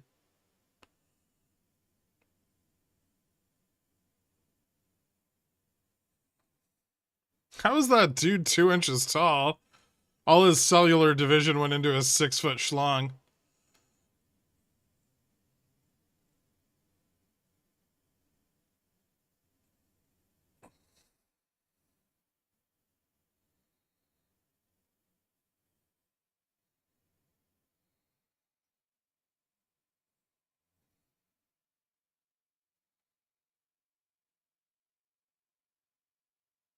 Kirk is 5'6", but the money makes him 6'5".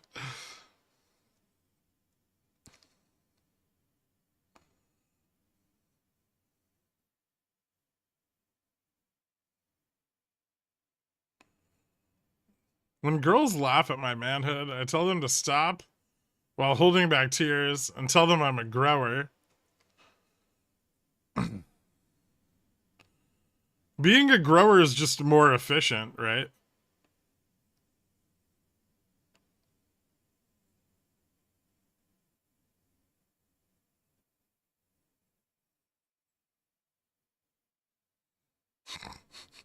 I think the ES seller that moved his lots from 4828 to 4808 on Friday mattered. Maybe, yeah.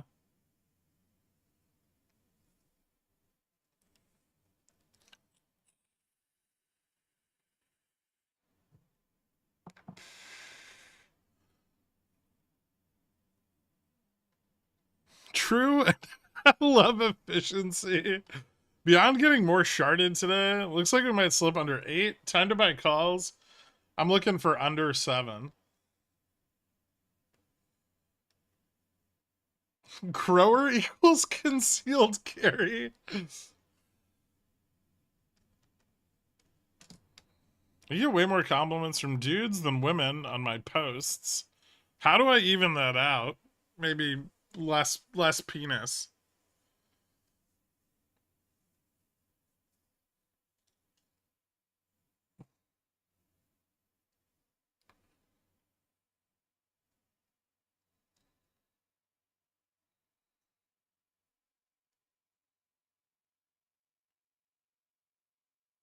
That's the moneymaker, Gherk. Well, then that's you're gonna continue to see a failure to accumulate a female audience.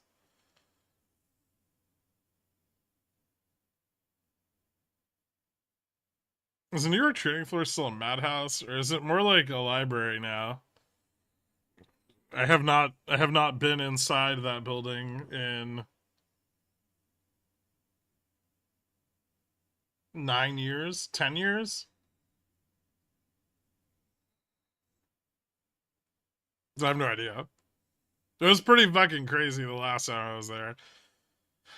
Do you have a potential range target for your overnight straddle? I don't have an overnight straddle yet. I usually do have some kind of plan when I get one, though.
He calls added 47, 65, 70.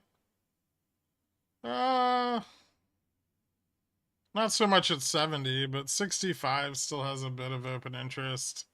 I would say 60 is still a pretty solid resistance.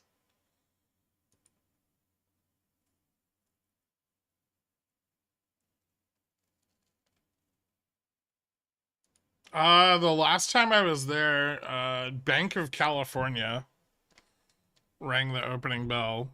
They were transferring to the NYSE. I was working for like a private client that owned an obscene amount of shares.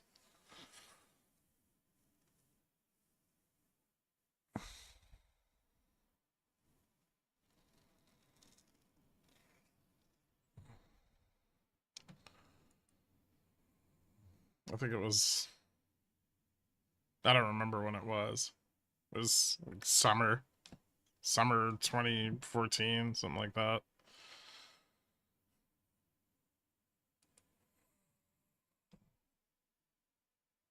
Have you ever met Kramer? In passing.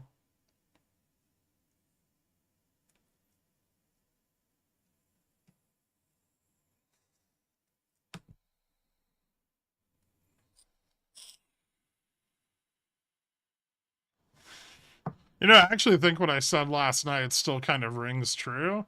Like we dropped and we had to kind of move back up into that range, but I still think there's a pretty good chance we're locked between like 47.50 and like 47.65, 70. Like this is the total range, and then I would say range into the end of the day is probably like 47.55 to 47.65. Barring the last 15 minutes, which can get kind of wild, but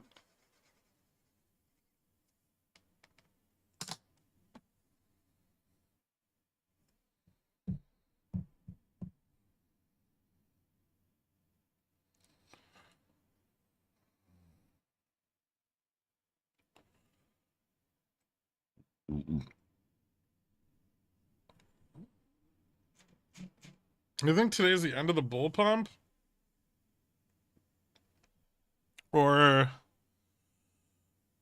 more keep going till SLD? I think if CPI is cool, we could keep pumping till SLD, and we'll see a break of the all-time high. Well, at least on SPX. Do you feel like Nia is getting into a good CSP range? Starting to, yeah.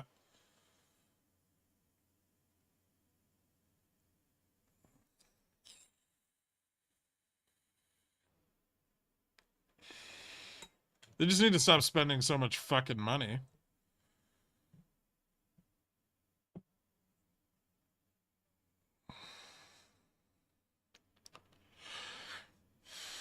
Nvidia doing more uppies right now? Probably. I'm not really actively watching it. Yeah. 541.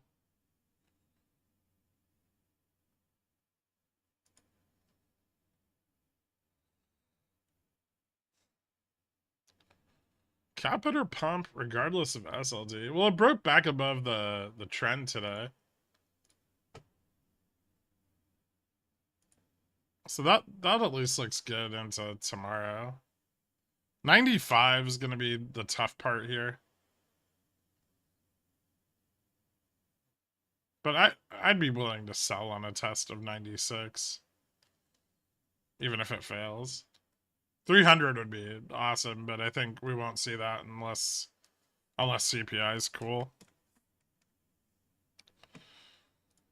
I think there's a good chance that we stay between like 47.50, the majority of our price action between 47.50 75 till Thursday. We may have some volatility outside of this, especially due to the auctions.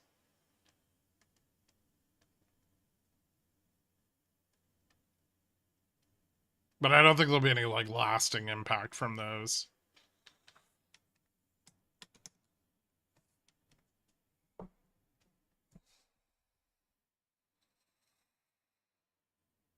I didn't ring the bell. I was just present.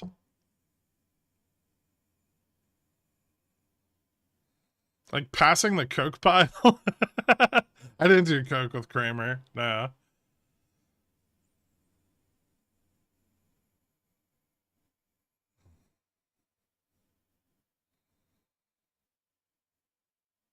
I think I saw him at like an economics luncheon one time. And then I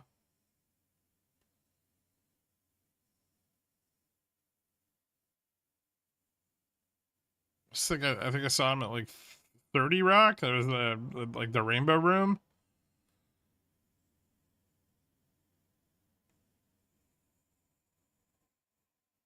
I never talked to him or anything. I just saw him there.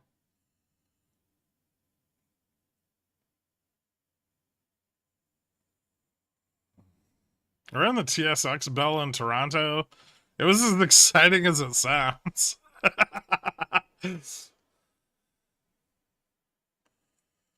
Not everyone on Wall Street doesn't do coke. A lot of people do coke, and no, it doesn't affect their jobs. Well, it depends. If you make enough money, cocaine's just a habit, right? If you stop making as much money, it becomes an addiction.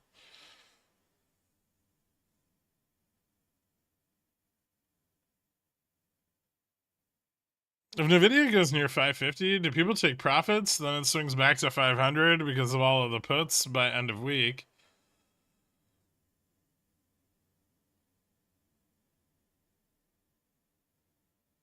No.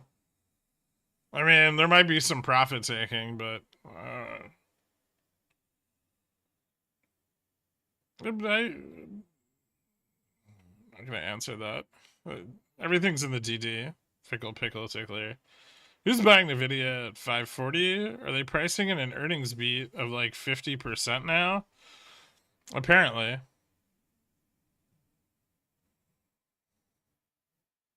A lot of people on Main Street also do coke. It's true.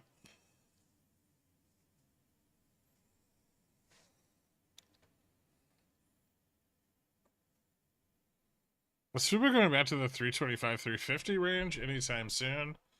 It looked like it was. I haven't looked at it today. Oh, I got shorted back down. Nice. It's not particularly illiquid. They just haven't had a lot of good opportunities to short it because small caps have been overperforming.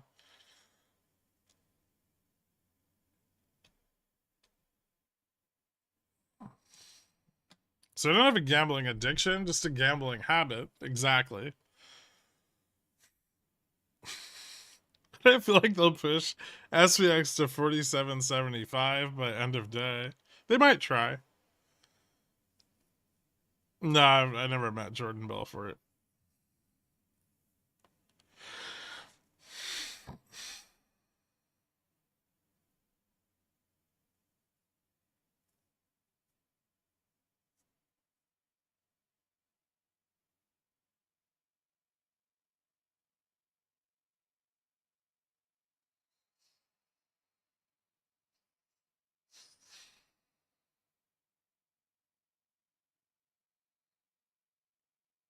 You seem like a Quaalude kind of guy. I don't think anybody is a Quaalude kind of guy nowadays.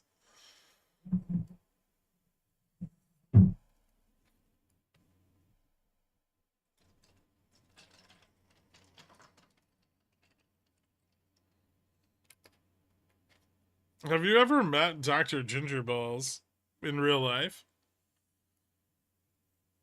No.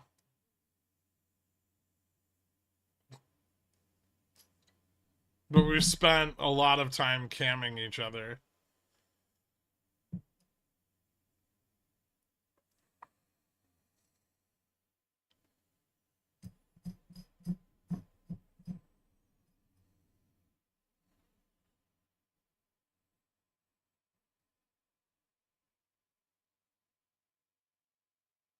If you could choose one Michael Jackson song that describes your relationship with Jay Fresh, which would it be? Man in the Mirror.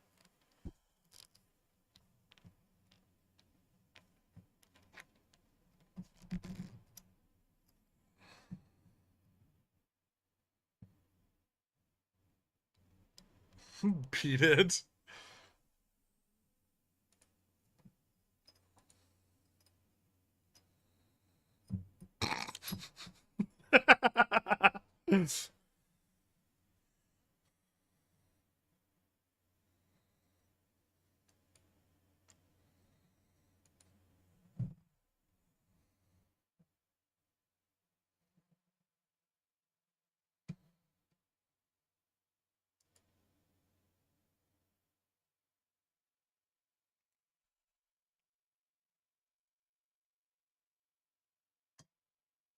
What's fundamentally happening with the price of Nvidia since the run? I know there's news, but is there a deeper mechanic happening here? Yeah. All the 500 and 525 sold calls getting squeezed out. Can we watch the vol short chart on the 1 second? It's that's on a weekly time frame, right? It hasn't moved much today. Negative 39.62%.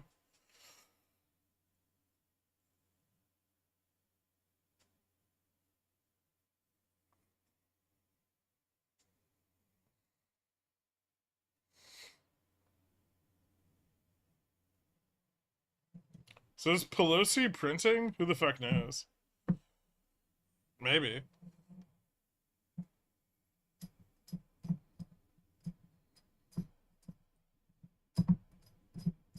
Usually by the time like the public like by the time they file those, they've already exited the position.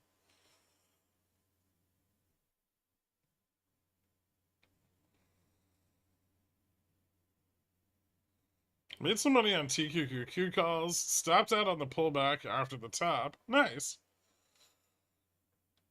Well done. The day's been good. I think I made like 4 trades. One was shit. The other 4 were good, and then I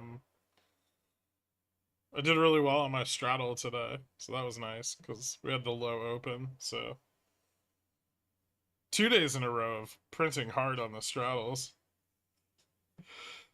Very much enjoying that. See XTX falling back to 50 before end of day, or more likely pump to 75?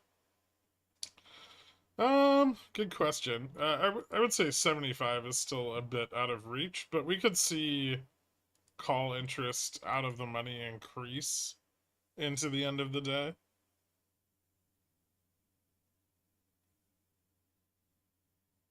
Right now, I would say that we look like we're going to be very hung up between 60, 65. We're probably not going to see the downside of 55. No, okay, 50. Let's see. We probably won't go below 50 to the downside. And right now, we're probably not going to go above 65 to the upside. An hour from now, that could change. But yeah, I would say right now, it's not very exciting.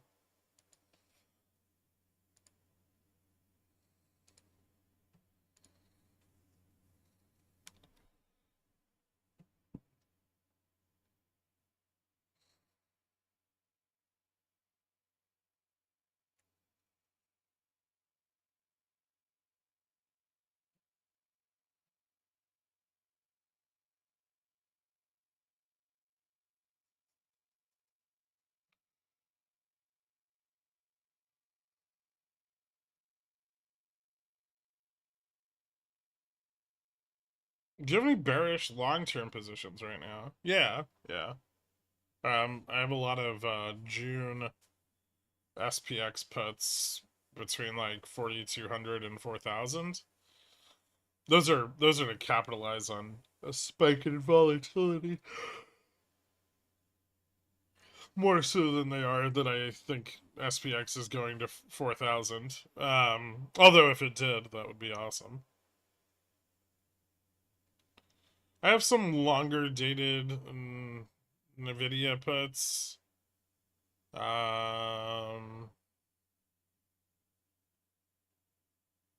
else? I'm still short Costco.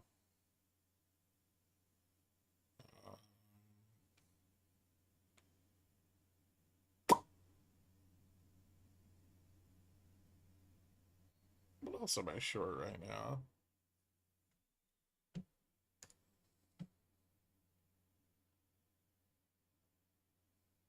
I'm short Netflix, but just some debit spreads.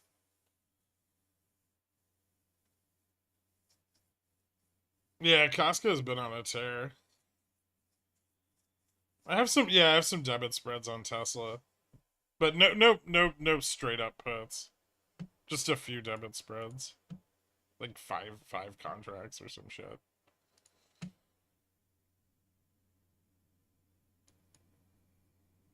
Netflix I'm still waiting on.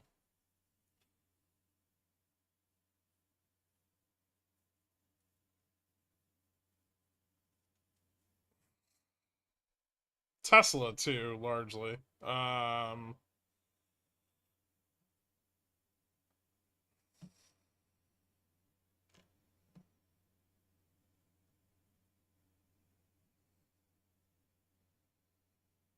Did you see they found an iPhone that fell from the Alaska flight? Totally undamaged, still with 50% battery and in airplane mode.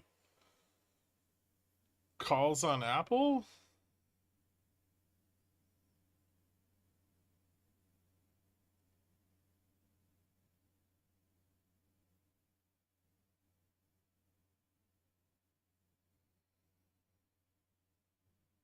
It's the titanium, bro.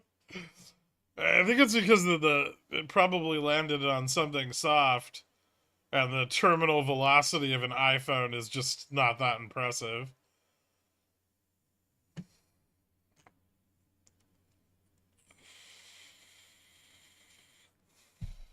They should just make a larger iPhone. Like make like a 42-inch iPhone and then sell it to Boeing so they can use it to plug the hole in the side of their planes.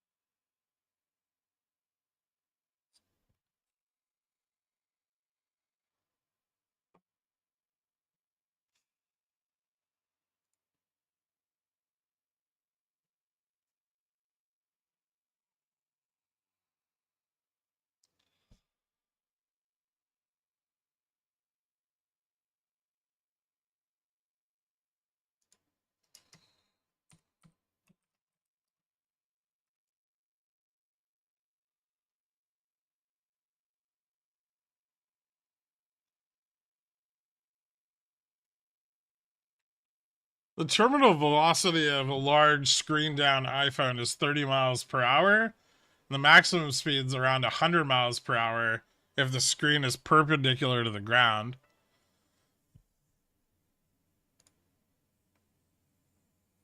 So the terminal velocity of a tumbling iPhone is about 70 kilometers per hour.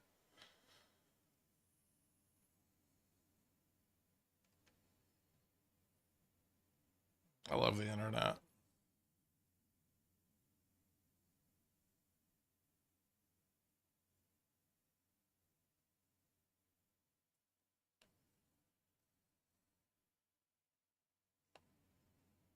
I've thrown mine harder than that. No wonder it's fine. I didn't realize that you were both a urologist and a professional baseball pitcher.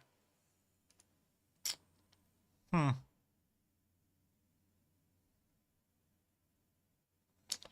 That looks like de-risking. Dork! They're de-risking short puts.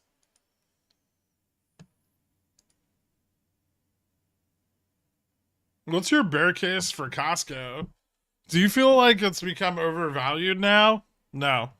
I have two bear cases for Costco. One, Don Duck refused to set stops on his position or to scale out of his position. And we both bought Costco last year around like November. I think he got it a little later, but um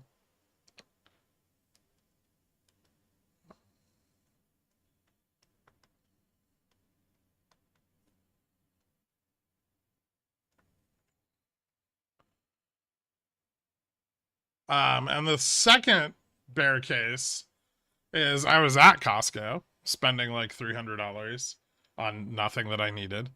And the guy in line in front of me said to the cashier, "Hey,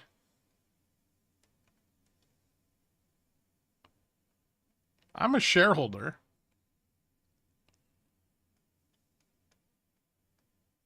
And I want to let you know that you guys are doing a really great job." And that was the moment. That was the moment that I knew that boomers were way too enthusiastic about their Costco stock. And I sold my position the next day and bought puts. So far, it's paid off amazingly.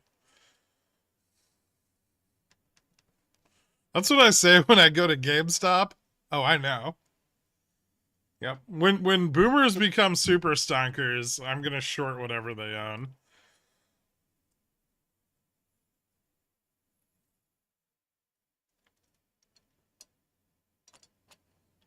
Did you ask him if he DRS'd his share? I didn't.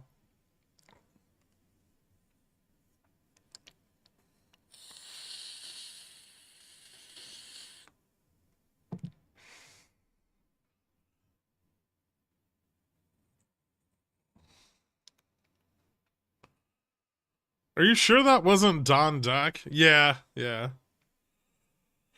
He wasn't carrying any guns, so that was the first sign.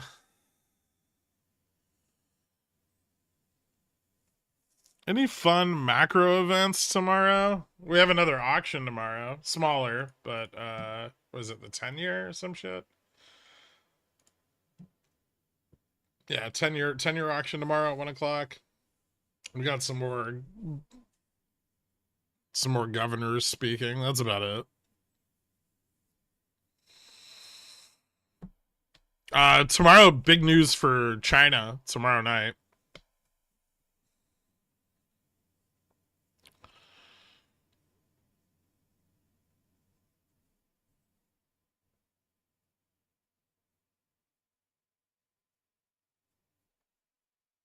U.S. wholesale inventories are tomorrow too, 10 o'clock. Nothing in the pre-market though.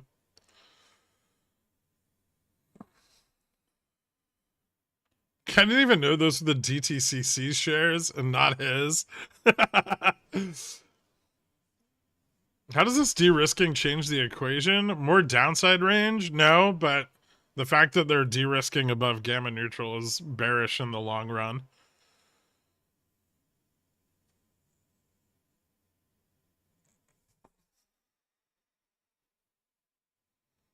They're de-risking sold put. Shouldn't we be falling harder? No, the above GN, the MM catches the knife.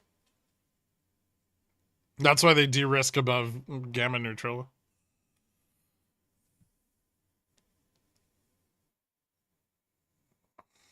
Does this move indicate upside is now compromised a bit? If we continue to see it, we've got 2 instances now, so I think there's a possibility that it's something that we continue to see. I prefer they swallow the sword, but whatever. This move indicate that the upside is now compromised. You ready for 2 sigma move to 47.90? No.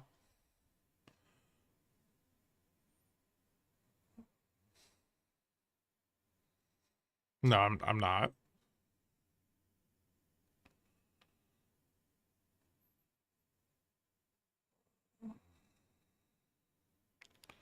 Are cat call spreads and IWM XRT puts good hedges for each other? No. You'd probably expect Caterpillar to move more in line. Probably you'd see Caterpillar move more in line with IWM. I would say like long cat, short tech or energy would be a better hedge. Long cat, short treasuries. That'd be a good one.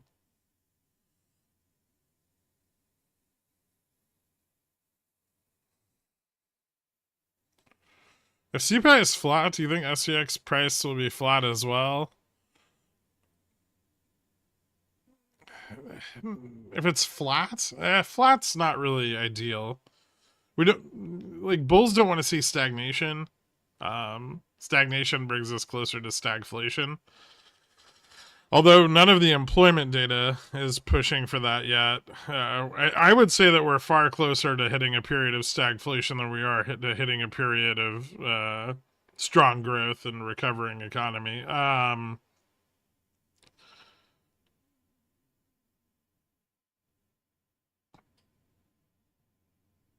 But I think flat would be kind of bearish, like maybe like down 25 BP, just not very bearish. Maybe like 25, 30 BPS down.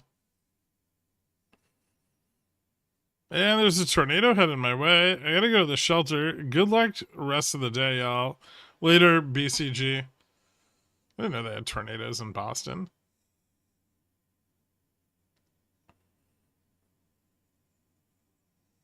I'm ready to sell. CSP is 2 to 4 months out tomorrow, and a company I think is undervalued, and then watch it be delisted.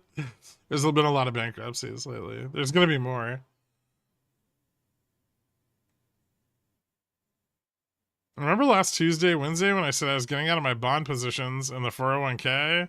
How was my timing? Pretty damn good. That's about the time that I sold my duration stuff. A couple weeks ago. Yeah, right before the end of the year.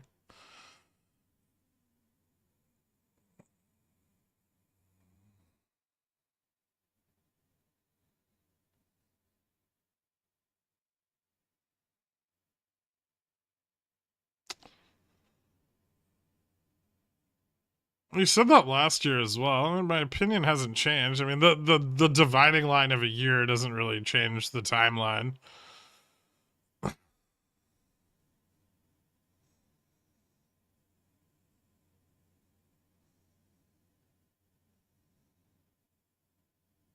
Still don't have an all-time high.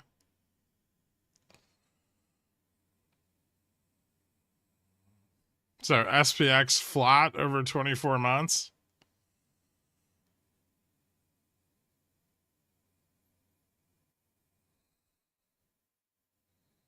I think I'm over leveraged in Vega plays. Over 50% of my port is in them. How degen am I? I don't know. Is your port two Vega contracts and then another $10,000?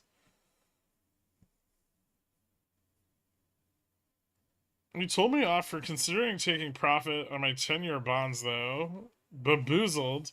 When was that? It definitely wasn't at the end of the year.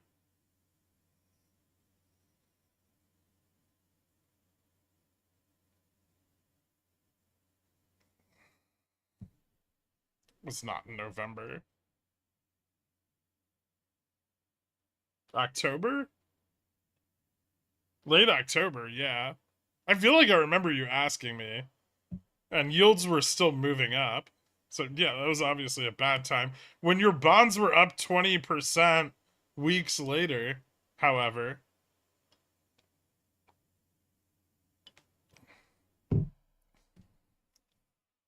And you, end quote, you have 10 years. Why would you do that? Yeah. You do have 10 years.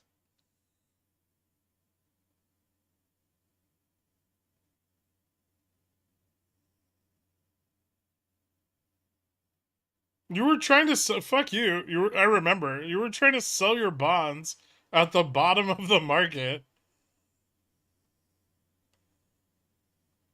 The fucking the yield on the 10-year was still above like 4.5 at the time.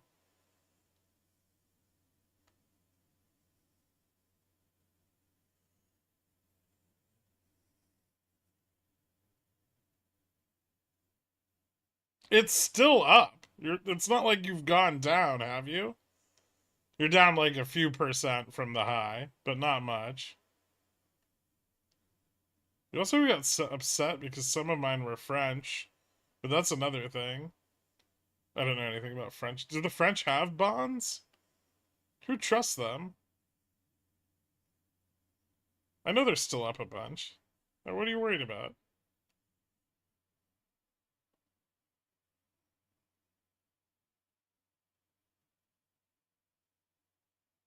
They're called oats.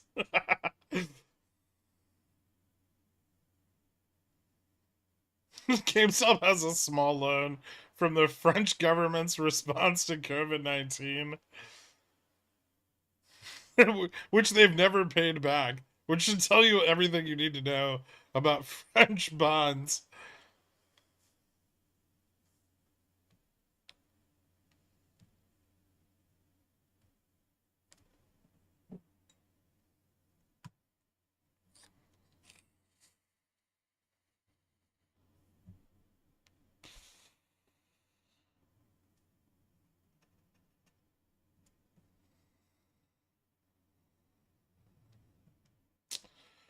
What spread do you own on Netflix? I have 75 70s, and they expire on the 19th.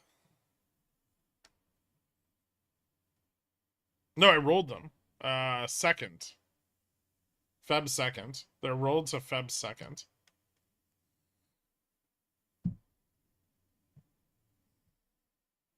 Is that the right date? It's whatever the last contract was. I think it's the 2nd. Yeah. Feb 2nd. 2024 is still the year of the bond. 20 years still outperforming the SPX.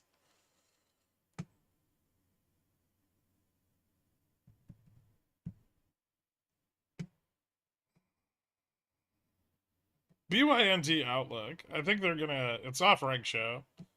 It didn't have much of a bump yesterday, barely any. So I expect we'll see it continue to be shorted until they run out of liquidity, which they still have a bit left. There may be some volatile periods of covering on the downside, but I'm targeting like under 7 to enter long positions with theta. Actually, there's a little bit of a turnaround in maybe they don't have that much liquidity at all. So liquidity is already kind of starting to turn around into the end of the day today. It's tough to say. I mean, it could hold 8, and if it holds $8, it may run sooner rather than later.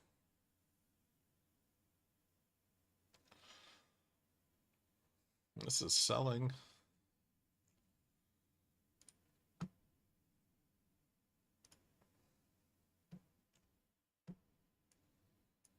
There's a little bit of covering on the ETF there.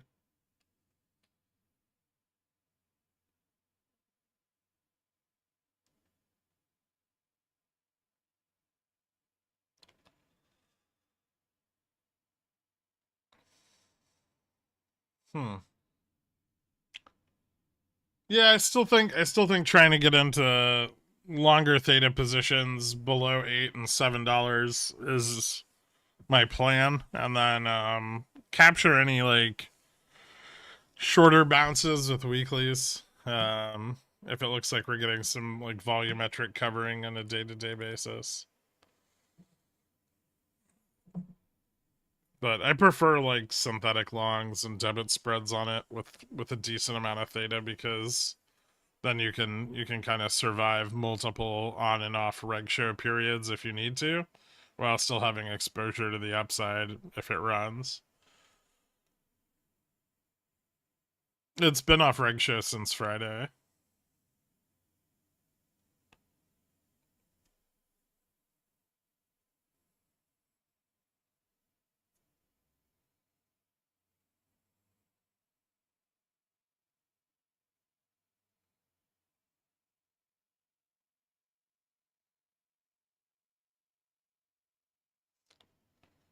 I mean, if you're deep enough in the money, you have intrinsic value and the theta won't matter.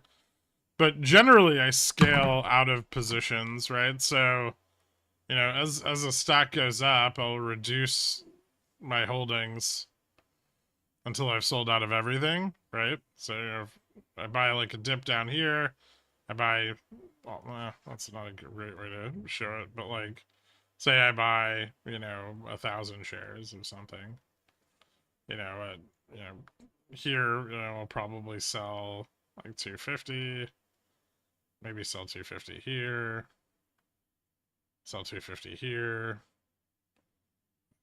sell the rest there. That kind of idea.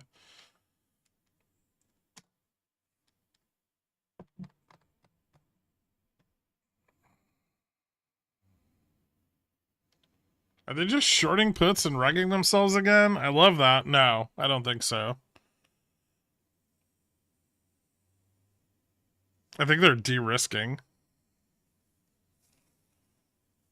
The last dump came with quite a lot of movement in the in bot to close puts, or it looked like bot to close puts. The first one's a bit mixed. I'm not really sure on that one, but the second one was definitely buy to close on puts.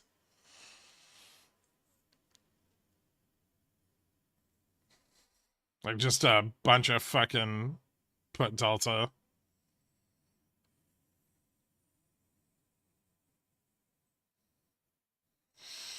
I have an education budget at work that I can use for courses or conferences. Any fun, interesting events in derivatives? I hear EQ Derivatives Vegas conference is fun. I have no idea. I don't pay attention to like what derivatives conferences are going on at any given moment.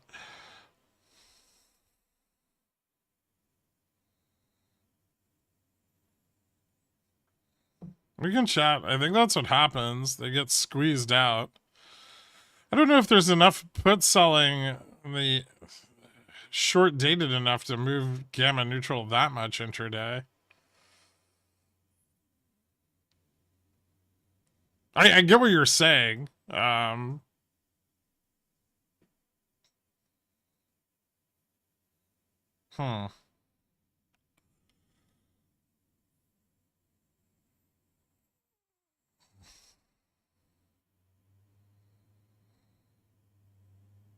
Actually, in the last 2 days, I don't think we've seen all that much put selling, which even leads me to believe even more that we're seeing de-risking of short Vega positioning. Also, why the fuck would they be getting squeezed out of like, 4,500 puts on fluctuations in delta neutral, like intraday fluctuations in delta neutral?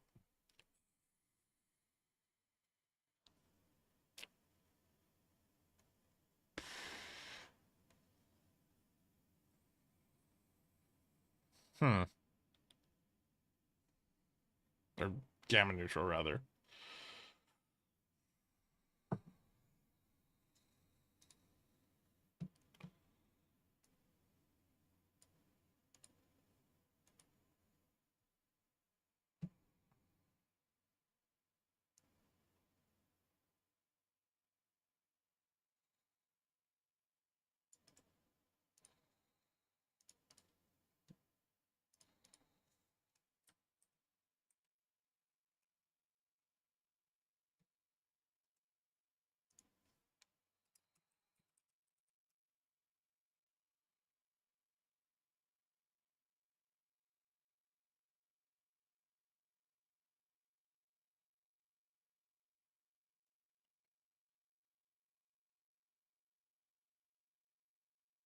Off ratio means bullish chance of covering.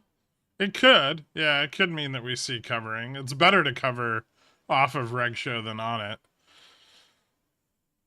because you can simultaneously short and control vol while covering, which is not really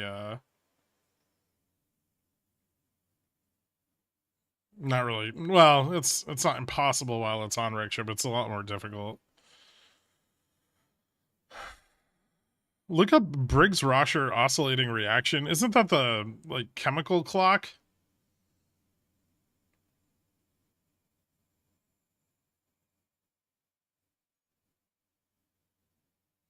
I remember that from like OChem or something.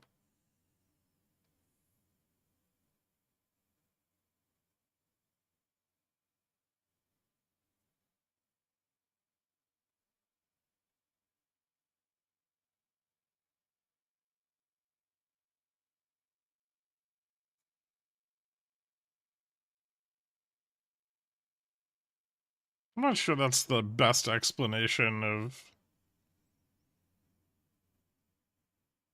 Hmm.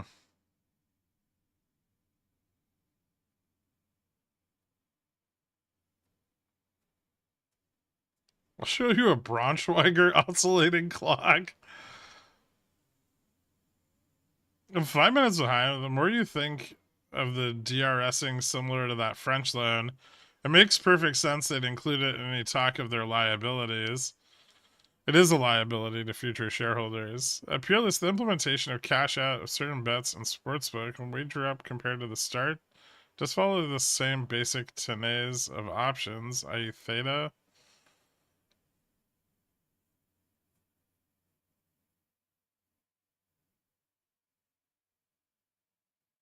I don't know what to talk to. I'm so tired of YouTube ads about the Black and Latino obesity epidemic and lack of access to anti-fatso medication.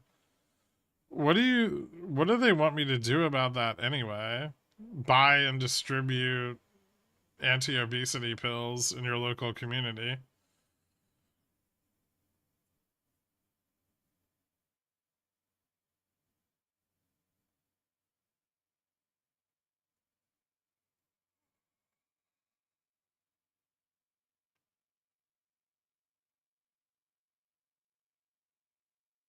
It's a French word. 1 second, guy.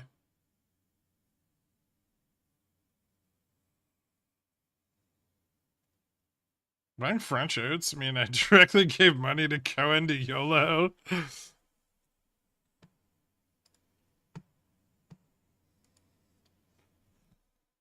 gonna have people out there dumping Ozempic into reservoirs, doing God's work.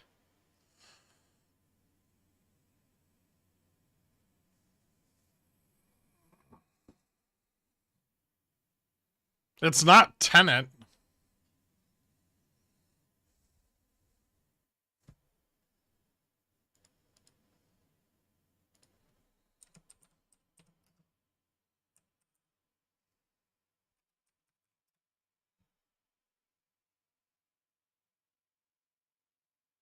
Gross.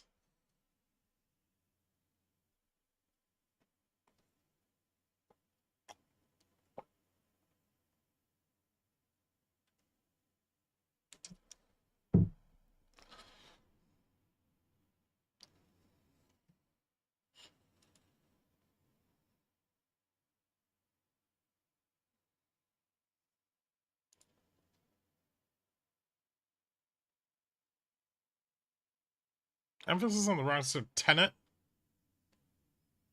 I don't like it.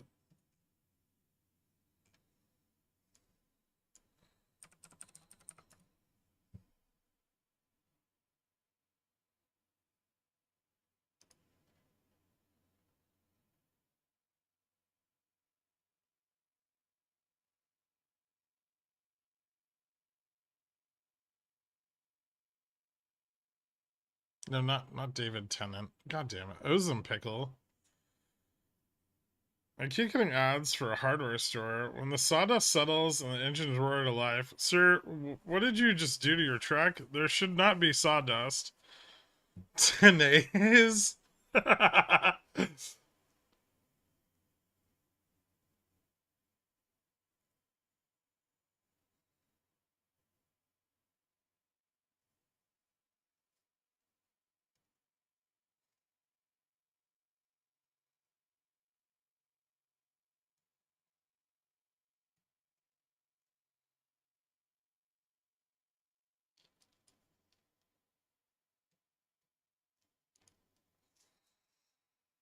Hmm.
Play the access to your wife song. Thank you, NW. If I can find it. Is it this one?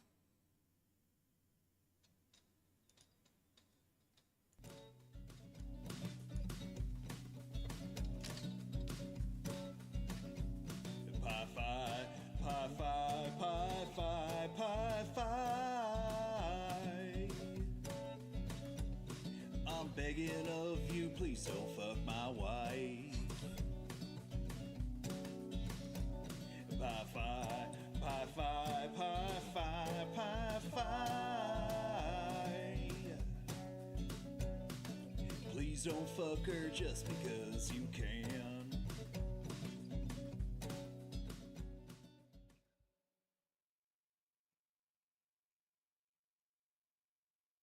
Well, now I don't know which one it is. If it's not that one.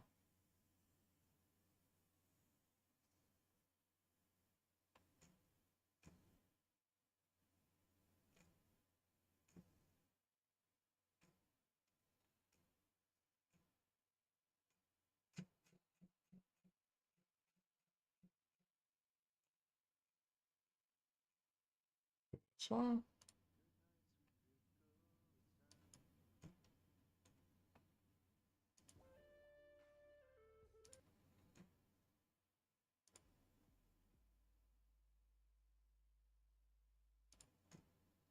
hmm.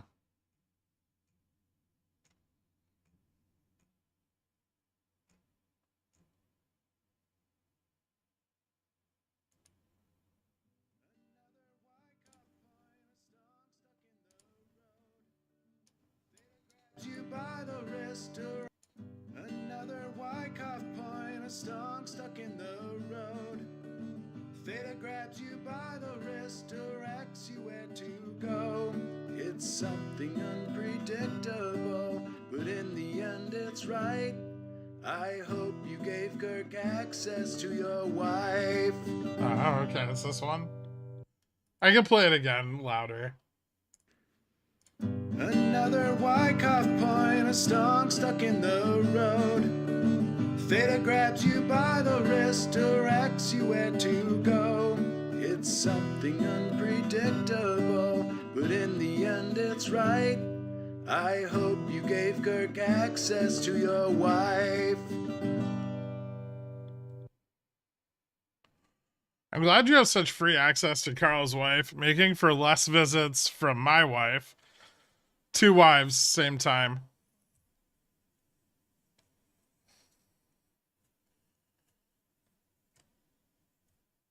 I'm gonna need some magic and close SPX out today at 47.55.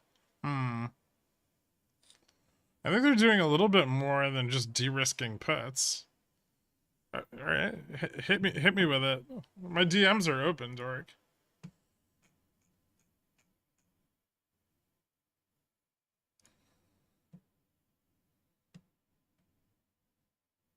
I didn't write that.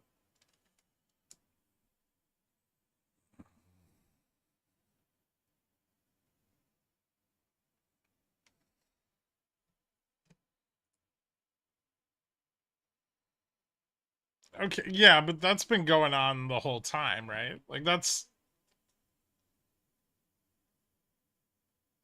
because if you're short vol, you're short treasuries as a hedge.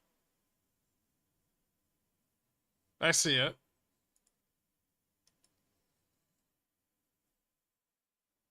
What the heck was that song? That's what it was. You're just gonna ignore my free chat? I didn't even see it. What? Oh, you're still a member? I thought you were protesting membership. Pepino, you're the breath in my lungs, the batteries to my rubber Peter, and the strength behind my bearded warhammer. One love.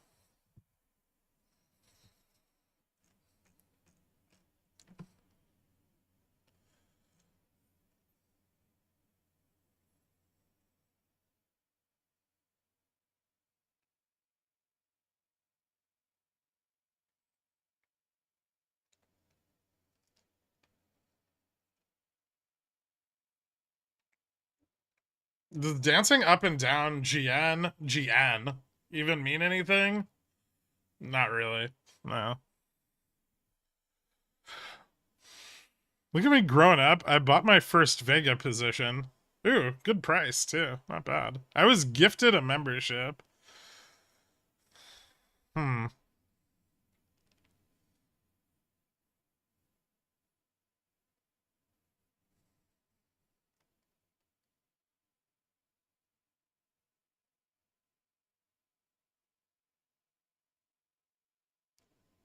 A really easy number for GME to obtain and delay to. Are you guys still talking about the fucking DRS numbers being reported?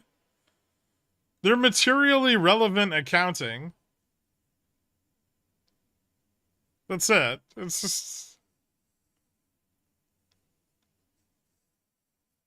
There's a substantial amount of the float that's registered. Boom, reported.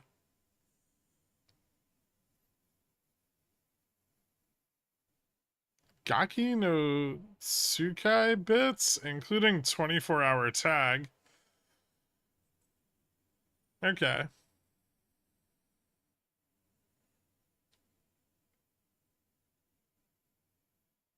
No, I don't think it stands for that, Kendra. What is the 4750 bottom looking like? Any chances in its stability? It's held up so far.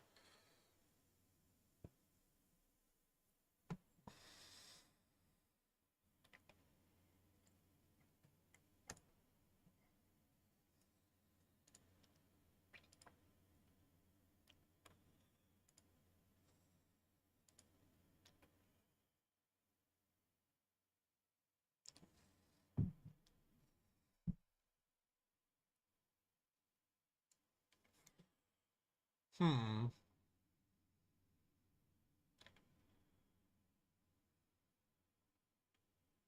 Although if we lose 50... Curious.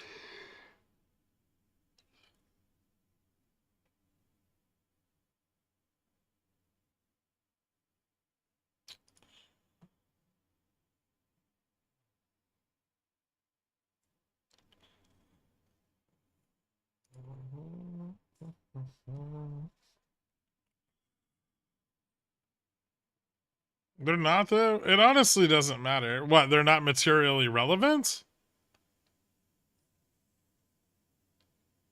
It's like 20% of the shares outstanding. Or 25 or something like that.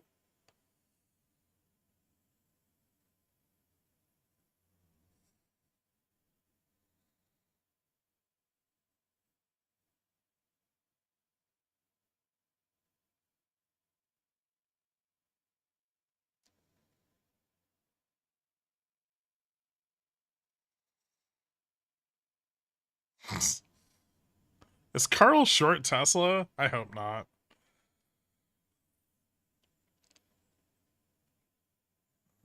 It feels like it's been way longer than late October when VIX was last up at 20.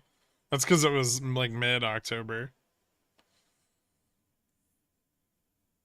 How many more days can this yield curve be inverted? 1,000. On a serious note, Parmesan cheese makes tube steak stronger.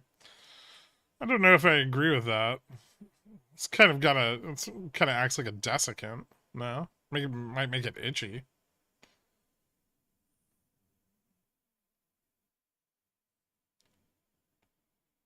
Well, hold on. Are you grating it? Or are you like using shavings?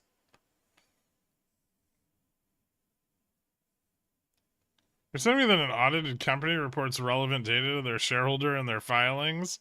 Believe it or not only their current shareholders, but potentially future shareholders. GME 10 DTE 1350p, too greedy? Yeah, it's not enough time. Also, why out of the money?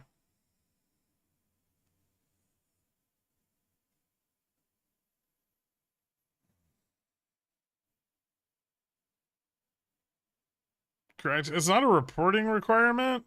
Then legal puts it in?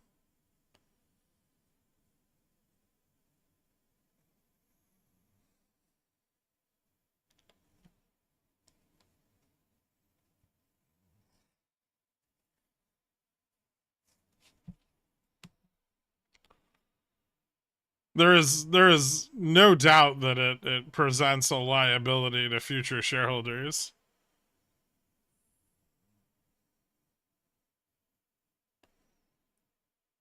So if the accountants aren't ensuring it's there, then legal is.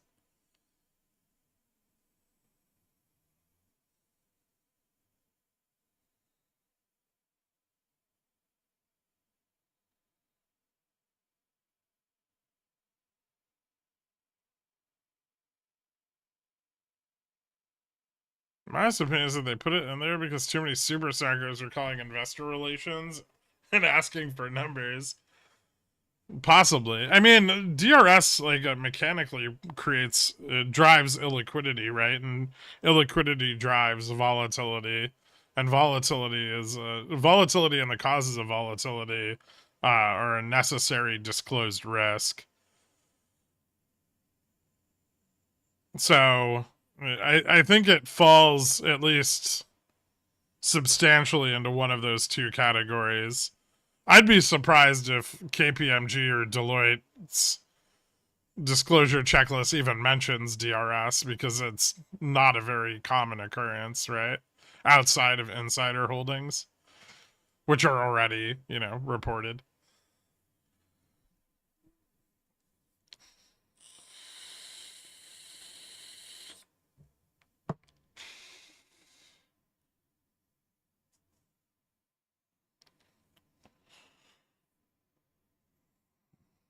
No mention of DRS in the checklist. Yeah, so it's either, it's either up to the accountants to report it, right?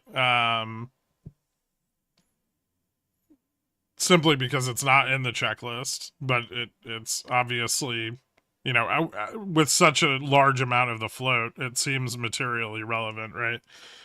Or it's legal ensuring that it's part of the disclaimers for future investors. Worked for Deloitte, it doesn't.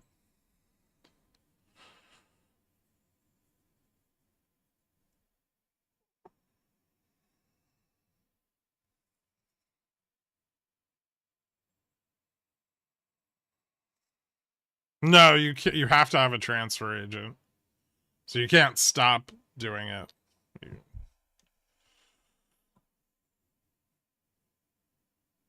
They could switch companies.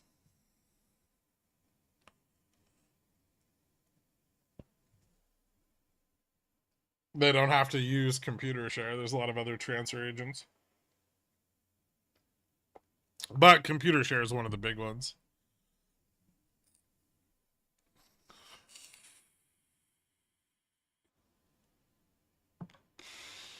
All I'm gonna say is computer share stock was the real MOASS all along. It's like one of the best performing stocks of 2022. Do you know today is the 741st day after the sneeze? Nope, don't care.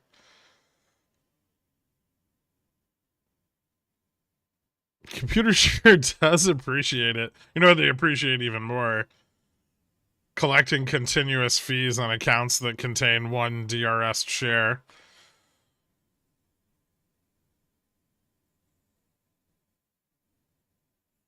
Flaccid into close, chance of that, or there's still enough out of the money call interest at 60 that we can move into the upper range before the end of the day.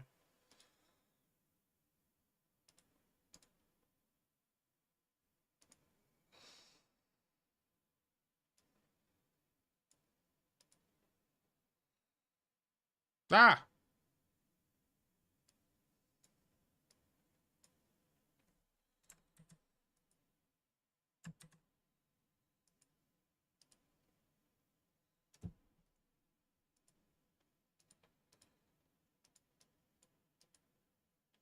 What the fuck?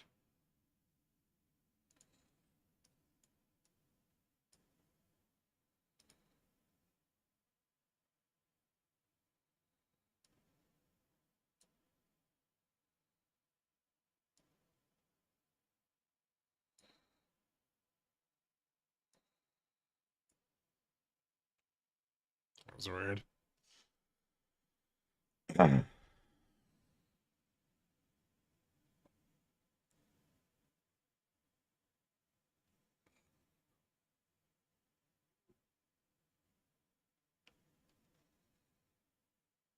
Odds RC YOLO GME's cash into CS shares is definitely not zero. If he did that, I'm literally never gonna talk about GameStop again.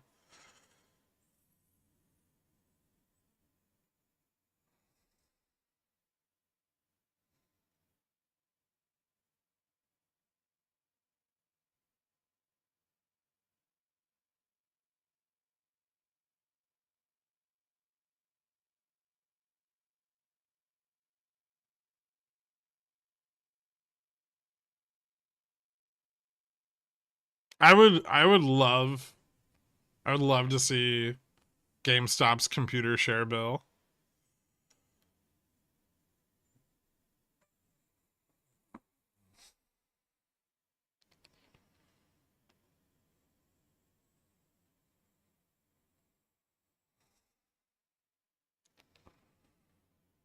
V Part 2 Electric Boogaloo. Maybe.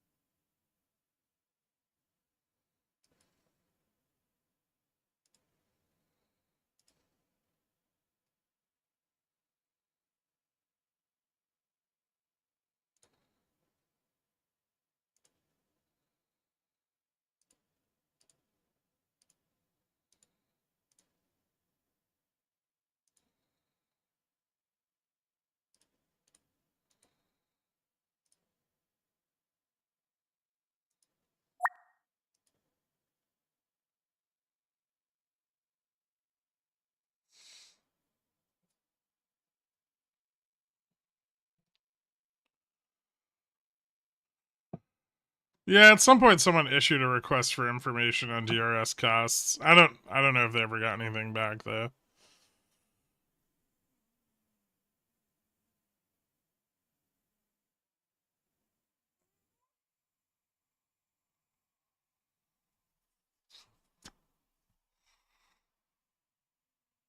RC should spin off his own transfer agent company. He really should.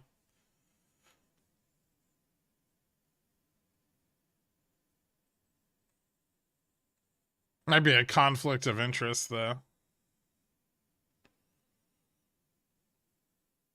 We started being successful at cover calls last year when the volatility dried up. I got my cost basis down to 20-ish, but it's stuck there now. Yeah, this last run up on GME was a good opportunity to sell some cover calls.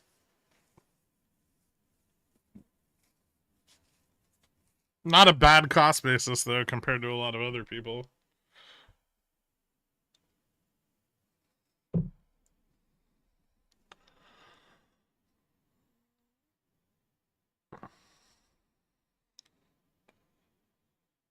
Yep, AMD keeps going.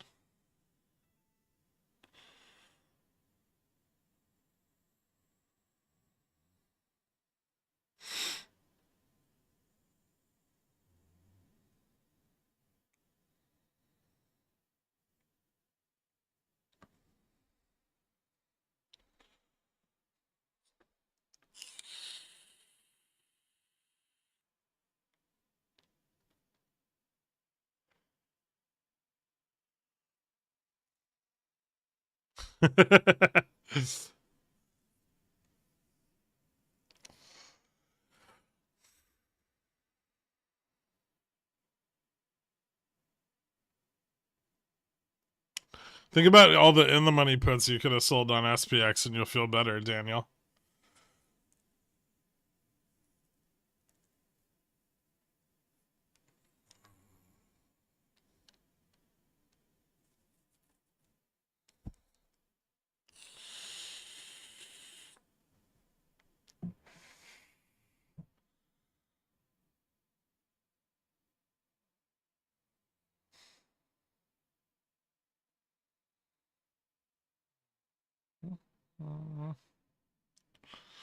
Cat's picking up a little bit of volume.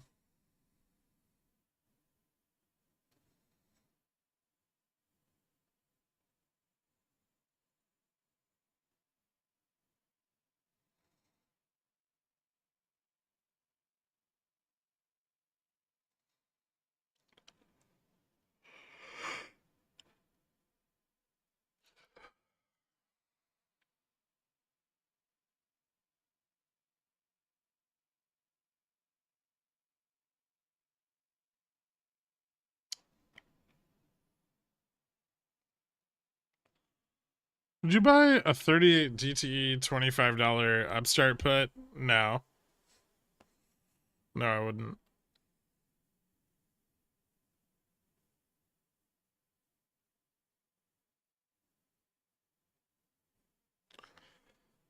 God damn it.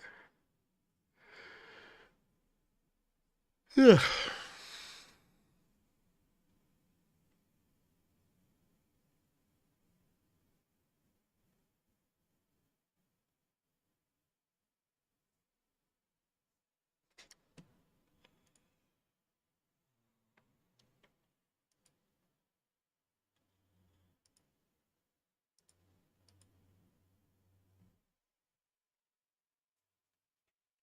You're using the word nosedive really strongly there, Dork.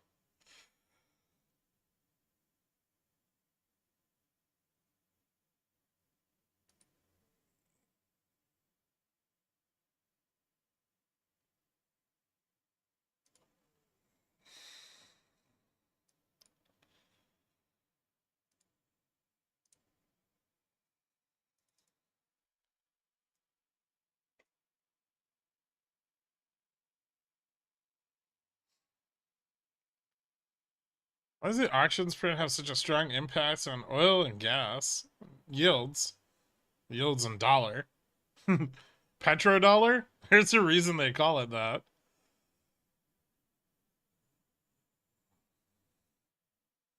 Tesla 240 end of week.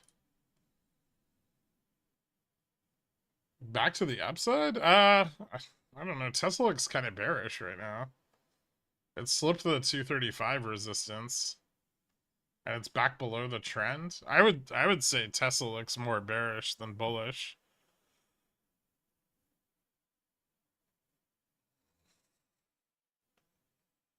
If it's gonna find a strong bounce, I would say it finds it lower around 230 or 228.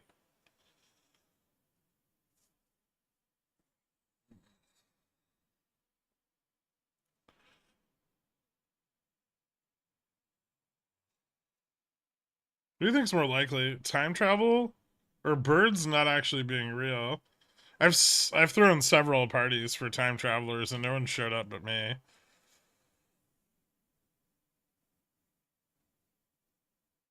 Oh my god. Dork. That was a funny joke. It was.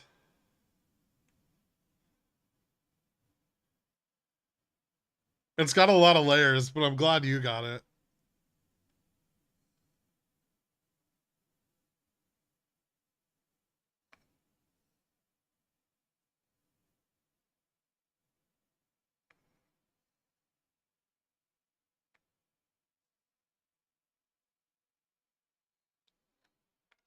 Stolen from Hawking? No, Hawking actually threw a party for time travelers. I'm not sure he made the joke, though. Did he? He might have. I don't know.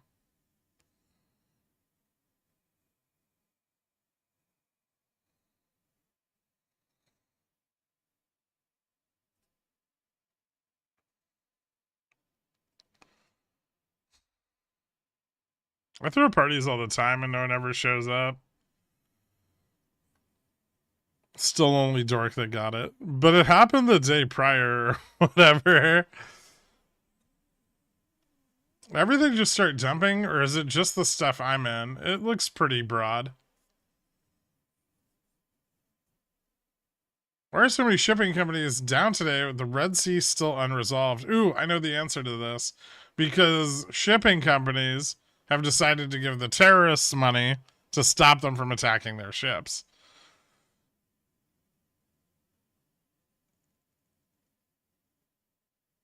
That's disgusting, Thunder.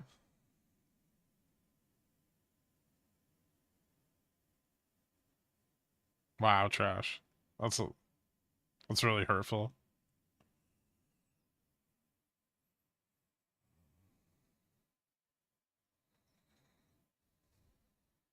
We don't negotiate with terrorists as a country, but they're private shipping companies. They can do whatever they want.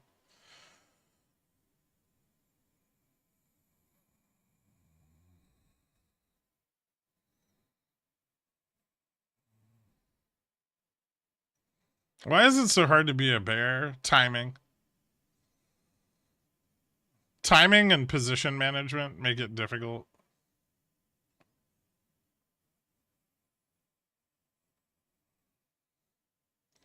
So wait, that's all you have to do to stop attackers? You just appease them? Why hasn't anyone done this before? Uh, they definitely have.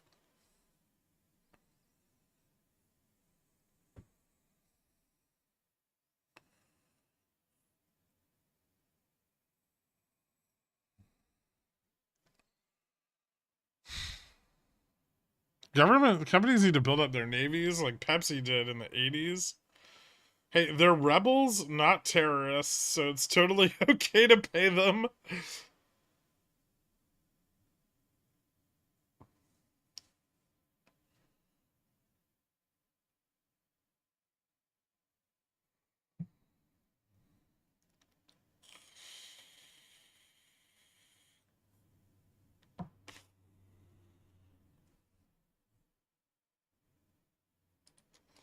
Shipping companies bribing terrorists, same like Jensen circumventing chip export restrictions. There's some similarities.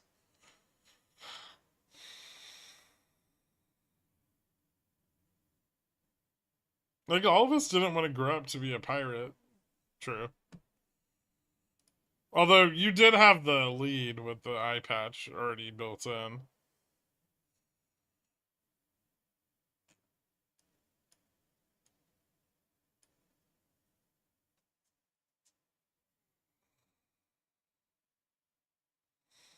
The MM's gonna dump the hedge on the massive 60-65 bull call spread soon.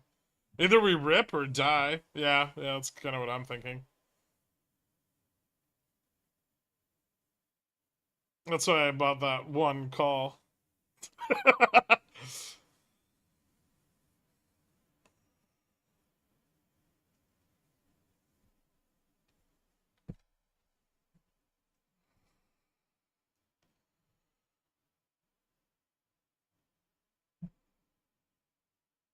What's up, man?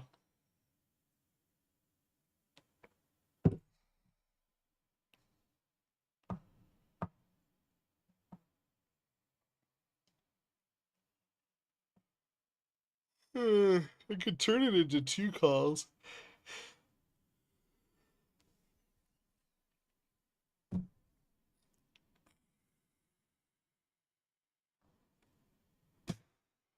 No, nothing's particularly getting spicy right now.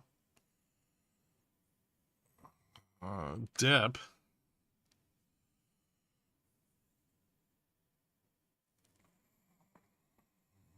I'm alright, man. How are you? Make it 2 calls. I don't want to.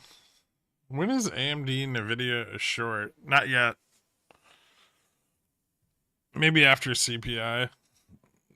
But I would probably wait until closer to OPEX.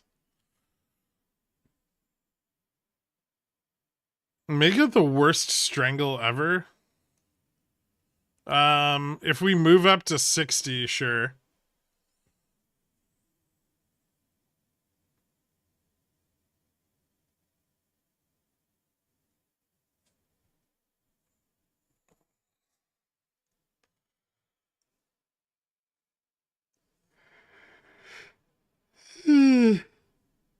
Fuck, I'm tired.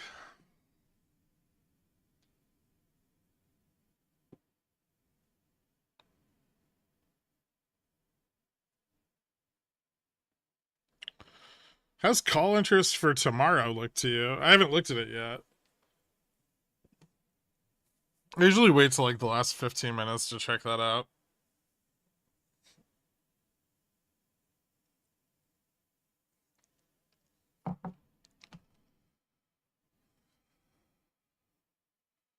How long will it take Short Vol to make crypto bros cry? Probably not that long. Gold prediction.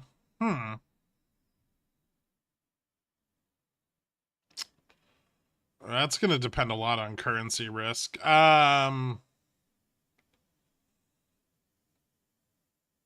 I would say in the back half of this year we're likely to see gold move to all-time highs again, or well, higher than all-time highs. I don't know how much. It'll really depend on how much currency risk presents itself over the next like 6 months, but if the Fed really does start cutting rates and Japan really does start raising them, we're gonna see central banks lean more into their gold longs than they already have. That'll drive up price.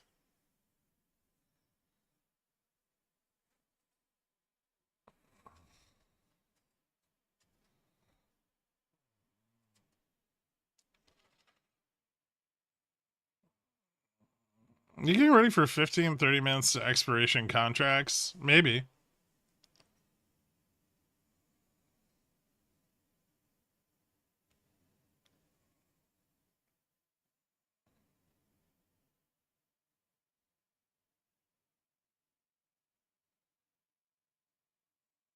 What about gold when you can just buy Costco? Not the same. Actually, Costco sold all their gold, like, they sold all their gold in the dip. 47.50, please. No. Well, I mean, we kind of tested it there, but I think we're going to go up a little bit now.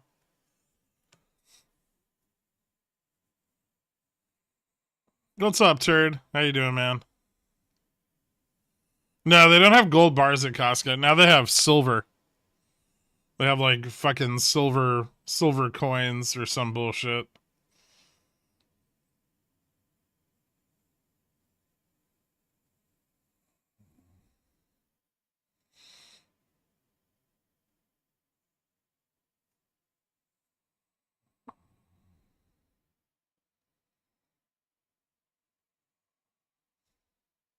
Where are you from? I'm from Pakistan.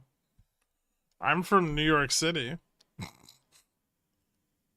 If you get bored enough, would you look at WLLW?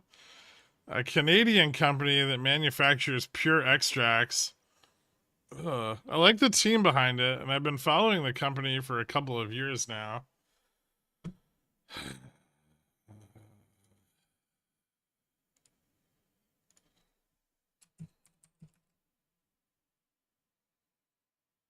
Their shares are 9 cents.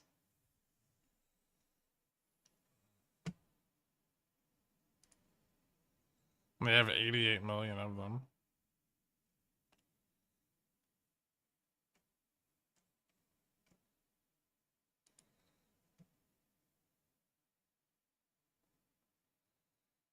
And they're trading above book.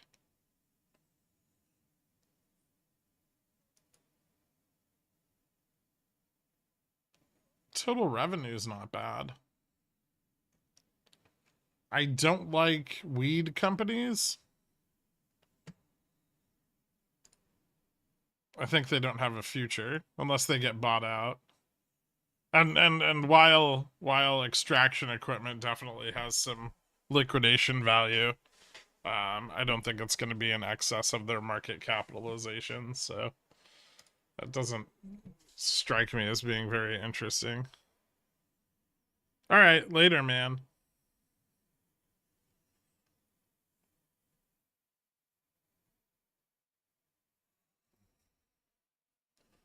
Buying gold at Costco? Do they sell covered calls too? No. Will you debate Chem on what? I don't know. I don't want to. Why does everyone want to have debates? Who cares?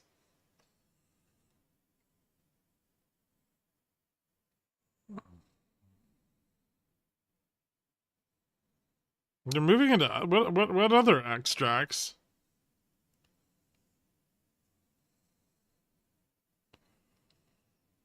I don't think I think JFresh's current approach is correct. He doesn't have any reason to talk to Chem. You guys just want drama. That's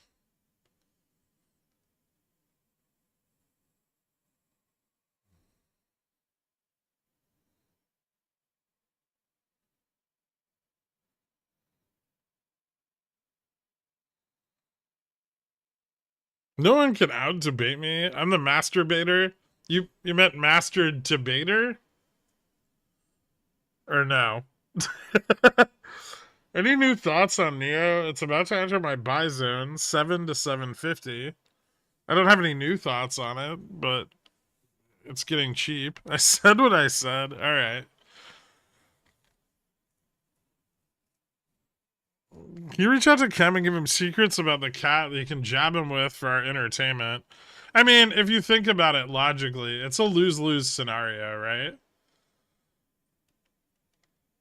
There's no outcome of JFresh and Kem having an argument on spaces that yields any positive results for JFresh, right? I mean, Cam already acted like a giant baby and fucking like started blocking people that liked JFresh's posts. And now he's trying to like save face. But JFresh already won. Like you just walk away for the win. You don't get back in the fucking ring for round 2. I mean, like JFresh has been he's a smart guy and he's been learning this stuff fast, right? But you know, somebody like Cam with 25 years of experience can say a lot of things to make JFresh look like he doesn't know what he's talking about, even when he does, simply by leveraging the things that JFresh doesn't know yet. And it's like you don't fight with idiots because they'll drag you down to their level and beat you with experience. So he has nothing to gain and everything to lose. So you just walk away from it because it's petty bullshit drama.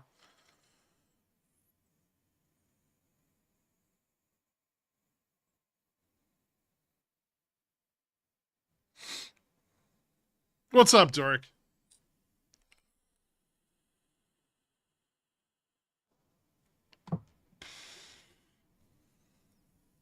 Kem doesn't have any secrets. What Kem doesn't like is we have data as good as his or better in the very little data that we've shared publicly.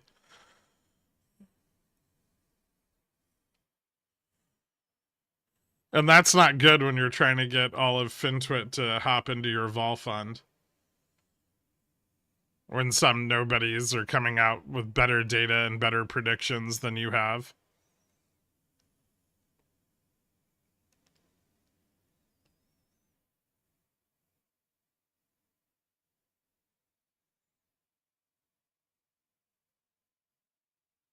In vol fund. Ideally, never. Fuck, I could have sold my call.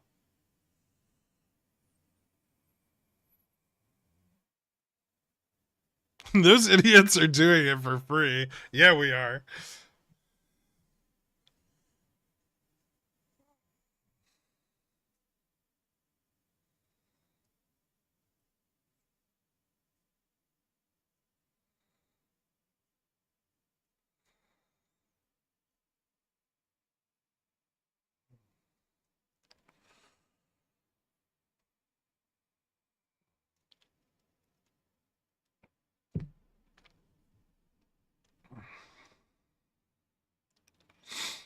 What's up, Dork?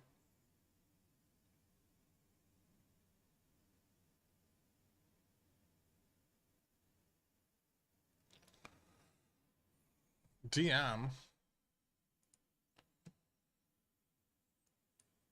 Oh, fuck, we're rich. Look at us go.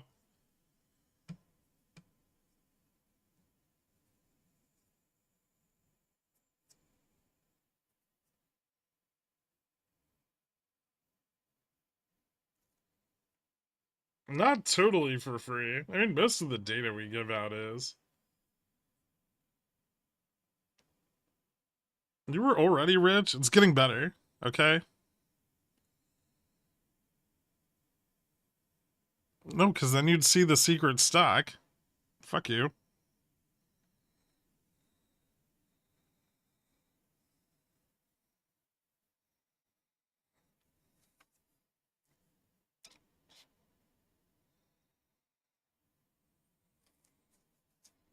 But it's delisted? killing the OTCs. Subscribers get better info. They get different info.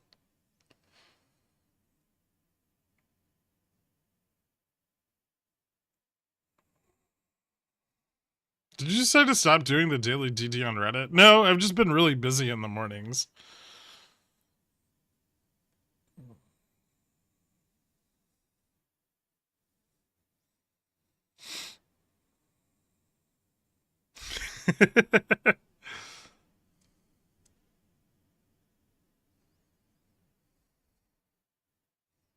Your secret stock is only up 23 cents off its low today. Y'all aren't rich from that. Nice try, C-Mill, but wrong.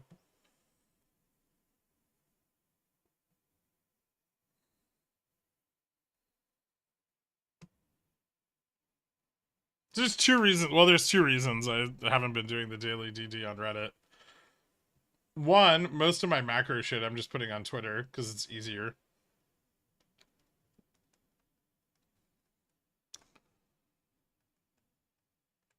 Two, I'm up till fucking 3 in the morning writing DD at night.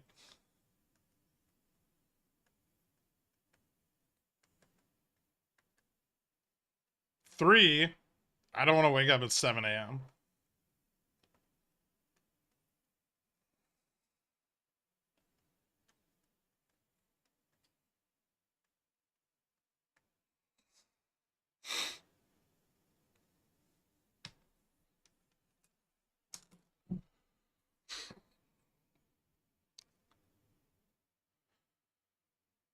Super secret stock is Rad CQ. He's just embarrassed to tell us.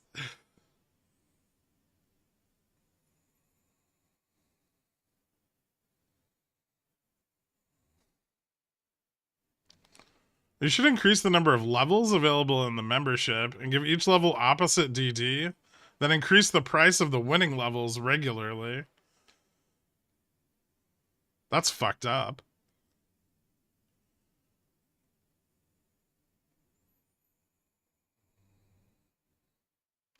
Has every clue you've ever given us about the secret stock been true? No, it's not delisted. I was just hoping people would stop asking me if I said that.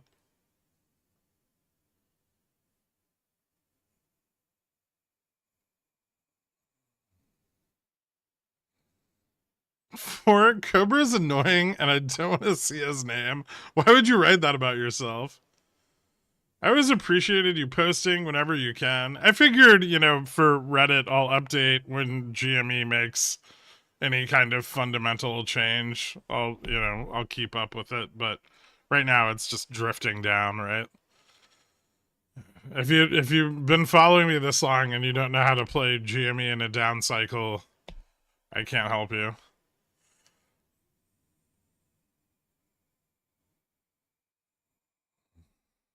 I remember the good days when Kirk would log into your account and do trades for you. That never happened.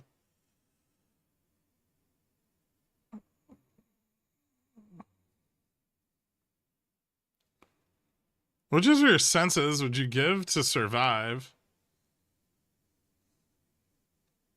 Touch. Touch is the least critical one.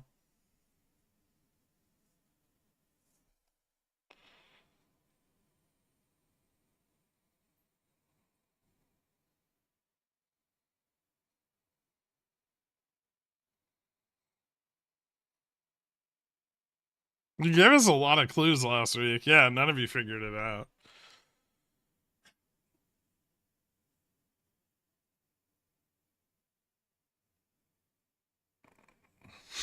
You mean like never then? Maybe, turd. Maybe. Fuck you, Google. Yeah, exactly.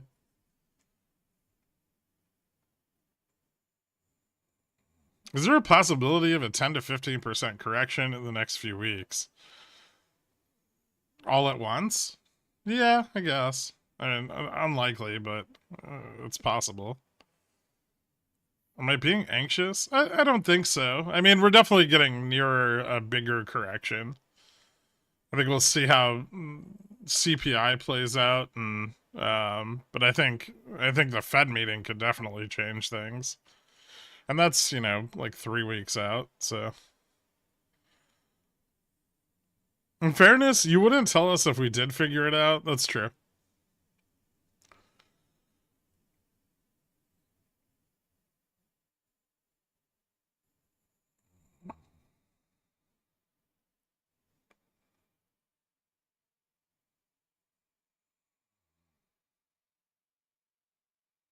Swear to God, soon they're gonna start doing 30-minute unskippable infomercials like a bunch of assholes.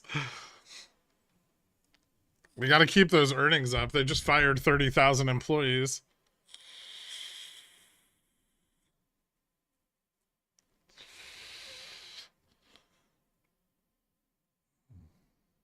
Was that trading strategy you're working on scalable? You've got to be more specific. There's like 50 of those. Some are.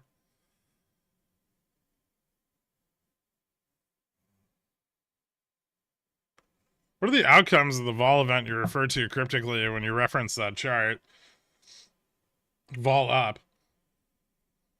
SPX down. Probably both sharply.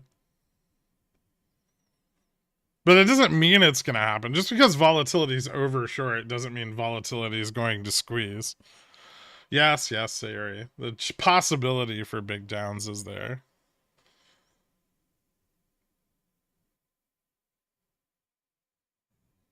June 2021 was almost a market crash.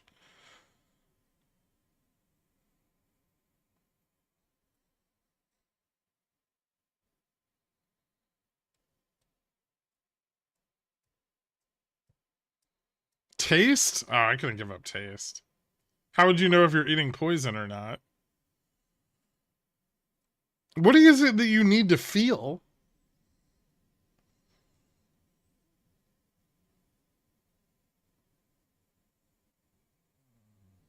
Sex? I mean, it's not necessary for survival, though.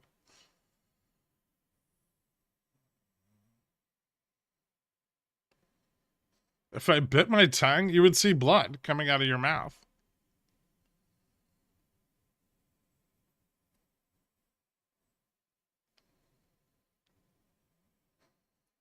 Toothache that could become a brain infection. Okay. That one's fair, but you can taste that. So.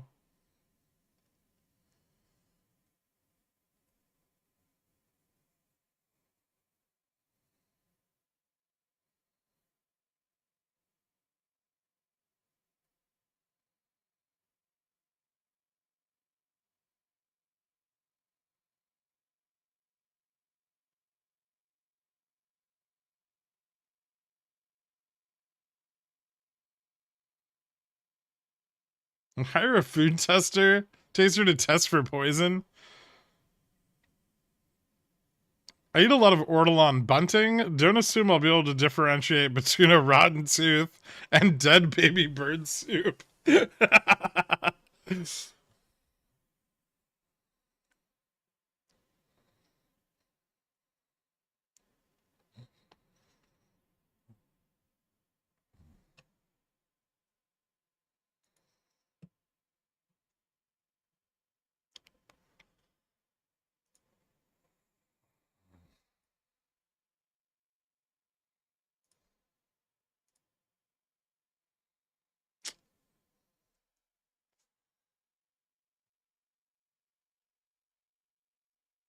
This is garbage. Win pumps.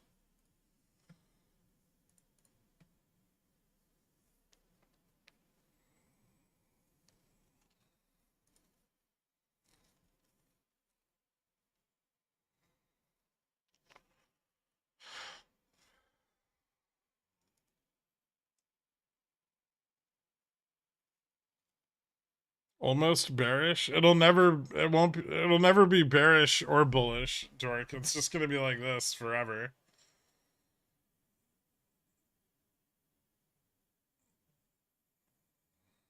Win failure to 4740. Unlikely.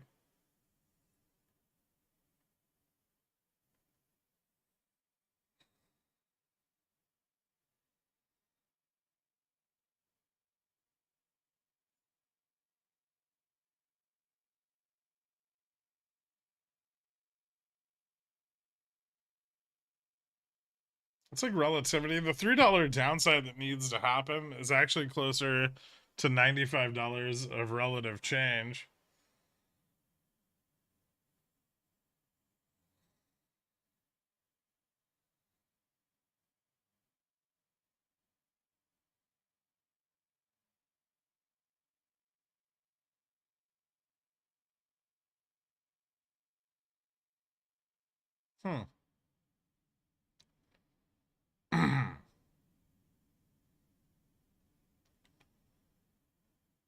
What's up? Can there be a singularity in the stock market?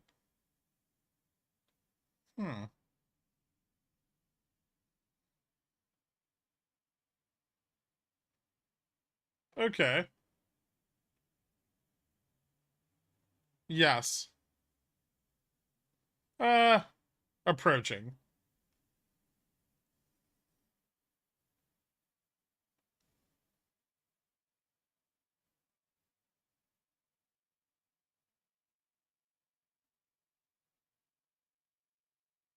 What's wrong with me looking into the camera, John?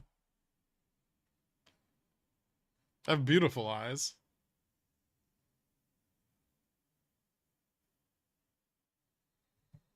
Is 4740 relativity a singularity? No.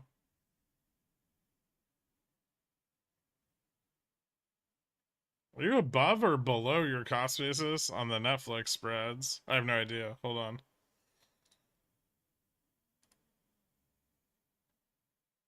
They are down. Although, better than they were earlier today.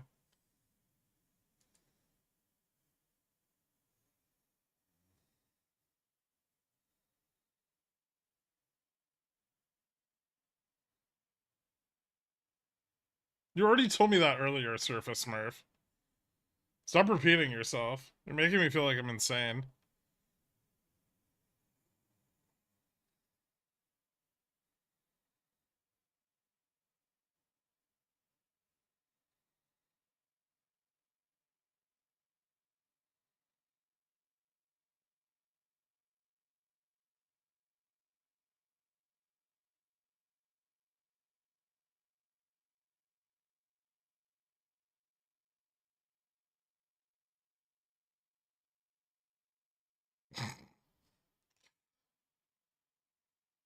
Last week I thought about a solar storm crashing the stock market. I mean, I guess if enough of our infrastructure went down at once, yeah. You could have derivative risk that blows up without being able to actively hedge it.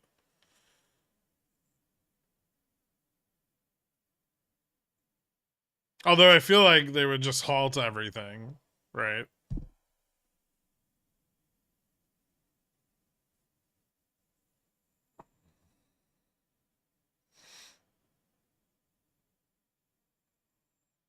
Yeah, 4760 calls are still there.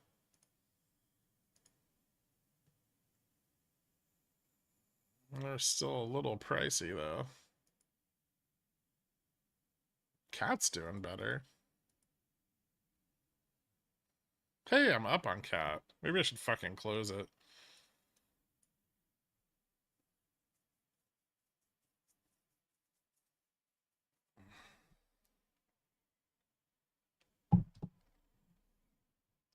It's like Diablo on steroids. I've never liked that game previously, so unless they made it so I don't need to use a fucking Excel spreadsheet to build a character, I have no interest in playing it.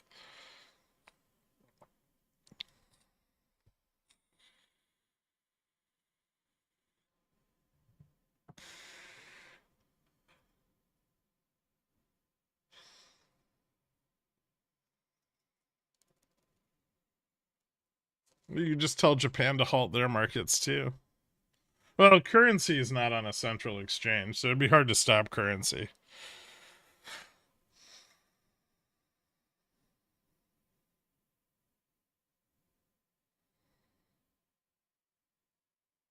But governments can step in on FX spreads and mitigate some of that risk.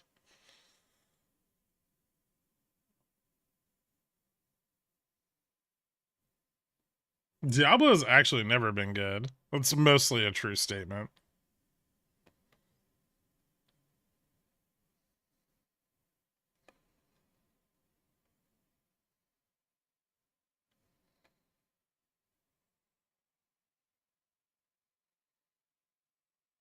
I mean, I know a lot of the infrastructure. Well, not all of it, but a good portion of the infrastructure is shielded. It would definitely do some serious damage, though.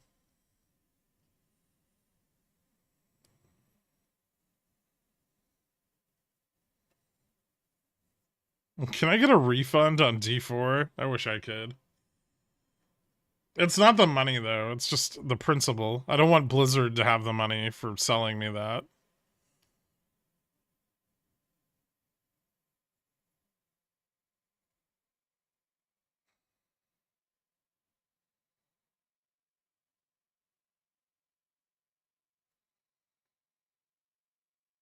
You mean Microsoft? Well, now, yeah.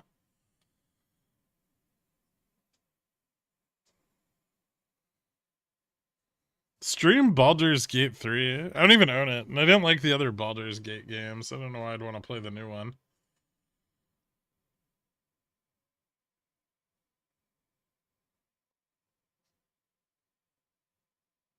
This one's different. So they always say. No, I've heard it's pretty good. I don't know. It's not really my thing.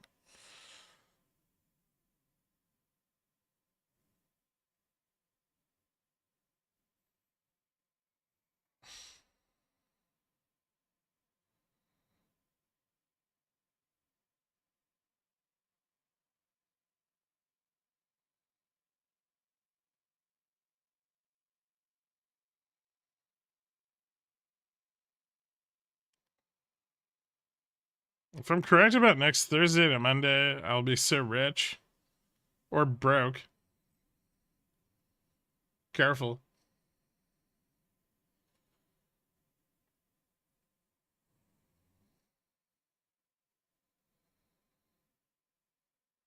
How bullish are you on a scale of 1 to bullshit? I'm not that bullish. I mean, I think we kind of already hit the top range of what I was expecting for the week, so there's still a little bit more upside room. We could maybe realize it tomorrow. But I don't actually expect the 10-year auction to be nearly as good as the 3, and so that might weigh a little more heavily on the performance tomorrow.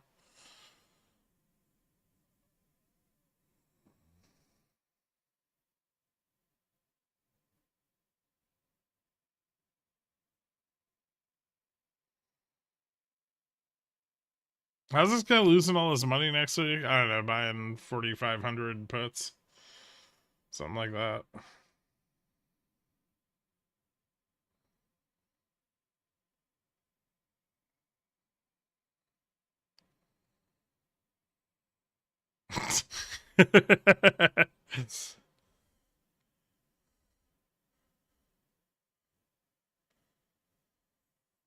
What's up, Jorg?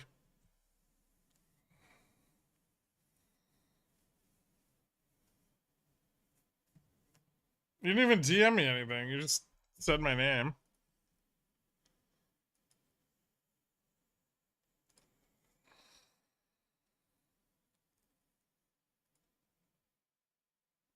Fuck.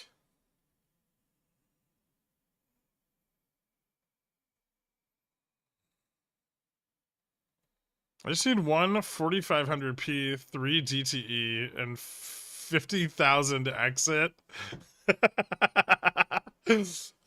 Yeah, I'll tell you this much, Sayori. There's nothing in the data you're seeing that I'm not. And good luck.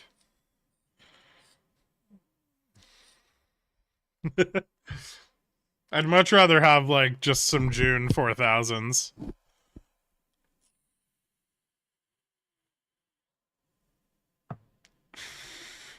I don't understand how you guys play 15-minute DTE while we're degenerates. We don't really care about our money. That's the majority of what's going on there. But do you win? Often enough that it's worth doing.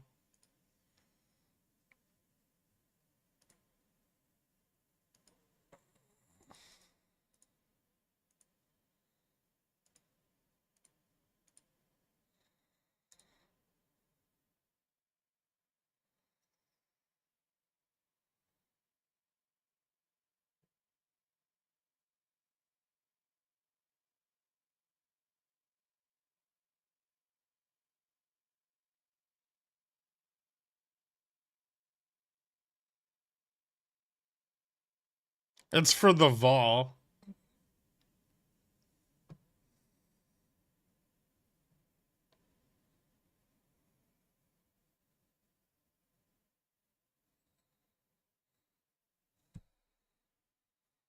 The risk return is worth it if you had a profitable day. The risk return is often worth it if you're right.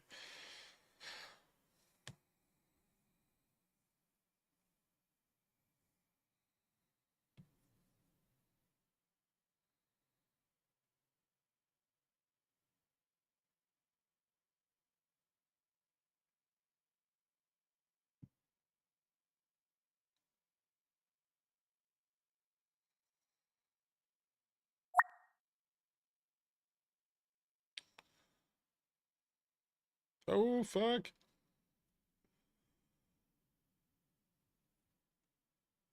Just buy a 45-55 strangle so you can be wrong 2 ways.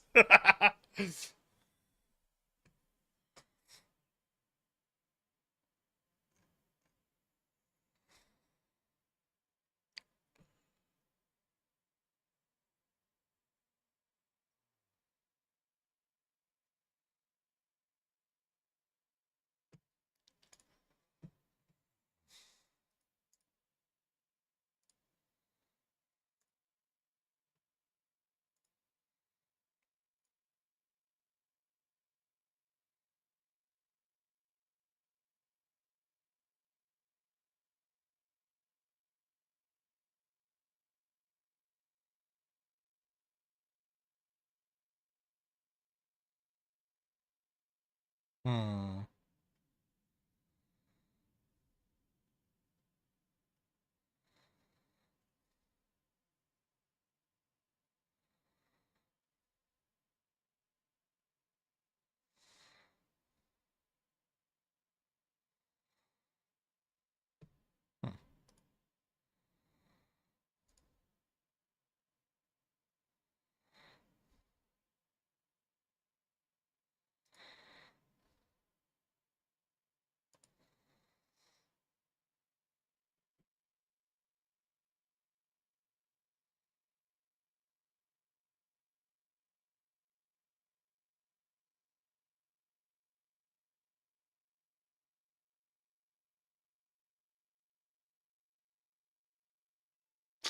If you want to write Spread Me Baby One More Time as a song, you go right ahead, Surface Smurf. I think Ford, the company, and the stock sucks. I wouldn't fight back against that position. It's correct.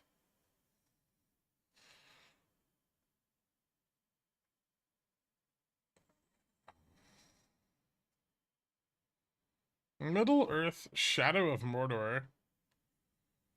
I feel like I owned that game at one point.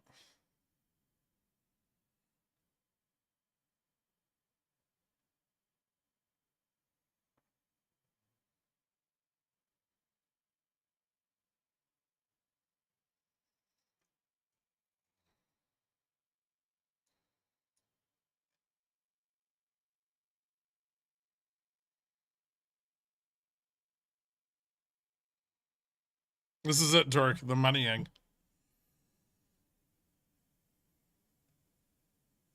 What the fuck was that? We're just testing something, and then the market didn't like that, and then we go back up. You know what we were doing.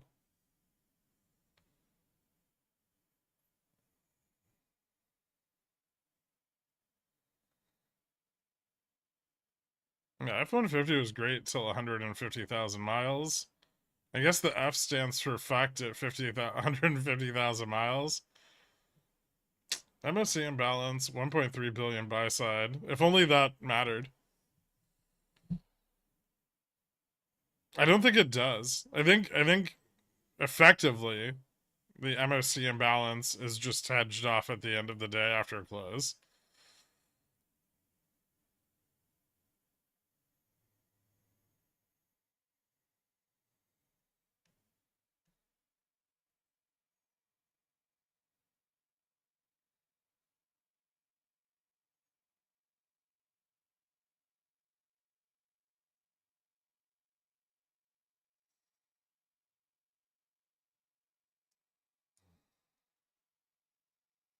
The Bulls need to pump this so much harder.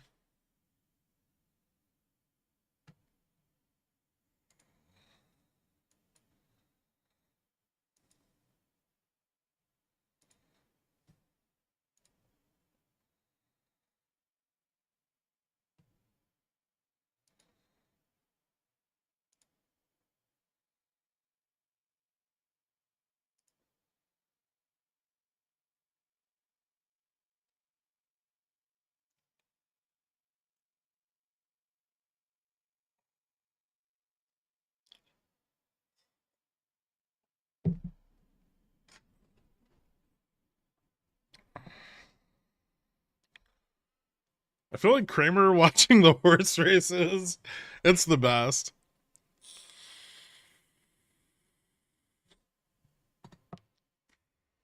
I seem to recall Carl's wife mentioning something about bulls, but I don't think she cared about trading. No, she's not interested in trading at all.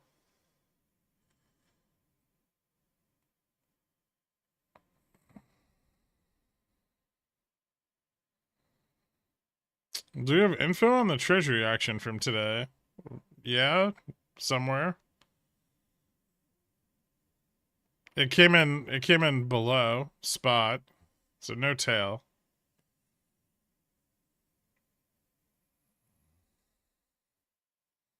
No, 2 minutes. We need $10 upside, and then 5 minutes of trading flat in order to lock in the closing price.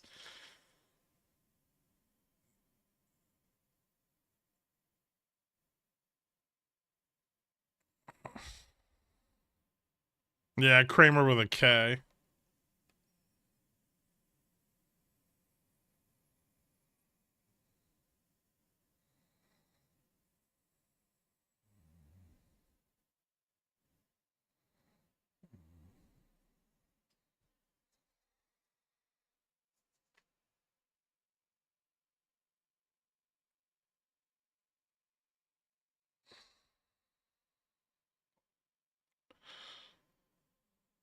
Do you think the market has seen its top, or is a 4,800 test possible in the next week or two? I think we could still see a test of, well, at least another attempt at the all-time high before the end of next week.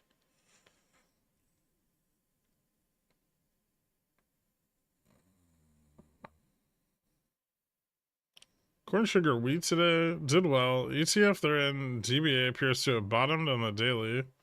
What do you think? Hmm.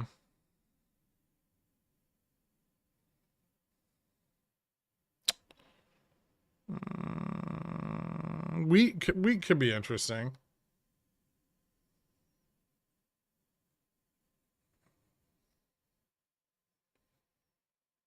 Corn and sugar. Maybe. What about the grain and ETF? Was it JGB or whatever the fuck it's called?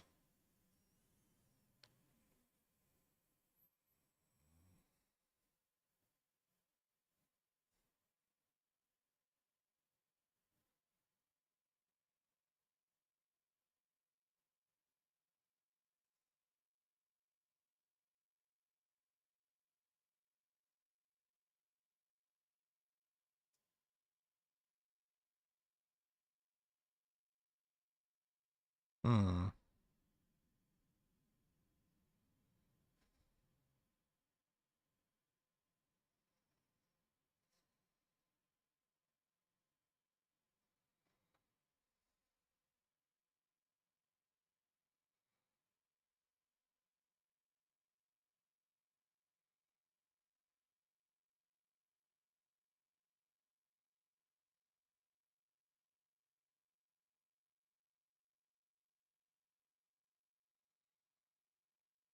Woo, 300% returns. It was just $45. Nice. I want more than just the test of 55 though. I guess it's possible that's all we get, but I think they keep buying the 60.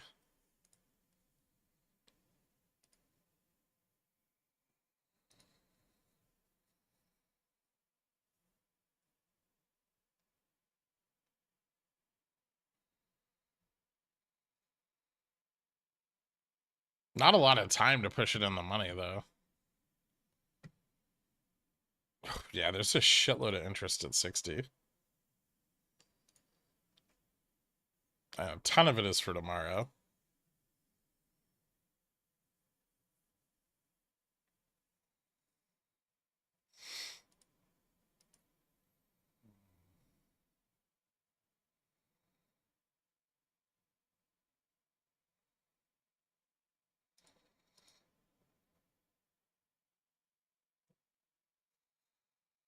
Oh, come on, you can do it.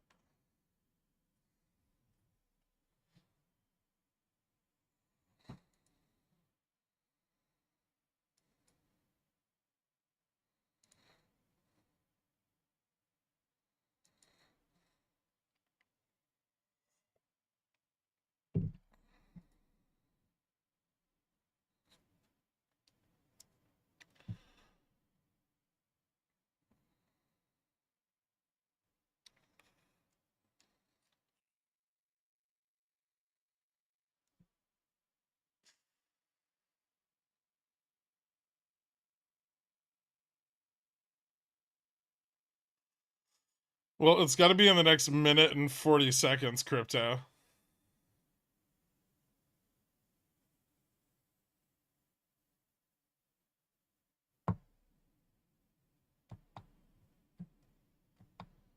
Largest deviation.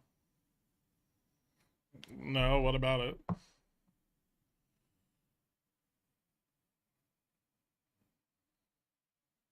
%7 move.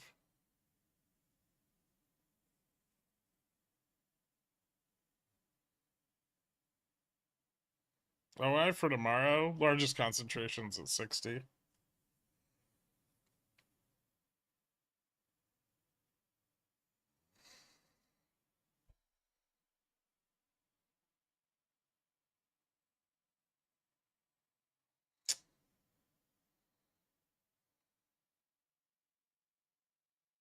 Not a lot of volume into close here.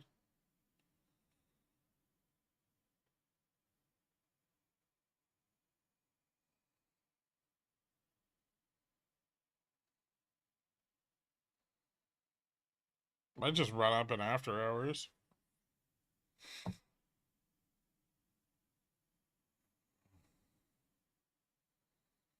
Oh.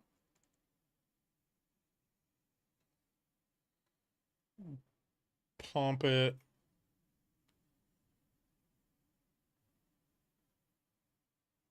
Oh, there's no time left. Too bad.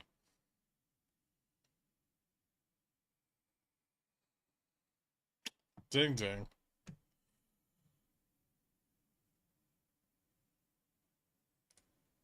Bulls ran out of time. Why do bears suck so much? I feel like an argument can be made on both sides of that same coin.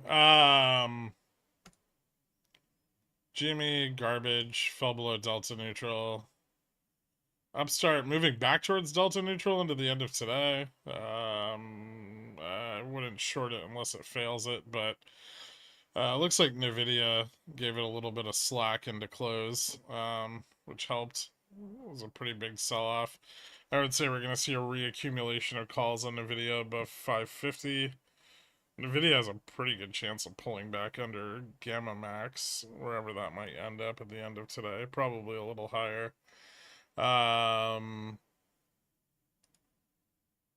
Fubo, still nothing really going on there. Very interesting. Might run if Russell does, but otherwise there's nothing to pressure it. Top is looking kind of crazy. They're still shorting it as much as they can, but I think they're running out of liquidity. And the price is starting to go up while they short it. But I can't really say anything more bullish about it than that. I don't know if anything can ever be said that's more bullish than that, but that part's kind of interesting. Beyond found a little support at 813. There's a big put wall at 8. If it breaks down through this uptrend, the white line you see there, I'd be targeting a test of the downtrend for a long entry. But it is starting to get shorted a little bit more, even though towards the end of today it started to kind of run out of liquidity. I don't know how they're going to address that situation. I assume through the options chain. But we'll have to see. We'll probably see a lot more puts come in order to try to drive prices further down. Netflix, kind of an inside day. Closed a little higher than it was in the middle of the day, but I would still want to see that drop below 75 before taking any short positions on it. Tesla actually had a pretty shitty day, and it's getting a bit closer to that 230 level where I was considering entering a short position. Although now I feel like that level's right around 228, so a little bit lower. I do have some debit spreads on it, but just a couple. I think those are like 40-30, so those are almost all the way on the money. But no straight up puts on it yet until it falls below 28. And then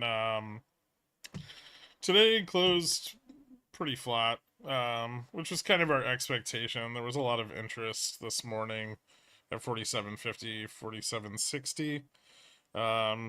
We dropped and then we kind of bounced back up to that level and then stabilized into it into the end of the day.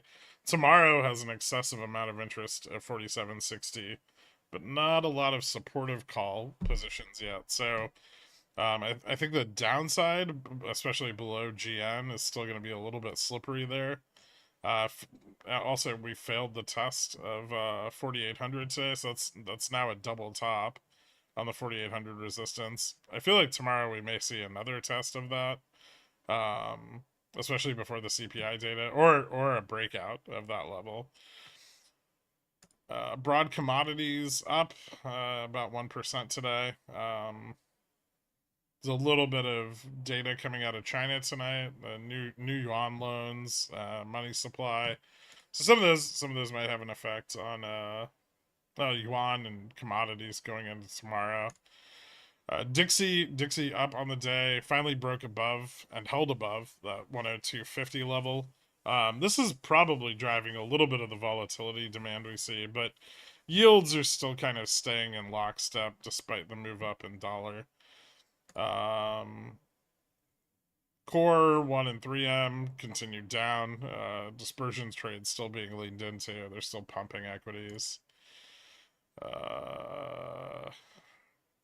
Volatility yields, not much going on there. Yield curve's staying kind of where it is too. I don't know about move. That's not updated yet. The correlation here is now between the spot VIX and VIX. You know what? I could probably change this to the Jan contract so we could get a little bit more accurate measurement, but that expires tomorrow. Give me 1 second.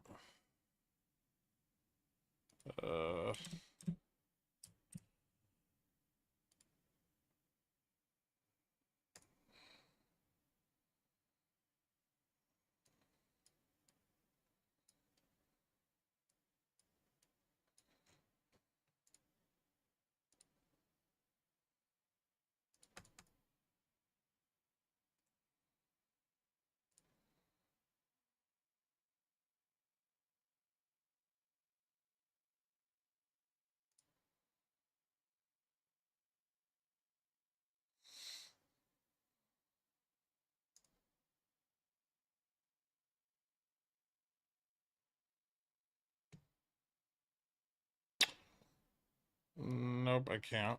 I've got to use the concurrent contract because of the time frame. God damn it. All right, so yeah, we can't. But this is gone tomorrow anyway, so it doesn't really matter much. Yeah, I think that's about it. So tomorrow for data, we're looking at, I think early in the day we've got wholesale inventories. Then we have I don't know what Fed speeches. I know we have Williams tomorrow, but there might be another one. And then we have the 10-year note at 1 o'clock. Those are gonna be the important things. Oh, we have mortgage data tomorrow too in the pre-market. So I expect housing will be doing a little bit better. So that should probably be bullish. But we may see mortgage applications down again. Yeah, I'm not really sure how the mortgage data is going to shake out. It'll depend largely on the rate and the index moves. I think purchase index and applications are probably up with the easing financial conditions over the last couple of months. Then wholesale inventories is expected to improve slightly but remain negative. And then yeah, the 10-year note, we'll see if it prints a tail, but that's going to be the big news for tomorrow. And then a lot of tomorrow is probably going to be spent positioning for CPI on Wednesday. So I don't expect tomorrow to be super interesting, but we may have some nice like $20-$25 moves like we had today. Anyway, thank you guys so much for tuning in. I'll see you bright and early tomorrow morning, 9 a.m. When market correction. Your face sharing of that chart yesterday was compelling. I don't know, and Volmageddon happened like 20 weeks later. So it could be a while. It's just a huge vol short position. Anyway, see you guys.